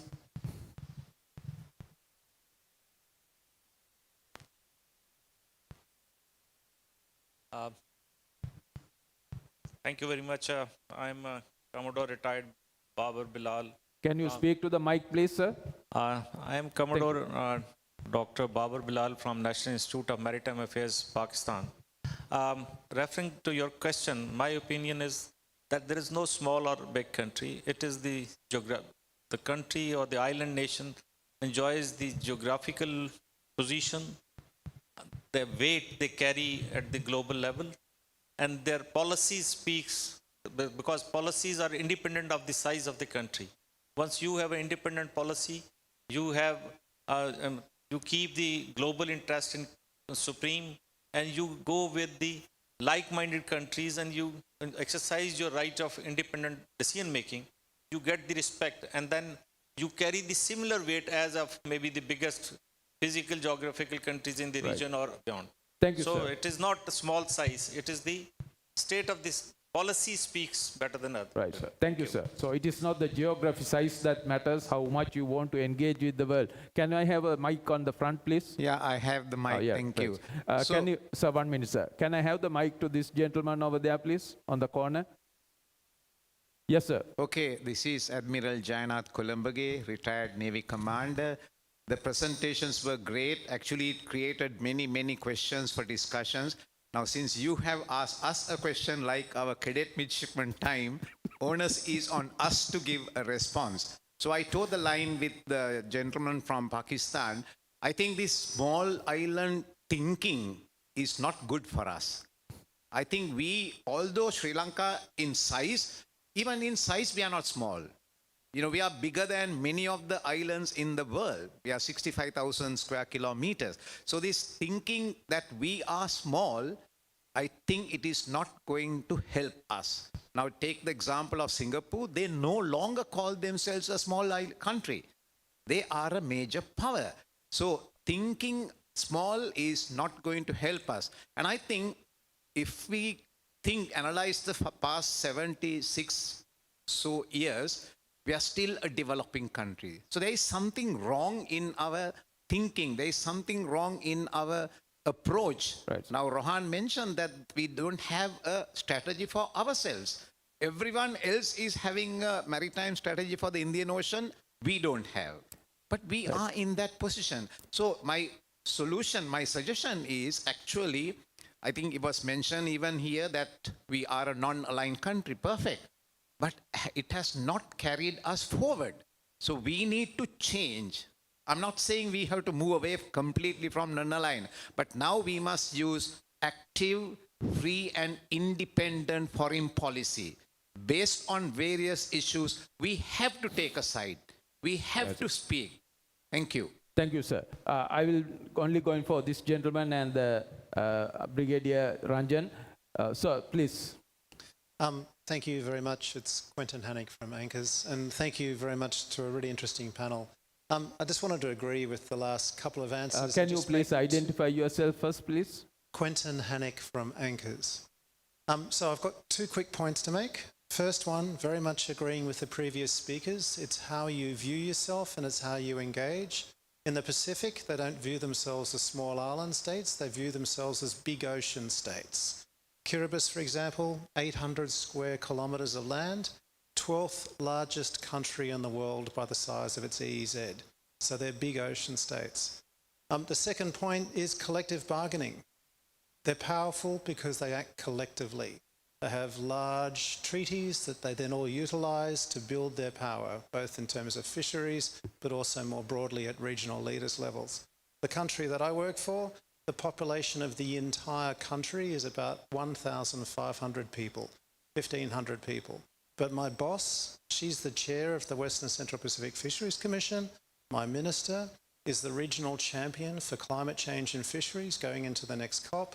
One of my colleagues is in charge of climate change and manages the entire regional division of 60 people. And then my other colleague, Brendan, runs the MPA that's 40% of the EZ and just got another grant for $4 million. So they're all very successful and very powerful because they act collectively. Thank you. Thank you very much, sir. Good afternoon, sir. Brigadier Ranjan Vijaydas, presently serving as the Director General, Institute of National Security Studies. I looked at in a different angle with regard to soft power, hard power and the smart power. I think one could argue that beggars have no choices. But as for my understanding, as Admiral Columbage mentioned, that the diplomacy can make a big impact on, influencing the power.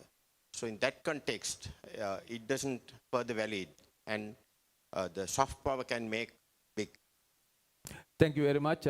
By the way, ladies and gentlemen, battle-hardened, wounded in action, a brave officer of the Sri Lanka Army. Thank you for your service. So ladies and gentlemen, so it looked like that the size doesn't matter, it is how much you want to engage with the world. So with that, we have another small island.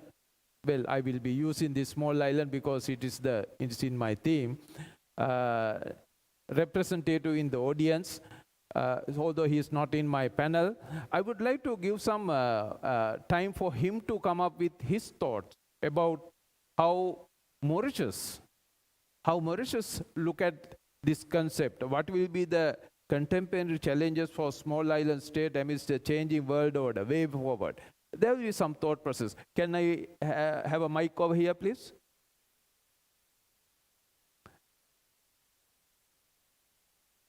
For the mic, guys, be ready because I'll be engaging the audience.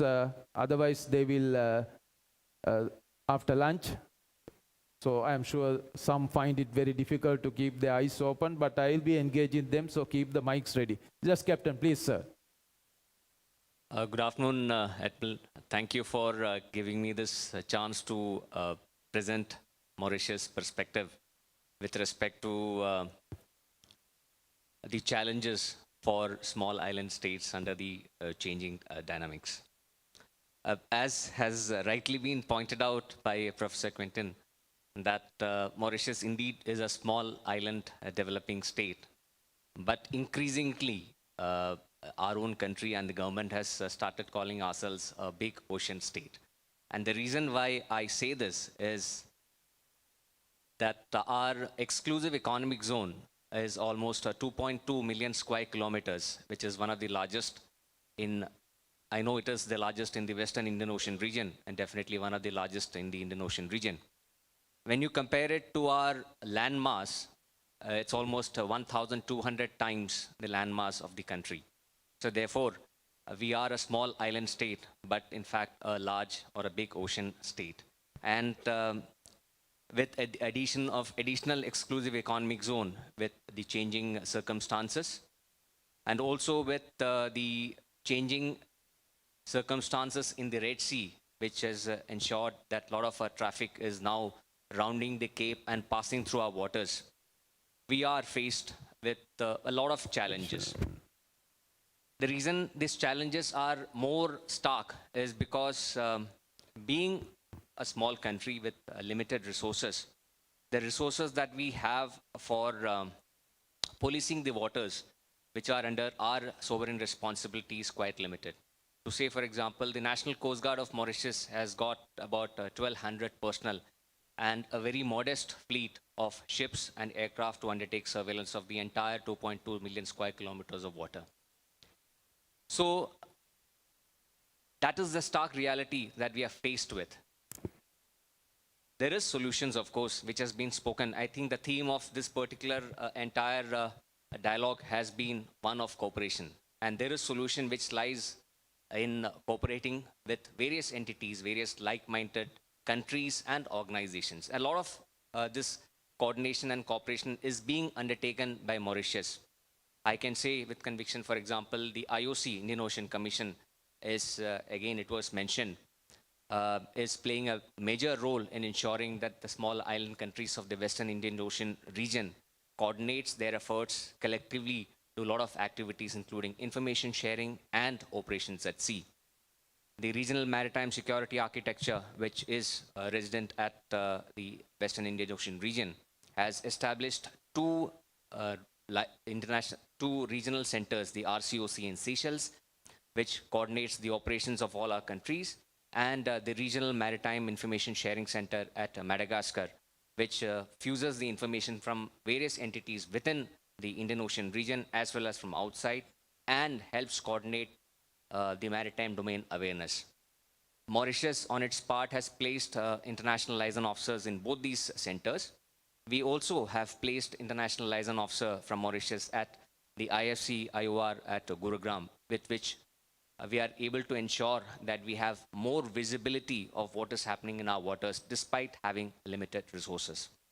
In addition, we also take the support of friendly and like-minded countries like the United States, France, India, Japan, Australia. All these also have meaningfully contributed to ensuring that we are able to police the waters in a much better and a coordinated fashion.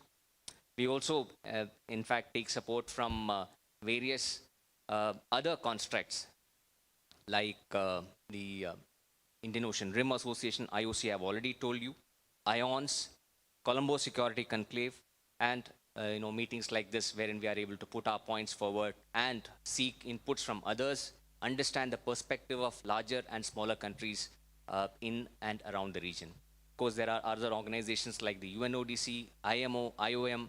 From all these entities, we all take the support in ensuring that we are able to do our sovereign responsibility of maintaining surveillance of our region in a much better way.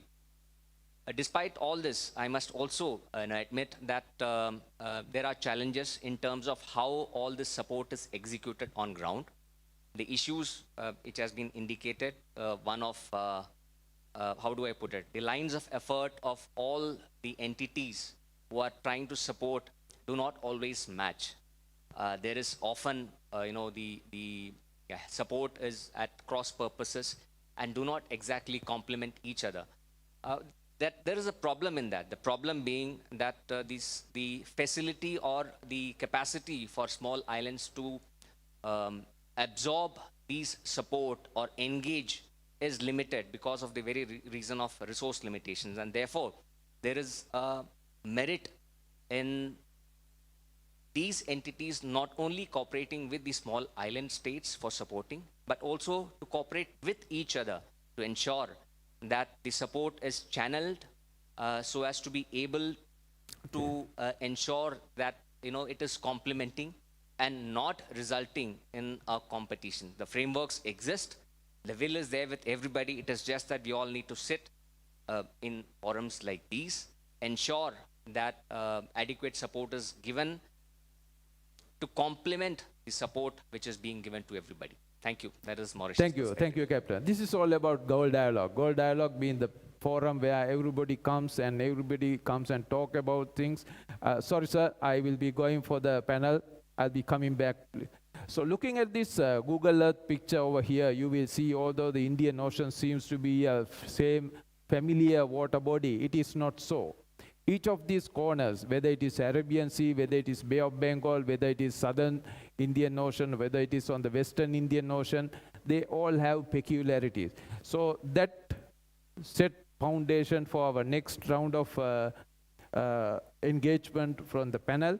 So I would like to have the viewpoints of Maldives, Sri Lanka, and France, and the academic point of view. On maritime affairs, from resources to governance. Now, if you look at this Google Earth image, the seabed is depicted. You can see the undersea ridges. You can see the fault lines. You can see the water body. And what you don't see is the circulation of water and the water column. But when you take all these things for governance, resources of all these maritime affairs as a whole, what do you think about your way forward for your country, your island? Maldives, please.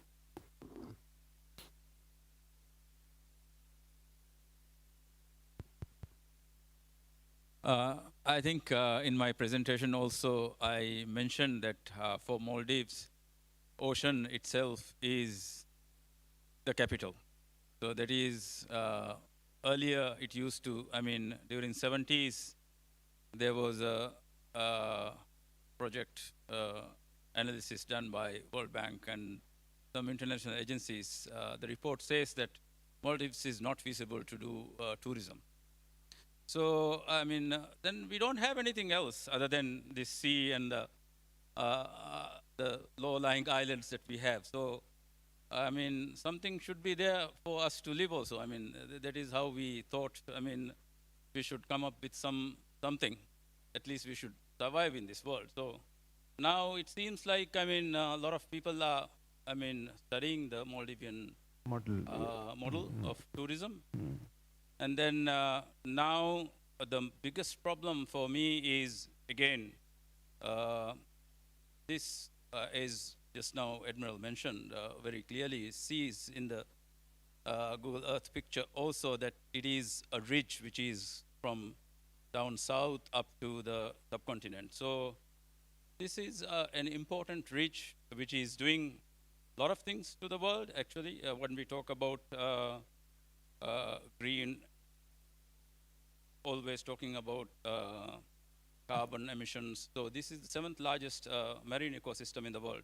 So without even somebody doing nothing, this system itself clears so much of carbon dioxide. So our concern will be like the marine protected areas, the biosphere reserves. So the whole, this ridge should remain like this so that, I mean, in the future generations also should get benefit out of this. So there is something that is, we are worried. That's the reason why Maldives is so vocal about greenhouse effects and climate change and global warming. So mind if I ask, is this mean that attention is more toward the resource preservation and sustainable development of these resources, and that means you better have a good governance, maritime governance? Yeah, the whole idea of the governance is based on this marine resource and ocean as a capital rather than utilizing it just to create an economy. So that is the point that we are discussing in our side. Thank you very much. I think it's really a case study how from that World Bank project report to come to the present state of where you have built your economy. Admiral, please. This is where the divisional officer turned into the cadets now, so I can very well go back to 31 years and, you know, reflect on this. Those who know this very well know this. So I think looking at Sri Lanka, I think we have highlighted amply the value of cooperation, coordination, capacity building. So these things are largely valid for us. They are the things that we can stand on. They are force multipliers. We have no way of doing this alone. So these are very important. And one thing that Admiral Columbage also highlighted was looking at the foreign policy perspective of it. We have an unaligned foreign policy. In certain forums I have indicated that we need to have a policy of right alignment in order to achieve our national objectives without fear or any intimidation from anyone, so that we stand very strong in terms of achieving. So that's policy of right alignment from my end, and that does not in any way counter or deter the values and concepts founded in policy of non-alignment policy, but it enables it, strengthen this and give us more strategic autonomy to work around. And apart from that, the question needs to be discussed. I think this hasn't been discussed at length, the position we have been located. I think every forum we harp on the strategic location, value of it, this thing, that thing. We have a vision for 20, 30, 40, 50. But I think we need to really sit down and think what we have achieved. Have we achieved anything? What are our plans for next 5, 10, 15, 20 years? So can we go there? So that's yet again a regional collaborative effort, so nobody can really help us in isolation to move ahead. The other aspect that I would see, now we all know transshipment has a very big element in our economy. So if you look at the deep sea ports and other ports that are being developed in the Bay of Bengal and this part of the ocean region, the number of ports coming in. And at certain stages, I think Admiral Vijay Gunratna will agree with me. He's the one who first allowed me to see what Visinjam port going to do. So now today it has become a reality. Phase 1 is done. So are we in a position to compete with them, or how are we going to collaborate? So those are issues that we need to really look at if we are to move as a, well, big ocean state, as somebody mentioned here quite rightly, in order to see this. So I think it's a collaborative effort that all must win, because if not, the entire region going to fail, because we being a small island, but important, a strategic link, nobody can keep us aside. We are important, and we will remain important for many decades to come. Thank you very much. So what will be the, when it comes to maritime affairs, resource and governance for the France, how committed France is for this resource management, maritime governance in these small islands on the Western Indian Ocean side? Over to you, Karen. Because I'm a practitioner, I'm going to go into something very pragmatic. I mentioned it earlier in my introduction. When you have the resources, the fisheries, the biodiversity, the minerals, the energies and everything, what you want to do is both to be able to use them in a sustainable way and to preserve them, because it's also extremely important for biodiversity. And the way forward in that context is actually turning promises into action. And I'm going to delve on 3 points: blue economy, marine spatial planification, MSP, and integrated coastal zone management, ICZM. So it might be alien concepts, not blue economy, but the two others might be complicated notions, but actually they're not that complicated. The idea between all of them is how to turn those resources into something that you can use on the long term without over-exploiting them, and making sure you can reap the benefits of the chances that you have and all the resources that you have around your islands without spoiling them in a few years and destroying what you're sitting on and cutting the branch you're sitting on.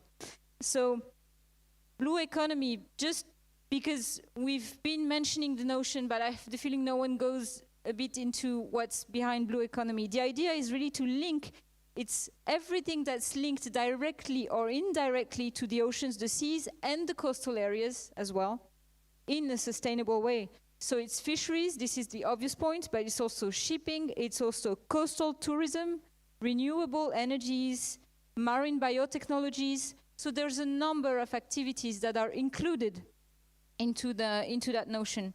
And you want to preserve the ecosystems and make sure that you will keep the benefits for the local communities, and it's extremely even more important for island nations to keep those benefits. The points of marine spatial planification and ICZM are to balance those overlapping uses that we can think can be conflicting in a number of ways, but to make sure that they can work together in an integrated way. Okay. By the way, on that regard, and especially in the case of marine spatial planification, even though it can be thought as a complex process that it's really hard to get in or enter in, I would like to tip my hat to Seychelles, because Seychelles is the first country of the Indian Ocean to have successfully implemented an MSP initiative in the Indian Ocean with a depth for nature swap in order to enter these processes and to make sure that they would invest in their environments and having great impact for their economy as well. So I would go, that's why my point is there is it's good to be talking about a number of those subjects, but there's easy ways, there are ways to put it into practice and to make sure that you can concretely have an action on the activities that go around your island. Thank you very much. From that, I will be going to on this round, the last speaker, then I'll be opening the floor, opening for the floor. As a researcher, as an academic, how do you view on this maritime affairs from resources to governance? What is failing here, or what has been the plus points in these small islands? Yeah, it's a very important area to discuss because when you look at we have a global political map.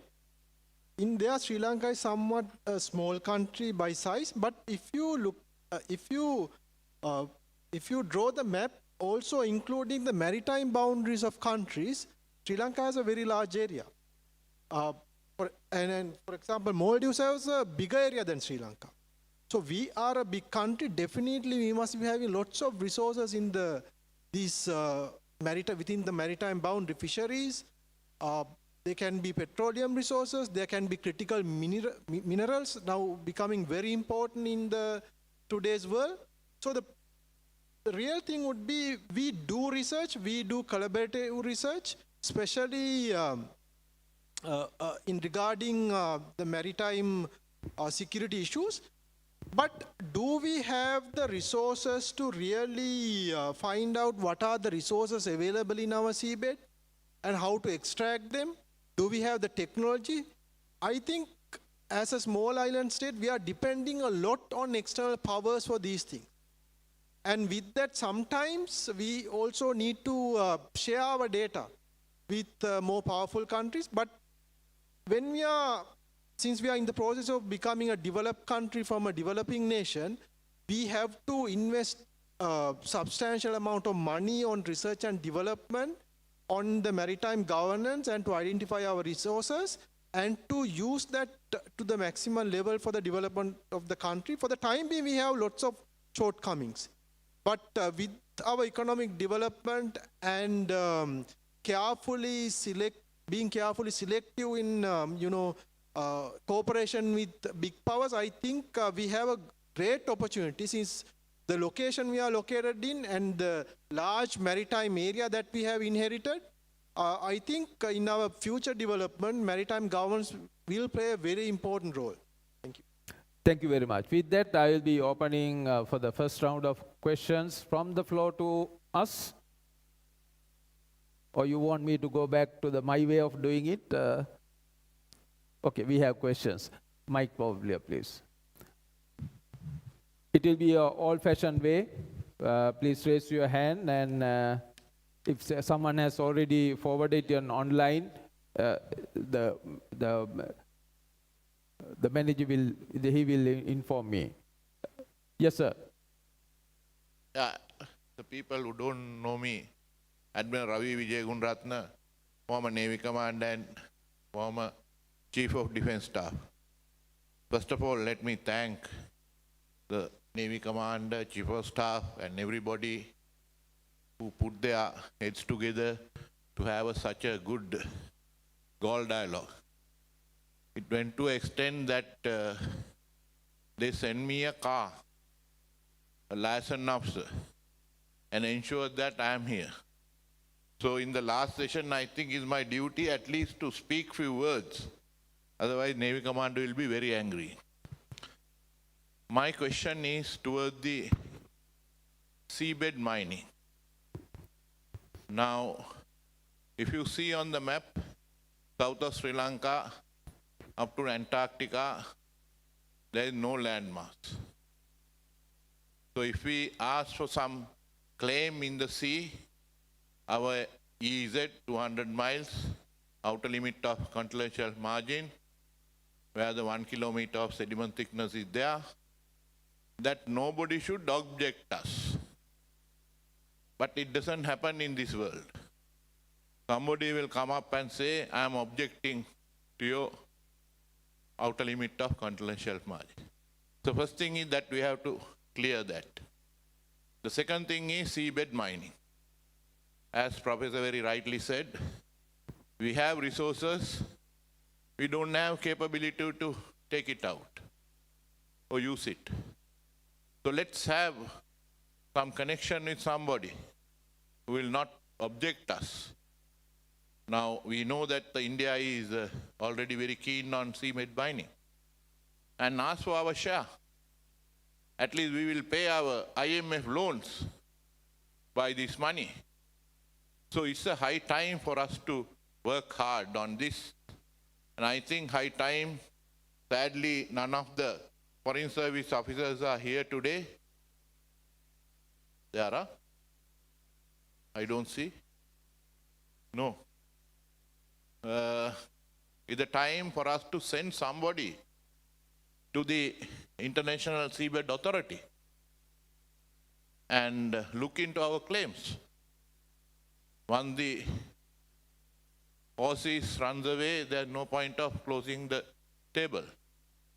Thank you. Thank you, sir. Thank you for that. I will take it as a comment. Although you said this, you are putting up questions. Question how we should go around. Anyone in the panel wish to?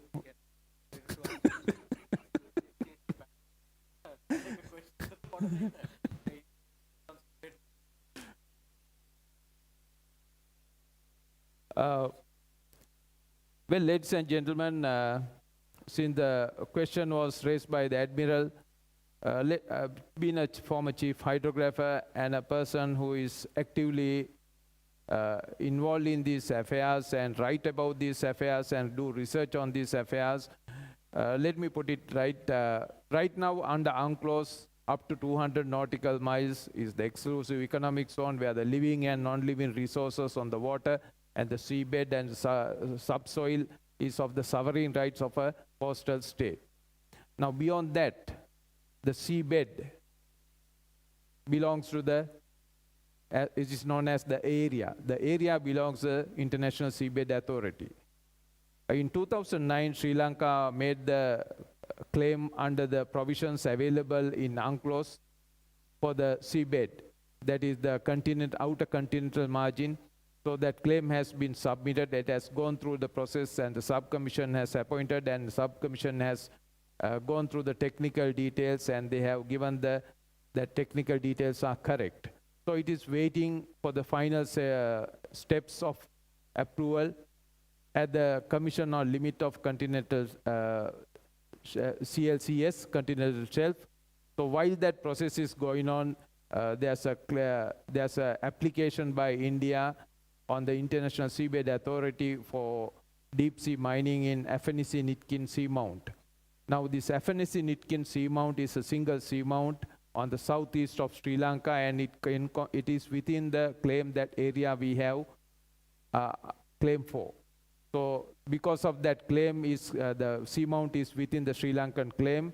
The International Seabed Authority has not gone through the application. It has held the application, so it is at a stalemate over there. And while the claim for continental margin is on process. Now, continental margin is only sovereign rights on the seabed only. You don't own anything in the water column. So what is in the seabed, subsoil, the sovereign rights come to the coastal state, but not to the water column. So these differences are to be understood, and this is where the next step of ocean governance will be coming up. And for Sri Lanka, it is a matter of national importance that we secure these things for our next generation and for economic benefits. So given that background, let me go for the next question, please. There's a question over here.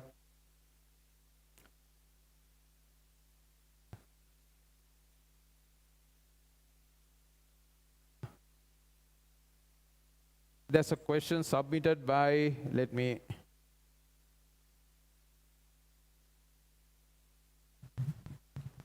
can we get that lecture? By French Maritime Security Advisor Florent Bovant. My question is addressed to all panel members. As expert, are you optimistic about the future of small island states in the face of mounting challenges and crises? And if so, what is the basis of that optimism? So I say the question again, it is for the all panel members. As expert, are you optimistic about the future of small island state in the face of mounting challenges and crises? And if so, what is the basis of that optimism? Yeah. We'll start with you. It's on, I guess. Yeah, if I may answer the question, yeah, I'm optimistic because we have had an experience on this issue. Since we did not manage our geopolitics correctly in the 1980s, we have that experience. Then everybody know now there's a power competition happening, and non-alignment, as Admiral Columbagi highlighted, we can also align with the countries based on the specific needs. But the most important thing is not to antagonize other powers. So we should not do things that will seriously antagonize other major powers, but we can use them. And at the same time, one area that we can work really well is hedging. The Colombo port is a very good example. I mean, we have opened up Colombo port like the competition. The Chinese came and invested in the southern terminal. Then Indian wanted to come and invest in Colombo port. The US wanted to be part of the Colombo port operations. Now, this last year, the biggest investment to the port of Colombo, or the biggest foreign direct investment that Sri Lanka have received, is from the Adani group in the western terminal.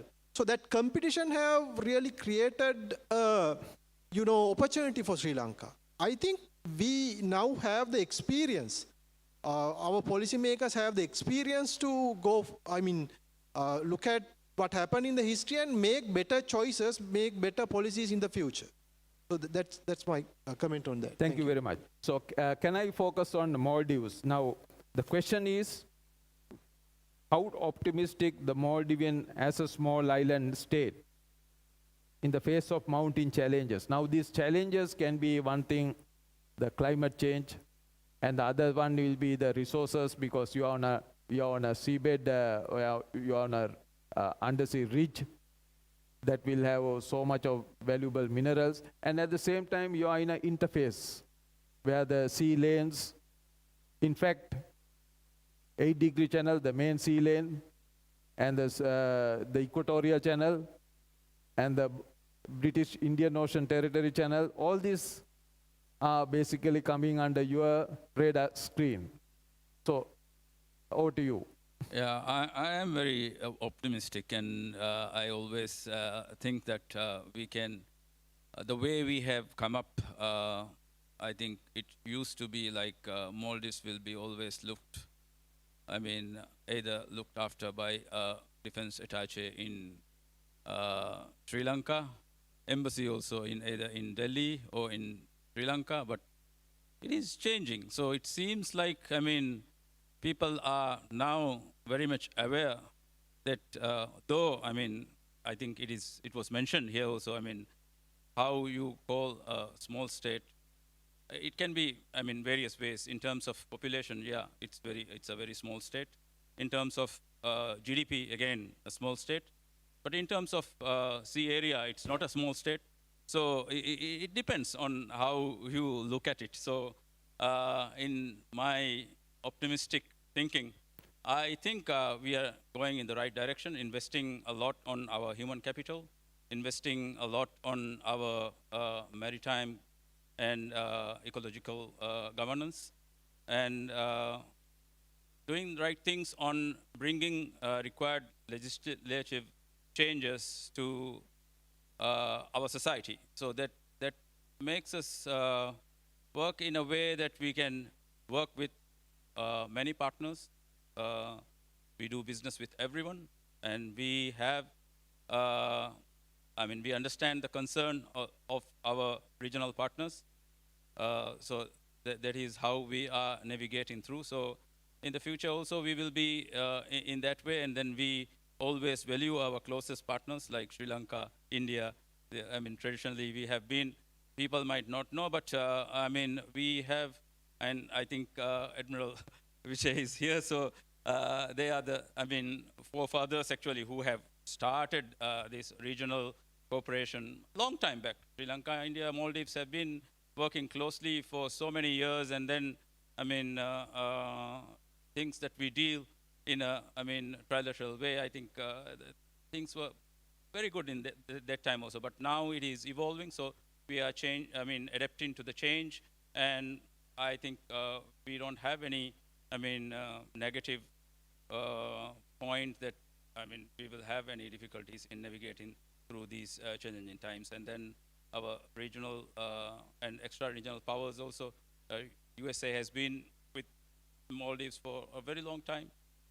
Australia is now working very closely, Japan and other big powers and middle powers. Everybody is closely working with us, and we do business with everyone. And we welcome everyone to our country. So I don't think we see many challenges, but the similar challenges that everyone has will be there, and then we have to navigate. Thank you very much. Over to you, Admiral. So yes, optimistic from my end. The first step, or how we are going to go about it, would be to be optimistic. So you start from there. Then I think we as small island states, we have to position ourselves in a way that we are valued, valid, listened, and heard. And that's something I think as small island state in the Indian Ocean, we have not collectively done that. So that is something that I want to highlight. Apart from that, we have to have our policies and strategies aligned correctly so that we are in a position to make that important pressure and influence when we really require that. Because if you can remember the slide that I showed you, we can and we have to make certain influences in order to make the region stabilized. It can be in a very minor way. We can add few scales in a very minor way, but still we have the potential to do that. And it's important that we remain neutral, policy of right alignment, what I want to use, and never ever allow anybody to, use us or use us, the small island states, as a weaker link in order to gain, any other advantages. We are all strategically very vital blocks of a bigger framework. So the Indian Ocean will not survive or sustain without us, the small island states, and the broader Indo-Pacific, whatever the strategies, initiatives that major players have launched, initiated, introduced, will not have a long life if small island states like us are taken on board, and if we are not given our right concern at the right times. Thank you very much. So let me come to Commander Karen. So I wonder whether you want to reply to this question on French or you want to speak in English. No, I can answer in French later. So I'm going to reuse words that are actually not mine, but from a discussion from yesterday at a tea break. We have to be optimistic. If we're not, what will we be doing in such dialogues and instances, talking to one another? So this is very true. And actually, I want to give you an example from my previous life when I was in Reunion Island, working there. So as I told you, once again, geographically speaking, a small island, 1/20th of Sri Lanka. In the wake of the events of the Wakashio in Mauritius and of the grounding of the MV Tresta Star in Reunion Islands, from Reunion Island, we decided to push for the creation of an area to be avoided around the island. So an area to be avoided is something that you have to ask the IMO, the International Maritime Organization, to set up, and it's meant to push the traffic away. The idea was to protect cetaceans, because there's major population of whales around Reunion Island, to protect the fishing grounds, because there were high risk of collision between those major shipping lanes and the fisheries, and to make sure that you would avoid the risk of grounding ships by getting too close to the islands. When we launched that initiative 3 years ago and launched the idea, actually, everyone said we were crazy because we were a small team from La Réunion pushing for that idea. 3 years later, this has been approved at the IMO level. It has been approved by the NCSR, so the subcommission on rescue and safety.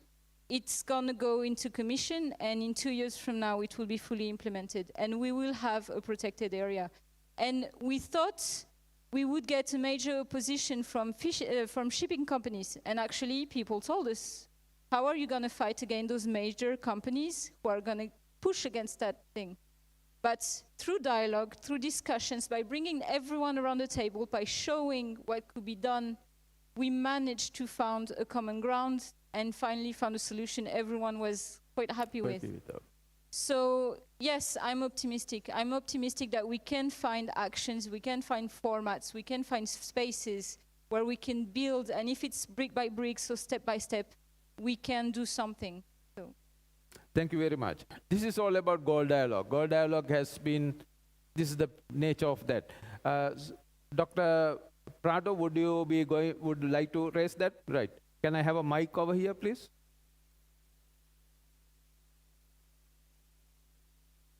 It's coming, sir. Wait.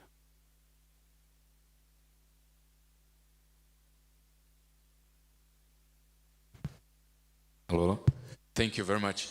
No, just I would like to contribute somehow that we should to believe that words has power. We are discussing small island developing states concept here, and as raised by Maldives officers, this term started in the 70s, 80s when the Antilles, Caribbean countries started to be together in the third conference of the law of the sea, which a distinguished Sri Lankan ambassador had exactly, Hamilton Shirley Amerasinghe, he had a key role in this process. Now, before to call small island developing states, these regions of Pacific and Caribbean, they are called by their geographical terminologies from the colonial times. Lesser Antilles, Greater Antilles, Melanesia, Micronesia, Polynesia. And then during the process of the third conference of the law of the sea, they got together in New York. And then it's how it started to be called like that. So they changed in that time, they be united to be called like that. But now we can see that this terminology doesn't work anymore. So I agree with the Maldives officers. Perhaps it's time to change this terminology, because it's who is saying that they are small and they are in developing, right? So it's up to them to arrive to Doualus, to arrive to United Nations. Now it's happening in the General Assembly, and to propose it. We'd like to change it. Ethiopia, for example, doesn't like at all to be called a landlocked state. So, but somebody call you, but you can stand, don't call me like that, like in school when we give nicknames to people. I think that is a kind of semiotics that you are discussing. Thank you very much. Thank you very much, Doctor. Can I open the floor? So I think your quota is finished, I guess. So come on.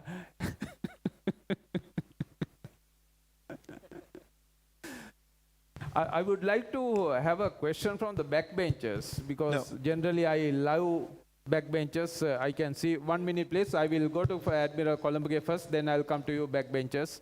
Yeah, 30 seconds, not a question. Yes, sir. Because Admiral Joseph brought in an idea to create a small island forum. I think this panel deserves to discuss at least briefly that. Aye, sir. I'll note that, sir. So, Pacific Island Forum, likewise. So, Indian Island Forum. So, I'll come to that, sir. Right. I'll get the third one a little further, so we will be deliberating on that. The backbenchers over there, please. Yes, sir. Good afternoon, sir. I'm Lieutenant Commander Samira Hume from Sri Lanka Navy. Before asking my question, I need to give a comment on the Maritime Day theme, because as Commander Kerin rightly pointed out, this time Maritime their theme is our ocean, our opportunities and obligations. So there are two main parts in this theme. First part is opportunities and the other part is obligation. So I need to add a footnote as my professor, Prof. Imli, Dr. Rafael Prado always speaks. I like to add a footnote to this theme. When it comes to opportunities, we should think about how to use the marine and ocean coastal resources. So this is the opportunity we are trying to obtain from the sea. And when it comes to obligations, we should concern about how to protect these marine resources and how to conserve and manage living resources. And we have an obligation to ensure safe, secure shipping. So this is all about obligations. So in terms of when we consider these opportunities and obligations, in summary, it's all about sustainable use of ocean resources and blue economy. And my question is all about maritime policy. So I think to each and every country solely or in majority level depends on ocean, they should have a strong maritime policy. So in respect of maritime policy, it focused on governance, regulation and maintenance and management of ocean uses, coastal resources and marine resources. So in this regard, the concern should be made in response of increasing environment concerns and international regulations. So without regarding these international conventions and the minimum standards set out in international conventions, we can't create a strong maritime policy. So in respect of maritime policy and small island developing states, I would like to know what are the factors we should concern in shaping up a strong maritime policy. Because this all... Okay, I got the point. Yeah, so thank you. We'll address it. I mean, do any of the panelists wish to respond to that one? No, can. Yeah, please. First of all, I'll start reacting on one of the things you said. You do need international conventions before you can build your own marine policy. No, honestly. If your country is invested in building their marine policy, I mean, it's better to adhere to the international framework, of course, but you do not need to wait for this international framework. And I mean, Sri Lanka has already showcased this by the IMBL. You had a delimitation of your sea areas before the UNCLOS. So you do not need to wait for the international convention to actually act. So this is my first reaction. I do agree that maritime policies have to be developed and are extremely useful. If I'm taking the example of France, we do have a national strategy and national policy, and then we do have strategic documents per coastline, per coastal areas, in which you go into much more detail on what your action plan is, on what you intend to do with that space, how you plan to arrange all the activities, and how you make sure you're using everything in a sustainable way. So I would say that if we're going back to the factors to shape a strong policy, I would think that the first one is actually will and political will to invest in those topics. And the second right behind is, and obviously I'm going to mention that, it's training. Because you do need to have qualified people on those matters who can reflect on those subjects and then will be the one establishing your policies for you. Thank you. See, maritime affinity is I would say, the word that I will like to point it out. As I said earlier, post-independence, there was hardly any maritime affinity in the political governance of these islands. But later on, as the new generation start studying about it, as they get exposed to the world, as they get exposed to the new thinking, this idea came into being. And today, that is why we see that this island nation and even the coastal states are in a much more strong footing when it comes to the maritime affinity. So with that, I will float the second question in connecting that small island forum. Now the Pacific Island have this Pacific Island Forum. So likewise, now how beneficial such will be in managing the power competition in the Indian Ocean? So that will be my second question to the panelists. So which order would you like to go? Shall we go from the from books to practice, or practice the book? I think since I introduce it, I think I have a moral obligation to answer that without putting the academician in trouble. So the idea of forming something like this came when I was the defense advisor working in Delhi. So on a daily basis, we had issues pertaining to very sensitive aspects that I felt strongly the small island nation has to come together, not really shaping geopolitical concerns. That's not really into what I was looking at when I conceptualized and forward this to the foreign ministry at that time. This was largely looking at how best we can address the non-traditional security threats, starting from climate change. That's a real concern. I think my Maldivian counterpart would agree with me. They're going to sink very soon if we don't take action. And protection of marine environment. We generally talk, but less action on the ground. Then the common discussed maritime security threats and challenges. Then tourism is a very important aspect of it. Island hopping tourism, we can easily promote in this region, which we have not even looked at. And also maritime energy and trade connectivity, looking at ports and related aspects. Ports needs to compete each other, but they should also compete towards the greater benefits of the region, because you cannot leave a single port, especially deep sea harbors in this region, isolated. You can see, looking at Sri Lanka's west and east, there's another port coming in, I think, port of Galle Dialogue, that is in Nicobar. Indians are putting up another one there, so you can see the dynamics working out in the region. So there's a competition in that. So we are, the grouping, when I started looking at this, it's not about, really geopolitics that need to look into. And scientific research is a very big thing, which we are lagging to a great extent. We don't have a common architectural design in Sri Lanka to really focus on marine research, which we have n number of qualified professionals in our water, in the island. We are not focused in. And offshore energy exploration, we have once again heard recently the discussions have come out, so that's a great sign. But exploration and looking into gas and oil in the Mana Basin have been in the discussions for many years, so that's what I know. So that's wind, gas and petroleum or whatever, you can simply harp on it. And maritime HADR, that's another very important aspect. We have discussed on many occasions importance of having a regional hub in Port of Hambantota or any other place where you can assemble all the much needed equipment. So this framework essentially wanted to look at those aspects.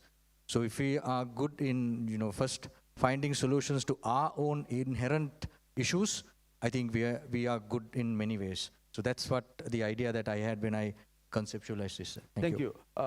Brigadier General, this is about power projection and addressing these issues of power projection and power competition through a collective effort. Your views, please. Yeah, thank you. I think our area, we have worked closely together, but what you are mentioning is also a good idea. But what I wanted to say was, previously, also recently, I was in Mauritius, invited by Captain Minop, and normally when they divide the areas, like for the US side, I think Maldives is not there for the AFRICOM. It is in the PACOM. And then what I'm trying to say is like there are very important constructs where I think I was surprised to see that Sri Lanka is not part of Djibouti Code of Conduct and Jeddah Amendment. But a lot is going on, like Mauritius, Seychelles, Maldives is part of that. So like operationally what we share, especially in terms of transnational crimes, this is the common area. But we have divided in such a way that operational requirements are not fulfilled. So maybe again, even if we, develop some kind of a structure, it should be more based on the geographical position and how you cooperate with each other. Like for me, operations at West and from Somalia also we have received, everyone knows that during the Somali piracy time, we were holding 47 Somali nationals, so-called, and very difficult to, handle 47 people in a country which doesn't have even 350,000 people, and then the prison system itself gets overloaded if somebody else is coming in that manner. So things like that, which is happening on the West and on the East. So I think this should be holistically thought rather than just creating a structure. So it should be, it should fulfill certain requirements that everybody is looking into. So voices of many will be better than single voice. So that is, I totally agree with that. But it should be, it should drive with a purpose, and then it should have, I think, some more discussions might be required, and then we may have to do some studies on this, and I think this is a very good idea. Thank you very much. Dr. Asantha, how's your view on this? Meeting the power competition through a collaborative campus. Yeah, it's a good proposal, but at the same time, there are differences also there in the Indian Ocean island states. For example, what we experience is somewhat different to what Madagascar experience because of the location. There are differences, but at the same time, but more than the power competition, I think we can cooperate more in the non-traditional security areas as a common group. There are more opportunities in that area, of course, from climate change to human trafficking to arms smuggling. All these things we can discuss and come up with policies. Traditional security also, if we create a sort of forum, what will happen is it will open up a good discussion. Sometimes conference diplomacy also lead to a better policy making.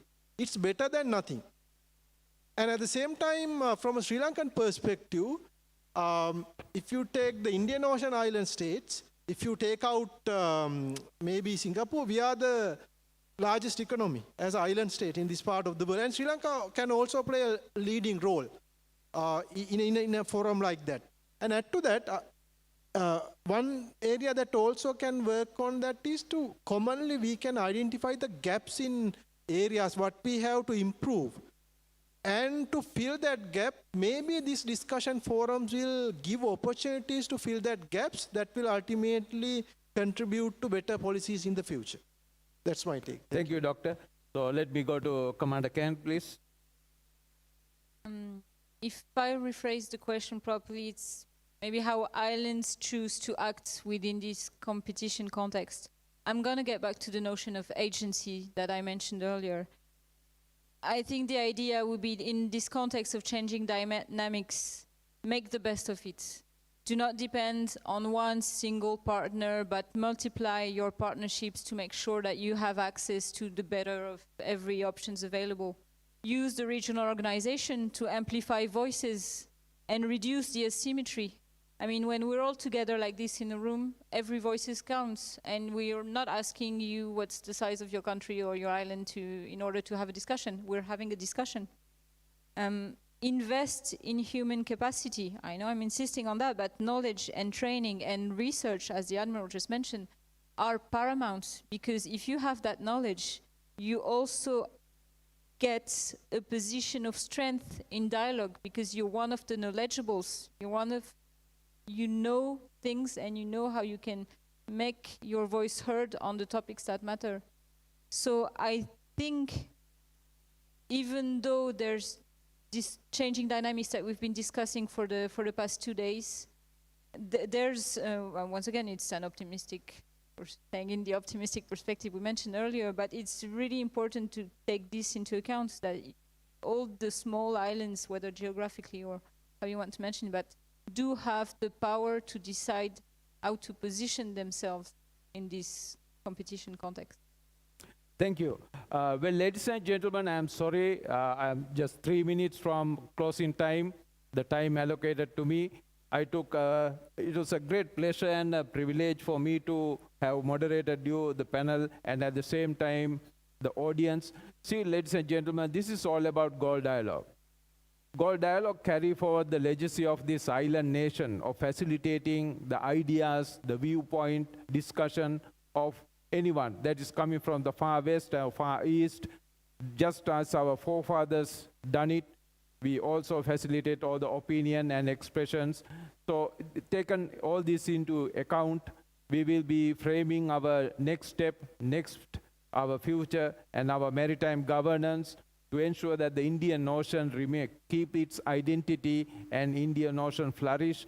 So do all of us as coastal nations, or whether as island nation or coastal nation or rim nations, and that is for our benefit. So ladies and gentlemen, let me conclude this panel discussion, and please join me in giving a good round of applause to my panelists.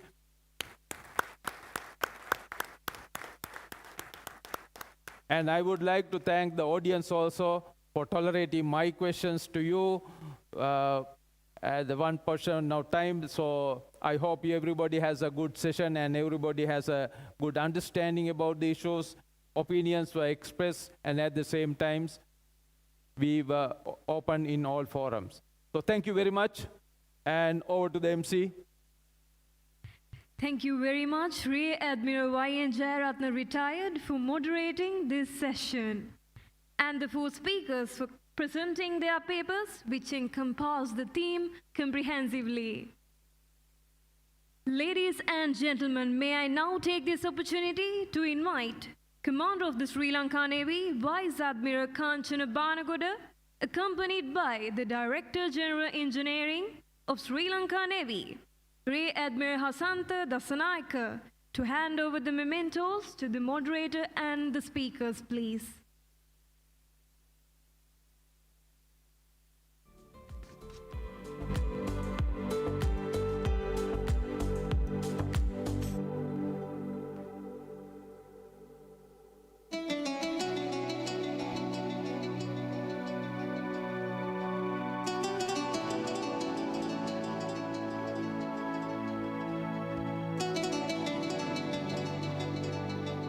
Admiral Y.N. Jayaratna, retired.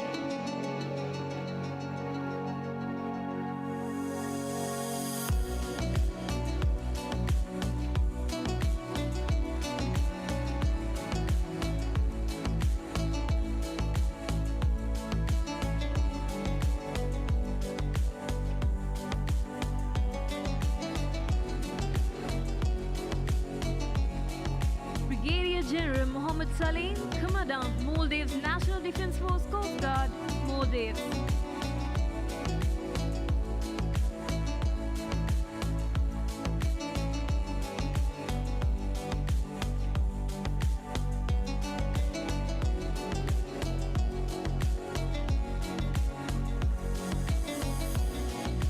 Rear Admiral Rohan Joseph, flag of the Commanding Naval Fleet, Sri Lanka Navy.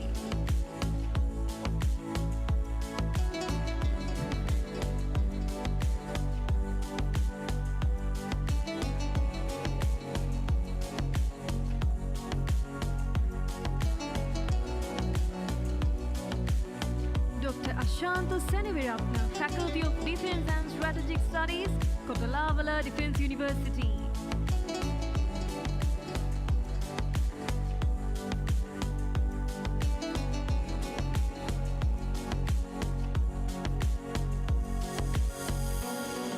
And Commander Karine Buzo, Director of Studies, Regional Center Moderator for Maritime Studies, Dr. Lavala Defense University.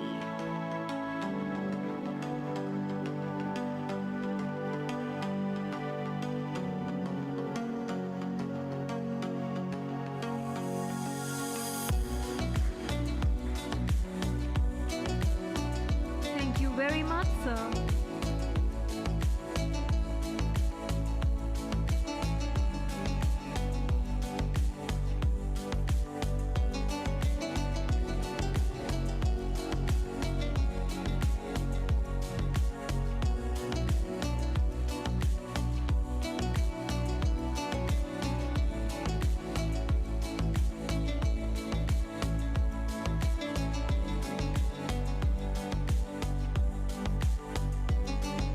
Excellencies, distinguished guests, ladies and gentlemen.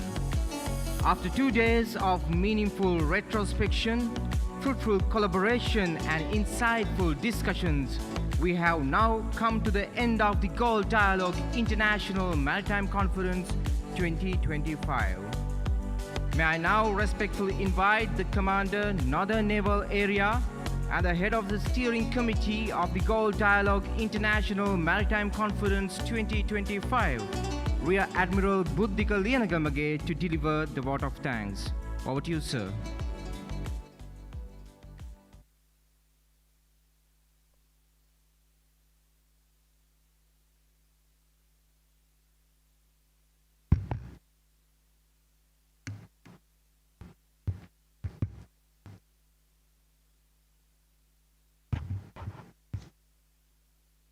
Excellencies, distinguished delegates, the Commander of the Navy, former Navy commanders, the Chief of Staff, flag rank officers, ladies and gentlemen, good evening. It is with immense pride and gratitude that I stand before you this evening at the successful conclusion of the Galle Dialogue 2025 International Maritime Conference. Over the past 2 days, we have witnessed the convergence of brilliant minds, eminent professionals, and practitioners from around the world, united by a shared commitment to maritime security, cooperation, and sustainability. On behalf of the Sri Lanka Navy and the organizing committee, it is my privilege to extend our heartfelt thanks to all who made this event possible and truly meaningful. At the outset, allow me to record our deepest appreciation to the Honorable Prime Minister of Sri Lanka, who graced this forum as the chief guest and delivered the keynote address. It provided strategic depth, intellectual stimulus, and to all our deliberations. Honorable Prime Minister's presence has elevated the status of this conference and underscored the commitment of the government of Sri Lanka to maritime affairs. We are also grateful to the Admiral of the Fleet, High Commissioners, ambassadors who attended the opening ceremony. Your presence added dignity and significance to this important occasion. We are also privileged to have had the presence of Honorable Deputy Minister of Defense, who graced the conference dinner as the chief guest. His presence at that important occasion added much dignity and encouragement to the participants. Our sincere thanks also go to the Secretary of Ministry of Defense, who co-hosted this event with the Sri Lanka Navy. His guidance, encouragement, and steadfast support have been instrumental in bringing the Galle Dialogue to this standard of excellence. We were deeply honored by the presence of our former Navy commanders of the Sri Lanka Navy, who remind us of the proud traditions we continue to uphold. Their wisdom and continued support remain a source of strength. We also wish to place on record our deep appreciation to Admiral Tisra Samarasinghe, whose foresight and initiative in 2010 gave birth to Galle Dialogue. We extend warm appreciation to Admiral Travis Sinaya, whose dinner speech, enriched with vast experience, was both thought-provoking and inspiring. We were honored by the presence of Command of the Army and the Command of the Air Force, reflecting the joint commitment of our armed forces to maritime security. We gratefully acknowledge the record participation of over 100 diplomats, senior military leaders, and foreign delegates from around the world. Your engagement has truly made this dialogue an international forum of significance. Our thanks also go to the secretaries and senior government officials who attended the Galle Dialogue. Your contribution enriched our discussions and broadened our understanding of maritime governance. This event would not have been possible without the visionary guidance of the Command of the Navy, whose leadership steered every aspect of this dialogue. Sir, your commitment to excellence ensured that the Galle Dialogue 2025 retained its reputation as a world-class maritime forum.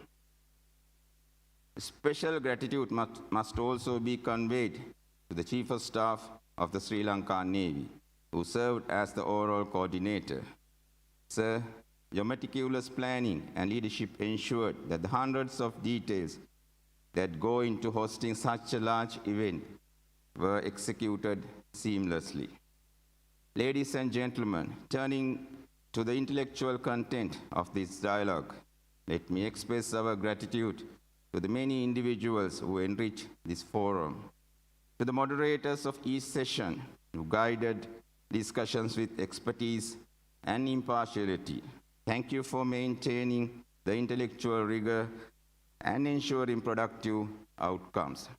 To the paper presenters and speakers, your research, insights, and experience have been the very heart of the Galle Dialogue. You have challenged us, inspired us, and given us much time to reflect upon as we navigate the complex maritime challenges ahead. The role of the Master of Ceremony and compeers deserves special appreciation. Their poise, clarity, and professionalism ensured that the program flowed smoothly and maintained its dignified tone. Behind the scene, there were many invisible hands whose dedication has been remarkable. The Board of Management, area authorities, Board of Directors, all committees, sponsors, officers, and sailors who worked day and night in preparation. We extend our heartfelt thanks. I wish to recognize Commander Pathum Ranavira, whose tireless efforts at the Secretariat ensured the smooth conduct of this dialogue. To the media and journalists, thank you for carrying the spirit of this dialogue beyond the halls, amplifying its message to the world. We are especially thankful to the management and staff of the Wave and Lake for their exceptional hospitality, and to Hotel Amari for providing excellent accommodation and care to our distinguished guests.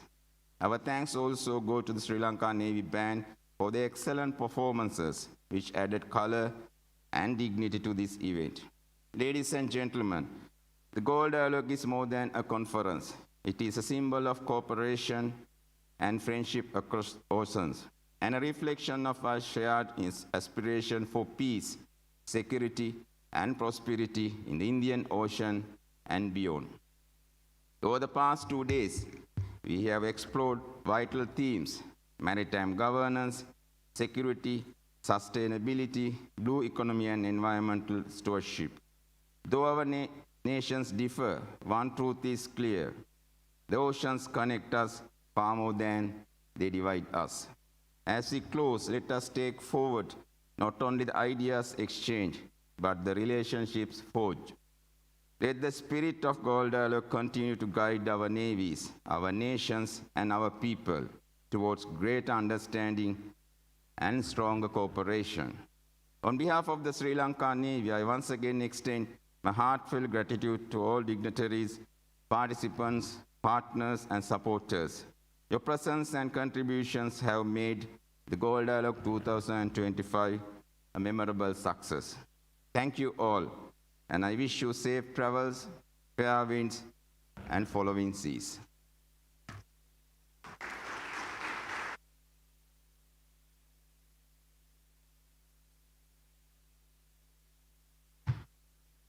Thank you, sir. I would like to take this opportunity to kindly request you to convey to the head of esteemed organizations that the 13th edition of the Galle Dialogue International Maritime Conference will be held in 2027 and to reserve a place in the annual calendars to once again visit the island paradise of Sri Lanka. With this, ladies and gentlemen, the Galle Dialogue International Maritime Conference 2025 is officially adjourned. Bon voyage.